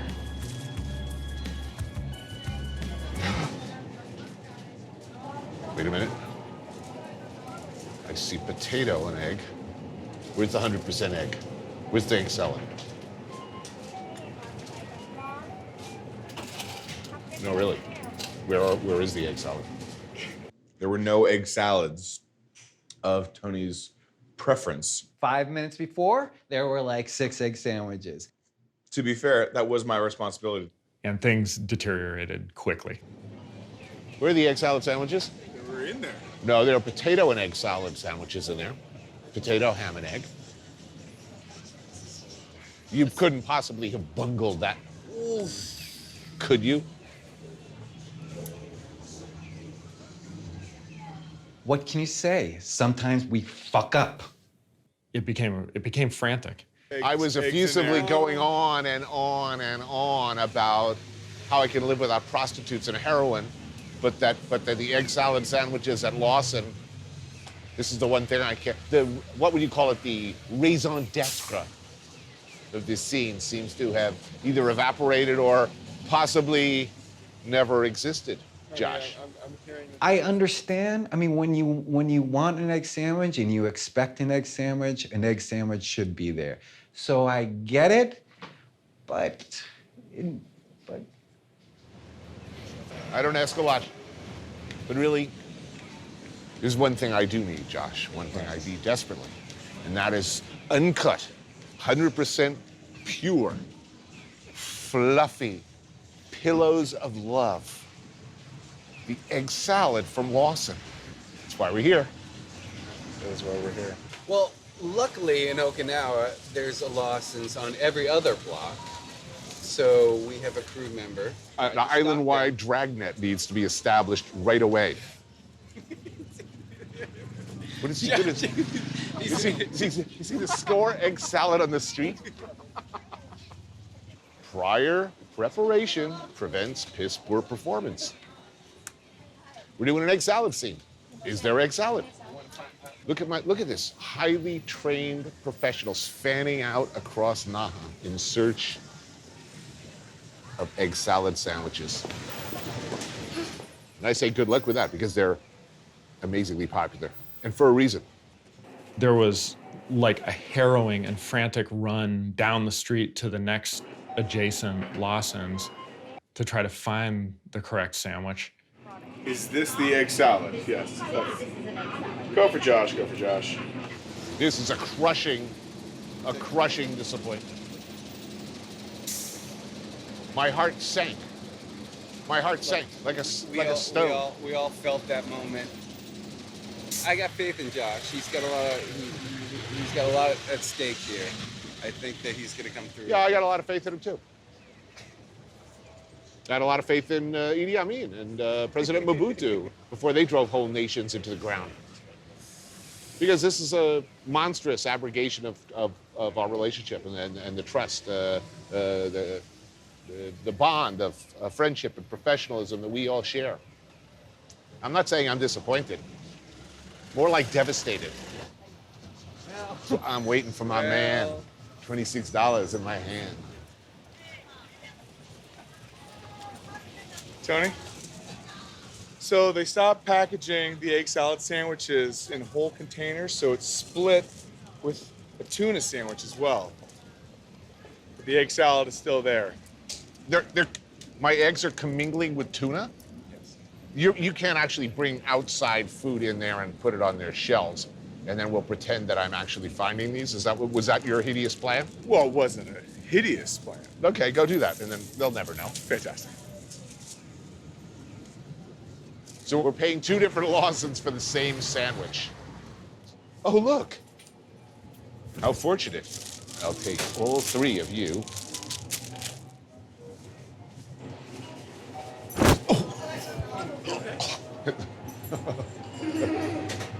Worst scene ever. Your question about was it fun is like a really good question. Because fun is a word that like I wouldn't think about necessarily for the show. Was the job fun? Was it fun? I wouldn't call it fun. We had fun. We were deep into Iran. I'm in a bar in the Philippines. And the besieged held us for a day. Filming a cover band. 13 years later, now I'm pinching myself. 3 beers deep. Does having the experience of your life and of your career like fall under the category of fun? There are moments of fun, for sure. Are there any local militias we can befriend? Is like playing kickball your definition of fun? You know what I mean? The backbending that the camera guys and the producers. Not that much sleep. And the constant sort of like, what is Tony gonna think? If that falls into the category of fun, then the answer is yes. If your definition of fun is like easygoing and like everyone's smiling and like having a great time and like can write home about it, then no, it wasn't fun. You know, when I think back on those early days, and I do remember that, the joy and the laughter and the heartache and everything that went on there. If I need to feel that again, that joy, I go back and when I look at the Waffle House scene. So what I love about this scene is, again, that Tony is truly experiencing something new and unexpected. You know what I know? I don't want waffles at the Waffle House. Bullshit, man. You have to have... Waffles? First thing you have, pecan waffle. Really?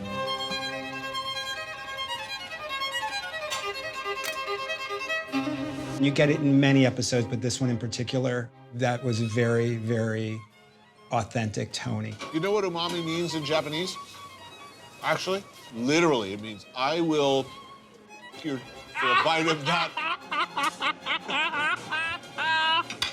burger.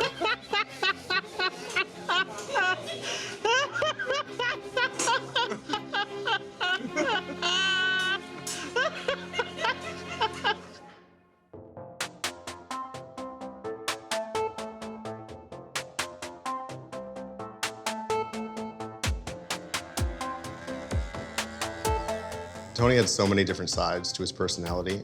I mean, he could be tough, he could be a raconteur, he could also be incredibly kind, big-hearted, and emotional person, sometimes all in the same interaction, which was sort of crazy. I remember in our Philippines episode, Tony joins for a family meal.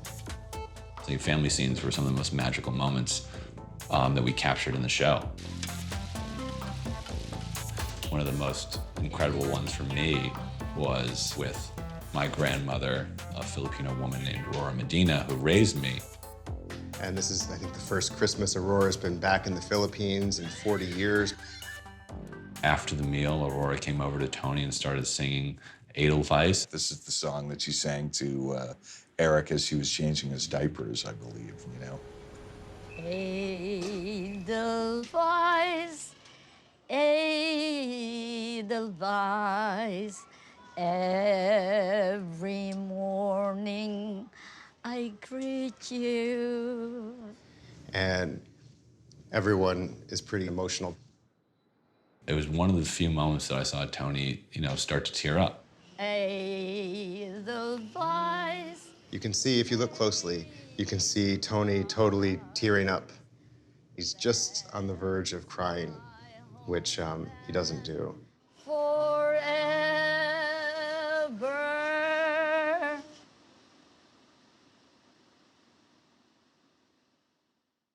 Yeah, it was really special to see Tony that vulnerable and see Tony, connecting with someone as beautiful and, selfless as Aurora.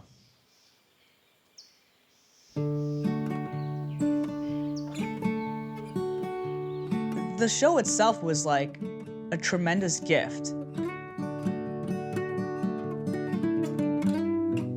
We got to work with somebody who was incredibly creative, obviously, but also let us experiment. The amazing thing about it is that the challenge has never really stopped any of us. We've met these challenges. I don't want to say we've met these challenges. These challenges have fucking inspired us to do great things.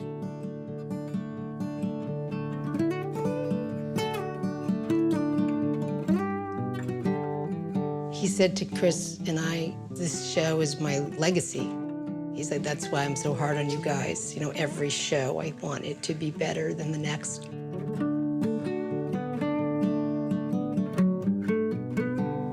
was the adventure of a lifetime. And that's not making an excuse for his dickish behavior, because he could certainly be a dick. But he was our dick.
Should we start drinking now?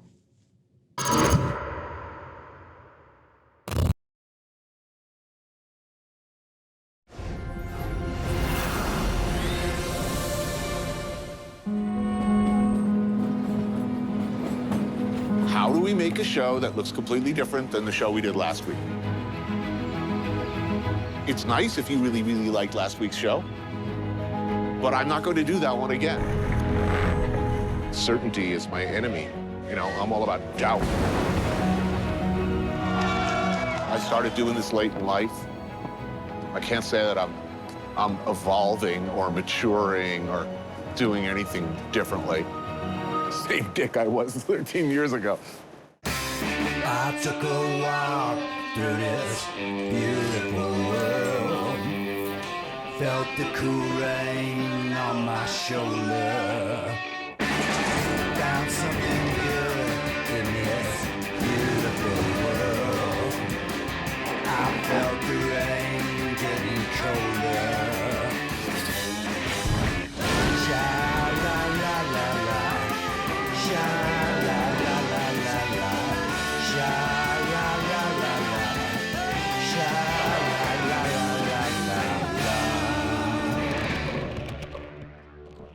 What do you think he did? I mean, in terms of the impact on television, Yeah. it's so multifaceted. Sure. So.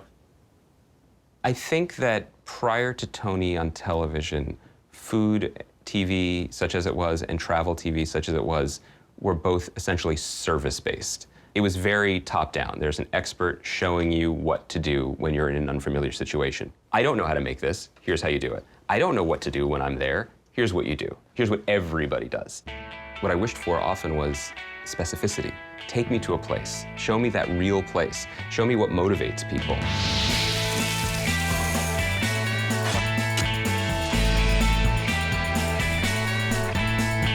People traveled with him. You were sitting in your couch in your home, but you were with him wherever he went. He would be overseas in the Far East one week and then maybe in the Bronx, you know, the next week, or in Miami the next week. He wasn't worried about protecting a boxed image of who he was, right? It's like, I'm gonna put myself in this experience, and it's gonna be what it is.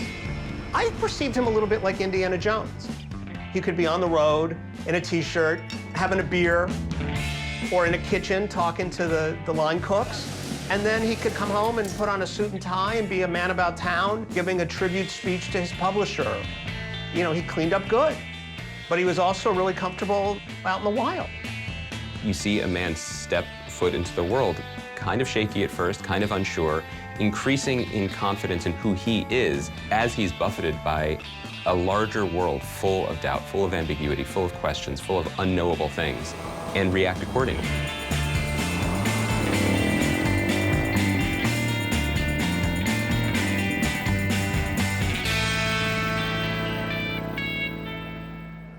I would describe myself as a lucky cook who gets to tell stories. And I think any other, I'm certainly not a journalist. I'm not a chef anymore. I'd like to flatter myself by saying I'm an essayist, but I'm a storyteller. I see stuff, I talk about that, I talk about how it made me feel at the time. I think that's the best, if you can do that honestly, that's about the best you could hope for, I think.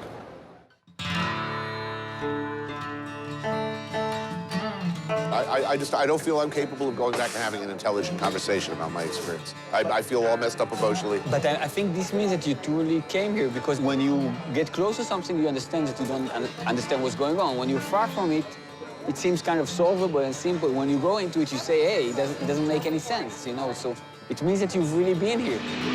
It is post-apocalyptic. It's like a science fiction film. What the hell happened here? Well, it is post-apocalyptic, except for the fact there's 700,000 people living here. So the conventional wisdom seemed to be, it's time to get out of Camden. Why are you still here? Because the need is in Camden. If every decent person in Camden leaves Camden, then we never have a chance. You're gonna stay? I'm not going anywhere. My pop-pop didn't leave. I'm not leaving. This is the only reason they gone. This is the only reason for. Just to protect my children and my wife. 20 years, 30 years. Yeah. Will things be better? Hope not 20 years and 30 years. Hope now, next year, things goes better.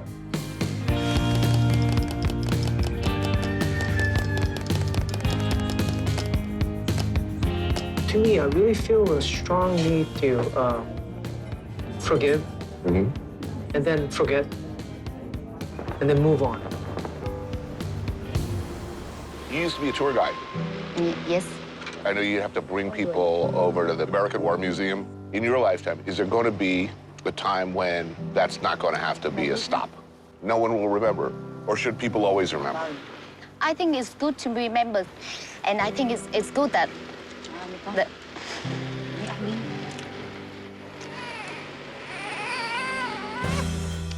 it's important that we know about history.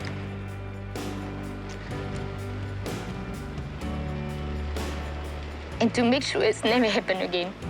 In conversations that I had with him, he said, look, I'm not a journalist.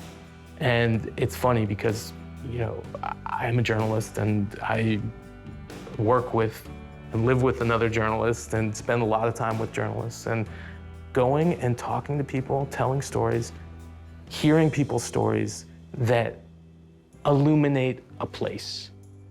If that's not journalism, I'm really not sure what is. How often do you get to sneak out for a beer? Very rarely. First of all, I don't get to sneak out, period. The beauty of TV to me is that it is a cumulative medium. It's a serialized storytelling. Every emotional moment we get to in season 4 of a show is earned. It's built on the back of everything that came before. There was a comfort level there. We knew each other. He knew he could push us. We knew that he would try to push us. People felt like they knew him. They felt like if they met him, he would look out for them. That sounds weird, but I think that's how people felt about him. They felt like he was in their corner. They felt like he was a force for good. They felt like his heart was in the right place. They felt like he was willing to stick his neck out for people. He was honest about anything he saw, not to censor himself, whether positive or negative. I think that's very important, and that's why many people connect, because they see he's talking about, like, even the words that he throws. Sometimes I was like, Jason, can he say that on TV? He was like, Tony can. What is the perception of Mr. Putin these days? After 14 years, he's in power. My perception? Personal. Do you really want to hear it? I'm not sure, but let's see. A former mid-level manager in a large corporation, short. I think that's very important. Short. Who has found himself master of the universe. And like a lot of short people, if you piss him off, bad things happen to you.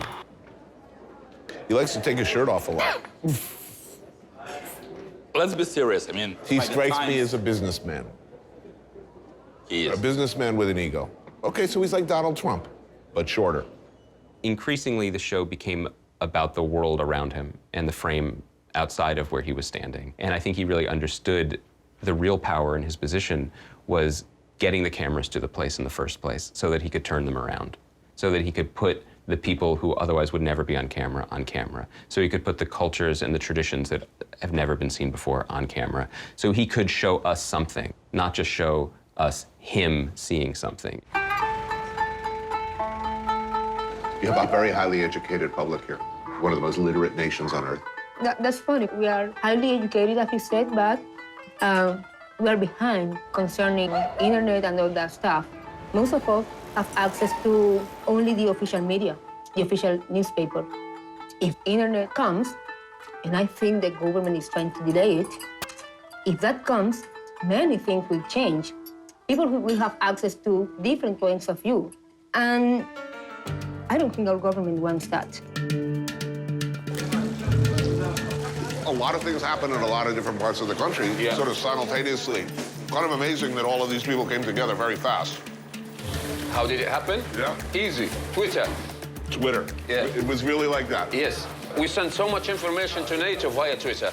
Did anyone think it was possible that in their lifetime they were going to see the end of this son of a bitch? Most people are telling me they never dreamed. I don't know if you can call them dreams, hopes, wishes. It was just something in the sky, something I look at every night. Right. But when I hit that point and got into Misrata and stood on Gaddafi's body, any dream will come true. This is a big oil-rich country. Why doesn't it look like Dubai? Well, I hate to be on this show and talk Nigeria down. You know what it is? Because you hear all these things all the time. So yes, there is corruption. It is about corruption. It's about the fact that the resources that are supposed to be used for people aren't being used for people. Years of military rule meant that people were brutalized. There was a fight against thinking. Imagine if they were all well-educated, if they had access to finance. I believe if you're a black person, whether you're African or you're African-American, you're never going to get any respect unless there's a successful black nation. Even if you've been traveling nearly non-stop for 15 years like me, there are places that snap you out of your comfortable worldview, take your assumptions and your prejudices, and turn them upside down. They lead you to believe that maybe there is hope in the world. I eat a lot of meals. I'm told about 400 per shooting season, off and on camera. Many of those meals are good. Many are really bad. Many are memorable for reasons good and bad. Few are epic, truly epic. But they do come along probably with more regularity in my life than yours. And I will gloat about that on Instagram whenever possible, by the way. Tony, get closer. You were totally sending me every one of those pictures, by the way. Wow, look at that. This style of dish goes back long before cameras, but it's perfect. Is there a more perfect assortment of colors and textures? Everything great about cooking is encapsulated in this dish. Often the ugliest dishes are the ones that are the most hauntingly delicious. Raw blood soup. I'm eating out of an open wound. Whole live frogs with garlic. That's one of the many stomach of the cow. Alternately unrecognizable, scorchingly hot, or both. I'll tell you, those are some of the best greens I ever had, no doubt about it. This dude's been everywhere. Come on. Yes. They're not just delicious, they're luxurious. What can you do to make it better? It's perfect. There's no improving this dish. No. Now, nobody talks, only we eat. Right, total silence. You put far more on the table than anyone could conceivably eat. Is that? If you don't like your guest, you don't put anything. Look, I've eaten a lot of great restaurants around the world, and there was still a little part of me that was saying, you know, this is going to be bullshit. The guy is out in the field yanking weeds out of the ground. I really didn't expect it to be as good as it was. It was delicious. It was amazingly delicious for me. What's fascinating to me, as somebody who first knew about Tony when his first successful book, Kitchen Confidential, came out, is I've always thought of him as a chef, even though it had been years since he had been a practicing chef. You know, Kitchen Confidential, what was the title, the subtitle? Adventures in the Culinary Underbelly? I mean, underbelly's a little bit of a dark word, but that's sort of what his shows were. he gave you the full 360 experience of this stuff. What was its history? What went into making it? What made it great? And his descriptive powers were so great that even though you, as a viewer, this is the great flaw, I think, in any food television, can't taste what's you're watching, he could convey what it tasted like, or smelled like, or what it evoked in him. And that, I think, was kind of the magic of it. It was sweet, sweet memories of this Stegosaurus-sized shank of cured pork, boiled and boiled until it literally falls away from the bones, steaming and moist, a symphony of meat and gelatin and good, good stuff. God is hiding in there somewhere. Some things just shouldn't change. Like, I'm here to feed my soul. It's the antidote to every other place. Roast bone marrow with parsley and caper salad. Thank you, yes. It's a simple good thing, but it's one of the most influential dishes, like, in the last 20 years. As I've become older, I've noticed the food that I yearn for is food that I react to in an entirely emotional way. Oh, man. Wow. Now, is there an appropriate way to attack this? Does one go straight in, or does one go at it from an angle? It depends what kind of man you are. If you're a coward, you would go from the corner. From the corner. Well, I'm a manly man. So you go in the middle. All right. For someone who does what I do, write about chefs, for people who are chefs, I think Tony was, like, as cool as they came, right? Everyone wanted to be, it was that classic line, everybody wants to be him. He was a cool guy, he could write, he was natural on television, the chef swagger. That's Tony, I mean, that started in some ways with Tony, or he epitomized that. Confident, smart, supercomputer brain that could spit out these incredible, witty things. But he would go to these places and he would evidence, I think, an incredible humility. He was genuinely curious. He wasn't trying to teach them. He wasn't trying to show off. How long does that broth have to simmer to get good? It's an hour. Wow, really? I would have guessed like 14 hours. I want to see how much you put in there. You gotta make it look really red in there. Has to be blood red. Nice burny feeling around my lips, flop sweat. Happy. People are put on Earth for various purposes. I was put on Earth to do this. Eat noodles right here. At the end of a long night, decisions good and bad, friends old and new, a night spent playing or a night spent working. All across the world, wherever cooks stumble out of work late, there's a place like this. Gentlemen. Hey, Tony. How are you? Nice to see you. What's up? It's the city that never sleeps. 24-hour Mokato, right? This place is very democratic because, like, everybody comes late at night, taxi drivers, hookers, and cooks. Because why is it that hookers and cooks always like are welcome at the same place? You know, we're the same social standing. I'm ready, man. I am hungry. I've had nothing to eat all day. Yeah? I'm starving.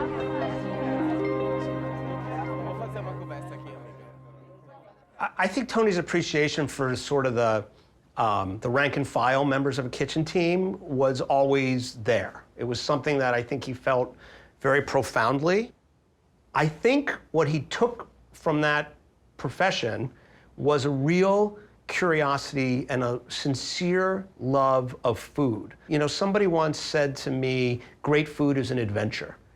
And I think that's where the beginnings of what he transitioned into came from. I mean, if you don't like food, if you're not interested in food, it's really a problem. It's a relationship non-starter. It's like someone saying, I don't like music. You know, conversation's kind of over. But I mean, I'll always look at the world from that. I mean, all my values, every important skill, any good things about my character, any good characteristics I have, all the important lessons of my life I learned as a dishwasher or as a cook. And I'm always going to look at the world through that prism. A few years back, I got the words, "I am certain of nothing," tattooed on my arm. It's what makes travel what it is. An endless learning curve. Well, that's a popular metaphor for India. Pakistan is twins separated at birth. We're never twins. I mean, It was one country. You can say dismembered.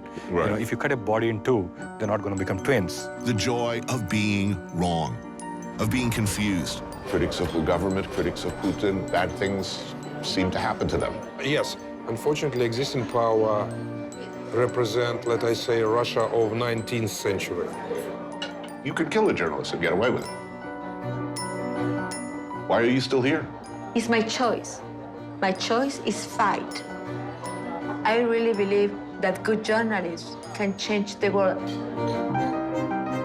At first, you see what you see in so many places. Busy markets, the noisy streets.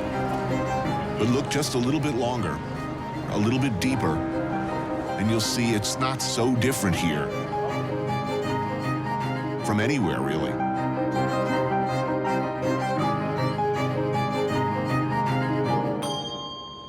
It's incredible thinking back how fearless he was. You know, he went to CNN, which is a network that travels all over the world and goes into war zones, and he saw that, I think, as a challenge. And he was not afraid to ask uncomfortable questions, go to uncomfortable places, poke at uncomfortable scabs.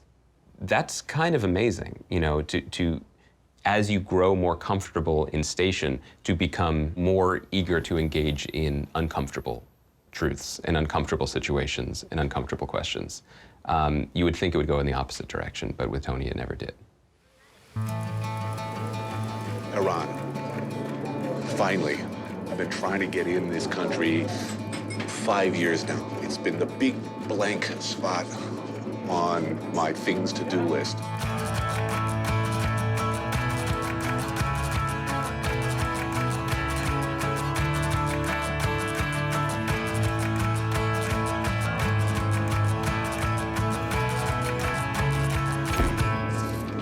Iran I've seen on TV and read about in the papers. It's a much bigger picture. Let's put it this way. It's complicated. And I think it's gonna shock the hell out of you.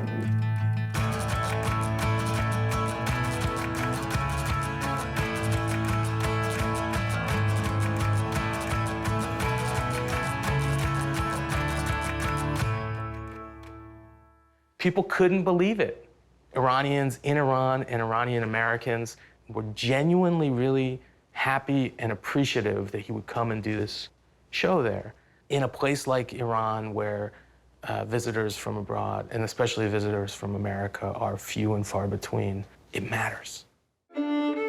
As print journalists, our job's difficult, but it's also kind of easy because there's so much to write about. You know, the difficult part is convincing people on the other side of the world that what we're telling you we're seeing in front of our eyes is actually there. When you walk down the street, you see a different side of things. People are proud, the culture is vibrant, people have a lot to say. Jason Rezaian is the Washington Post correspondent for Iran. Yeganeh, his wife, and a fellow journalist, works for the UAE-based newspaper, The National. Jason is Iranian-American. Yeganeh is a full Iranian citizen. This is their city, Tehran. The official attitude towards fun in general seems to be ever-shifting. How is fun even a good idea? I mean, there's a lot of security, there's lots of rules, there are a lot of people in place to make sure you do the right thing and not do the wrong thing. But there's a lot of push and pull, a lot of give and take. When I first started coming here, you wouldn't hear pop music in a restaurant or It's everywhere. Now it's now. everywhere. We have police, they arrest girls or women for having bad hijab or not being covered enough. But it's not that we live with the police in our head, you know?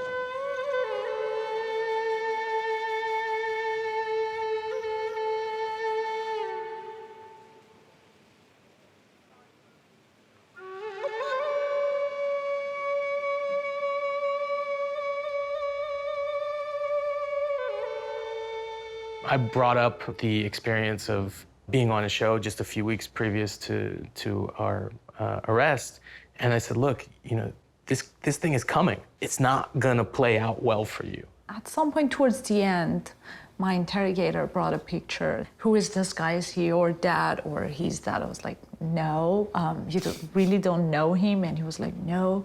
He said, well, this is a very famous guy. If you're interested in traveling, food, you should watch his show. But he told me there was nothing in your conversation with him about food. I was like, no, we discussed a little bit of rice and fish and things like that, but it was mostly cultural topics, social life, things like that. And he said, so it's gonna be another punch in our face. I was like, no, it's not gonna be like that. He's not that kind of guy.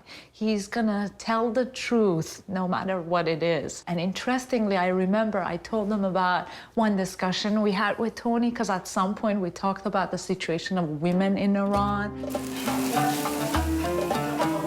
You know, one of the first things that people will say when you say, well, I'm going to Iran, oh, yeah, but don't they make women do this, and this? Yeah. Actually, not so much. Not as much as our friends. Yeah. Compare and contrast, women aren't allowed to drive in Saudi Arabia. That's right. Or vote. Or vote. You can drive. You can vote. Yeah, of Can you own a course. business? Of course. My sister is an accountant. She has her own company. Girls are allowed to do almost everything, except we want to go and watch football, which is like Can't go watch football. We cannot. Women's issues are often at the spear point of change or possible change here. On one hand, prevailing conservative attitudes demand certain things. On the other hand, Iranian women are famously assertive, opinionated. It's a striking difference from almost everywhere else in the region. So why are we so friendly with the Saudis again? It's a great question. It's a really good question. I'm happy that you asked that question.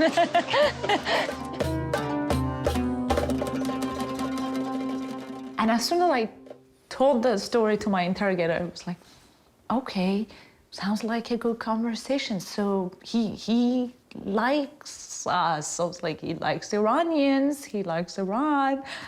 So that was kind of convincing. I was able to cool things off. Do you like it? You happy here? Look, I love it and I hate it, you know, but it's home. It's become home. Are you optimistic about the future? Yeah, especially if this nuclear deal finally happens. Yeah. Very much, actually. Let's assume the worst. Let's assume that you cannot see any way to reconcile what you think of Iran with your own personal beliefs, that you just generally don't approve. Yeah. I think those are exactly the sort of places you should go. Totally. See who we're talking about and where we're talking about here. And I think it's almost un-American not to go to those places, you know? I don't know that I can put it in any kind of perspective. I feel, you know, deeply conflicted, deeply confusing, exhilarating, heartbreaking, beautiful place. Yeah, exactly.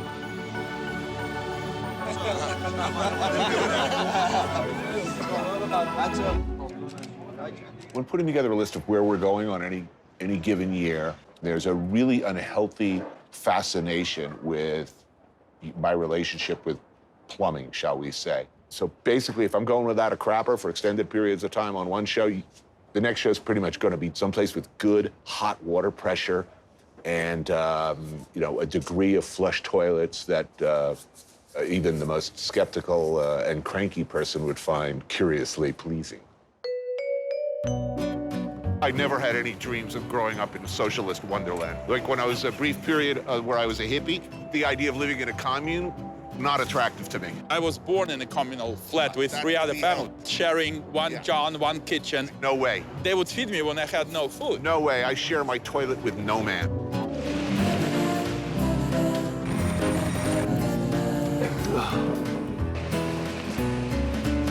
Well, I'm looking forward to the week. Yeah. This is a low-impact show. What is a low-impact show? It means I'm not, you know, paddling upriver. It means I get a flush toilet, eating well, constantly. You like luxury? I do. Look, I do. I like a fluffy hotel towel. I like a bidet. Look, I like warm jets of water squirting up my ass. I mean, who doesn't? Oh.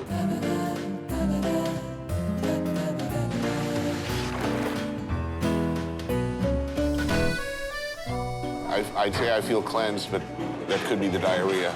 Really don't understand this whole purging thing. People are like, no, is it purging, cleansing, juice cleanses, right? Just travel with this show for a while, I'll tell you. I'm feeling pretty good. My crew, clean as a whistle. You could pour mineral water through them and it would come out crystal clear. That's no fault of the fine cuisine here, by the way. I'm convinced it was the shiny ham at the hotel buffet. You warn them, you warn them, you warn them. Do they listen? I made a potentially lethal mistake this morning. I did something I never do. Which is? I ate a Western breakfast at the hotel. I'm feeling it already. How do you do this and be a good person? I don't think you can. Like, if you wanted to do this regularly for the rest of your life, I would like to spend 3 months out of the year in a hammock looking out at the Caribbean in a secluded beach like this. You'd have to do bad things to do this, right? Feel guilty eating this well? I do. You do? I do.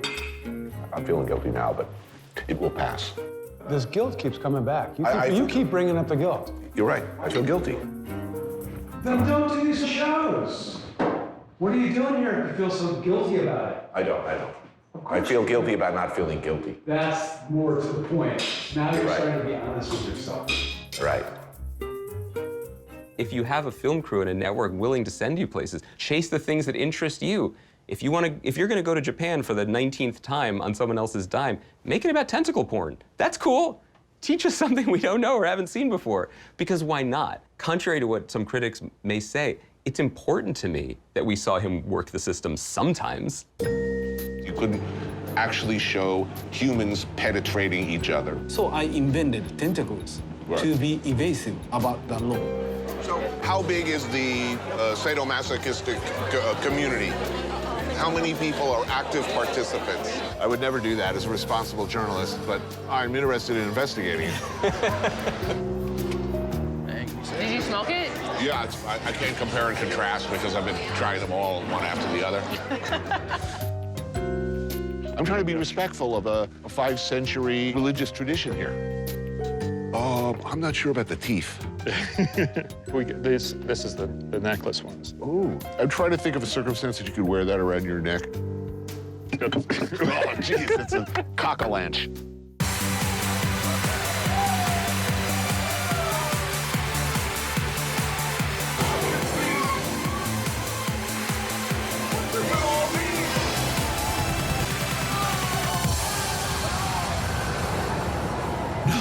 No, it can't be over. Not yet. No. There's kind of a gleeful juvenilia to Tony that was appealing on some level, but a little bit tiresome after a while. There were stories that he went back to again and again. There were punching bags that he just could not resist punching again and again. But I think every one of us was willing to put up with them because one of the pleasures of watching the show over time and watching him over time was watching the punching bags transform into people and watching those people turn into friends. One of the more fascinating aspects was the friendship with Eric Ripert. There was a feeling of inferiority. Stop trying to suck up the teacher. I saw that apple polisher. You basically just rip your ideas off of small businessmen. You got that right. And in fact, Ripert turns out to be this goofy, kind guy who doesn't mind being the butt of literally everyone's jokes. Who saw that coming? Do you have a pizza experience? Never did a pizza in my life. Does he know this? Look at this line. Stop digging around with your insane perfectionism. He's new. I can't do anything with him. You thought you were going to the moon or what? Be bitching and those things. Yeah, No, man. You'll look cool. You wish me bad luck. No, I don't. I just think you should have proper footwear, man. Your ability to drink leads to a number of assumptions about you. You know, your general manliness, penis size, your worth as a human being. I'm comfortable with my size. Oh, jeez. You have all the time. My jacket. Oh, yeah, blame your jacket. There you go. Oh! USA. Whoa. I never seen him so happy. These were men who loved each other. And we got to see that on television. And they weren't really shy about hiding that. It was goofy, and he made Repair eat Sichuan chilies until he wept. But it all came from a place of love and affection that is rarely captured on television, and honestly will be very, very hard to replace. Whoa! I'm telling you, I feel a lot more comfortable if you hadn't had 2 portions of eggs. This is amazing. Come in my selfie. Oh, it's a video. Hold on.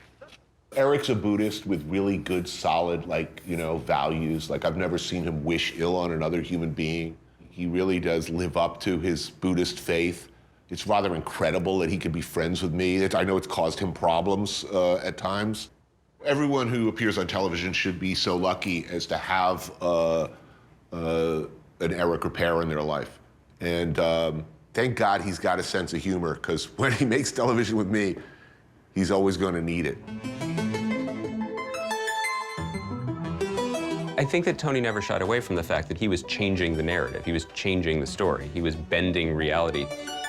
This was his experience in the world, and he never shied away from suggesting that people go out and find their own experience.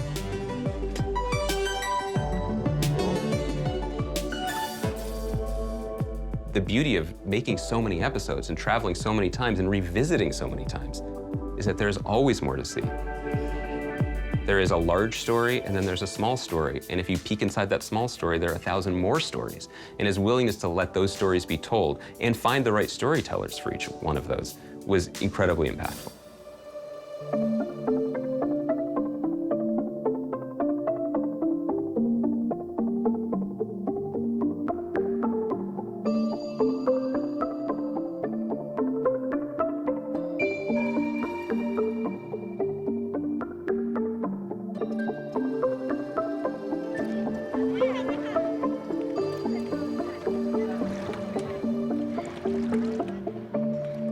On the one hand, they are this perfect expression of a guy who was an aesthete, who had very strong taste. He had very good taste in a lot of things, not just food, and felt very strongly, clearly, about expressing that in the show. There was no bullshit. If he wanted a certain type of music, he would get that musician to play that music. If he wanted stylistic reference, I'm sure he would make everyone on the crew watch 100 movies until you got it exactly right. That has value in and of itself. But what he did with that reference was purposeful. What he taught me about working class cinema and about the absolutely inextricable connection between an artist and a place. That's much more meaningful than just dropping a loose reference. It's a beautiful package to Trojan horse some other thought inside of it.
Years of traveling, and when you look back, what resonates?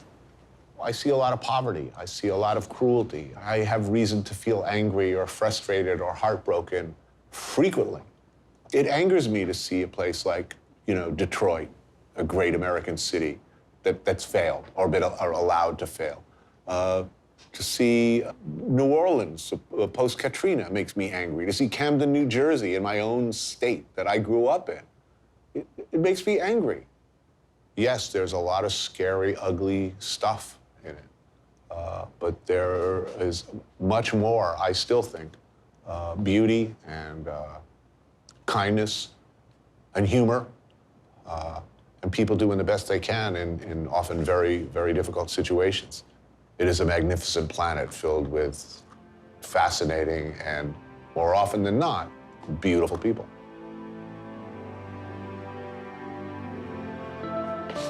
Where's that sandwich? I've been thinking about this a lot recently. This is a man who traveled the world, you know, what was it, 200 days a year more. At this point, every place he went, he had dozens, if not hundreds of people who considered him a good friend. And he made every single person feel like he was their friend for the time that they were together. That boggles my mind. We get recognized from being on that show. And when I say restaurants, I'm talking about, you know, greasy spoons, all the way up to fine dining establishments. People come over to the table and they say, "Did we see you on Bourdain's show?" Yeah, that was us. Sometimes we don't have to pay for the meals. There's a million of these Tony Bourdain stories out there of just how decent and nice and accessible he was to everybody.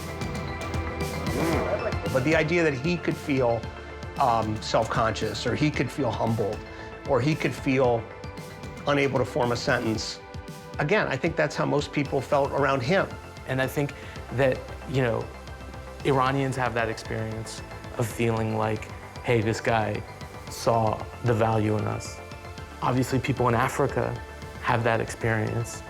People that work in kitchens have that experience. I don't know how he did it. I will never know how he did it. The ability to walk into any room in any country in the world and appear to be at ease, at least at ease without overcompensation, without overconfidence, and to make others feel at ease, to be able to break bread with anybody, to have a toast with almost anybody.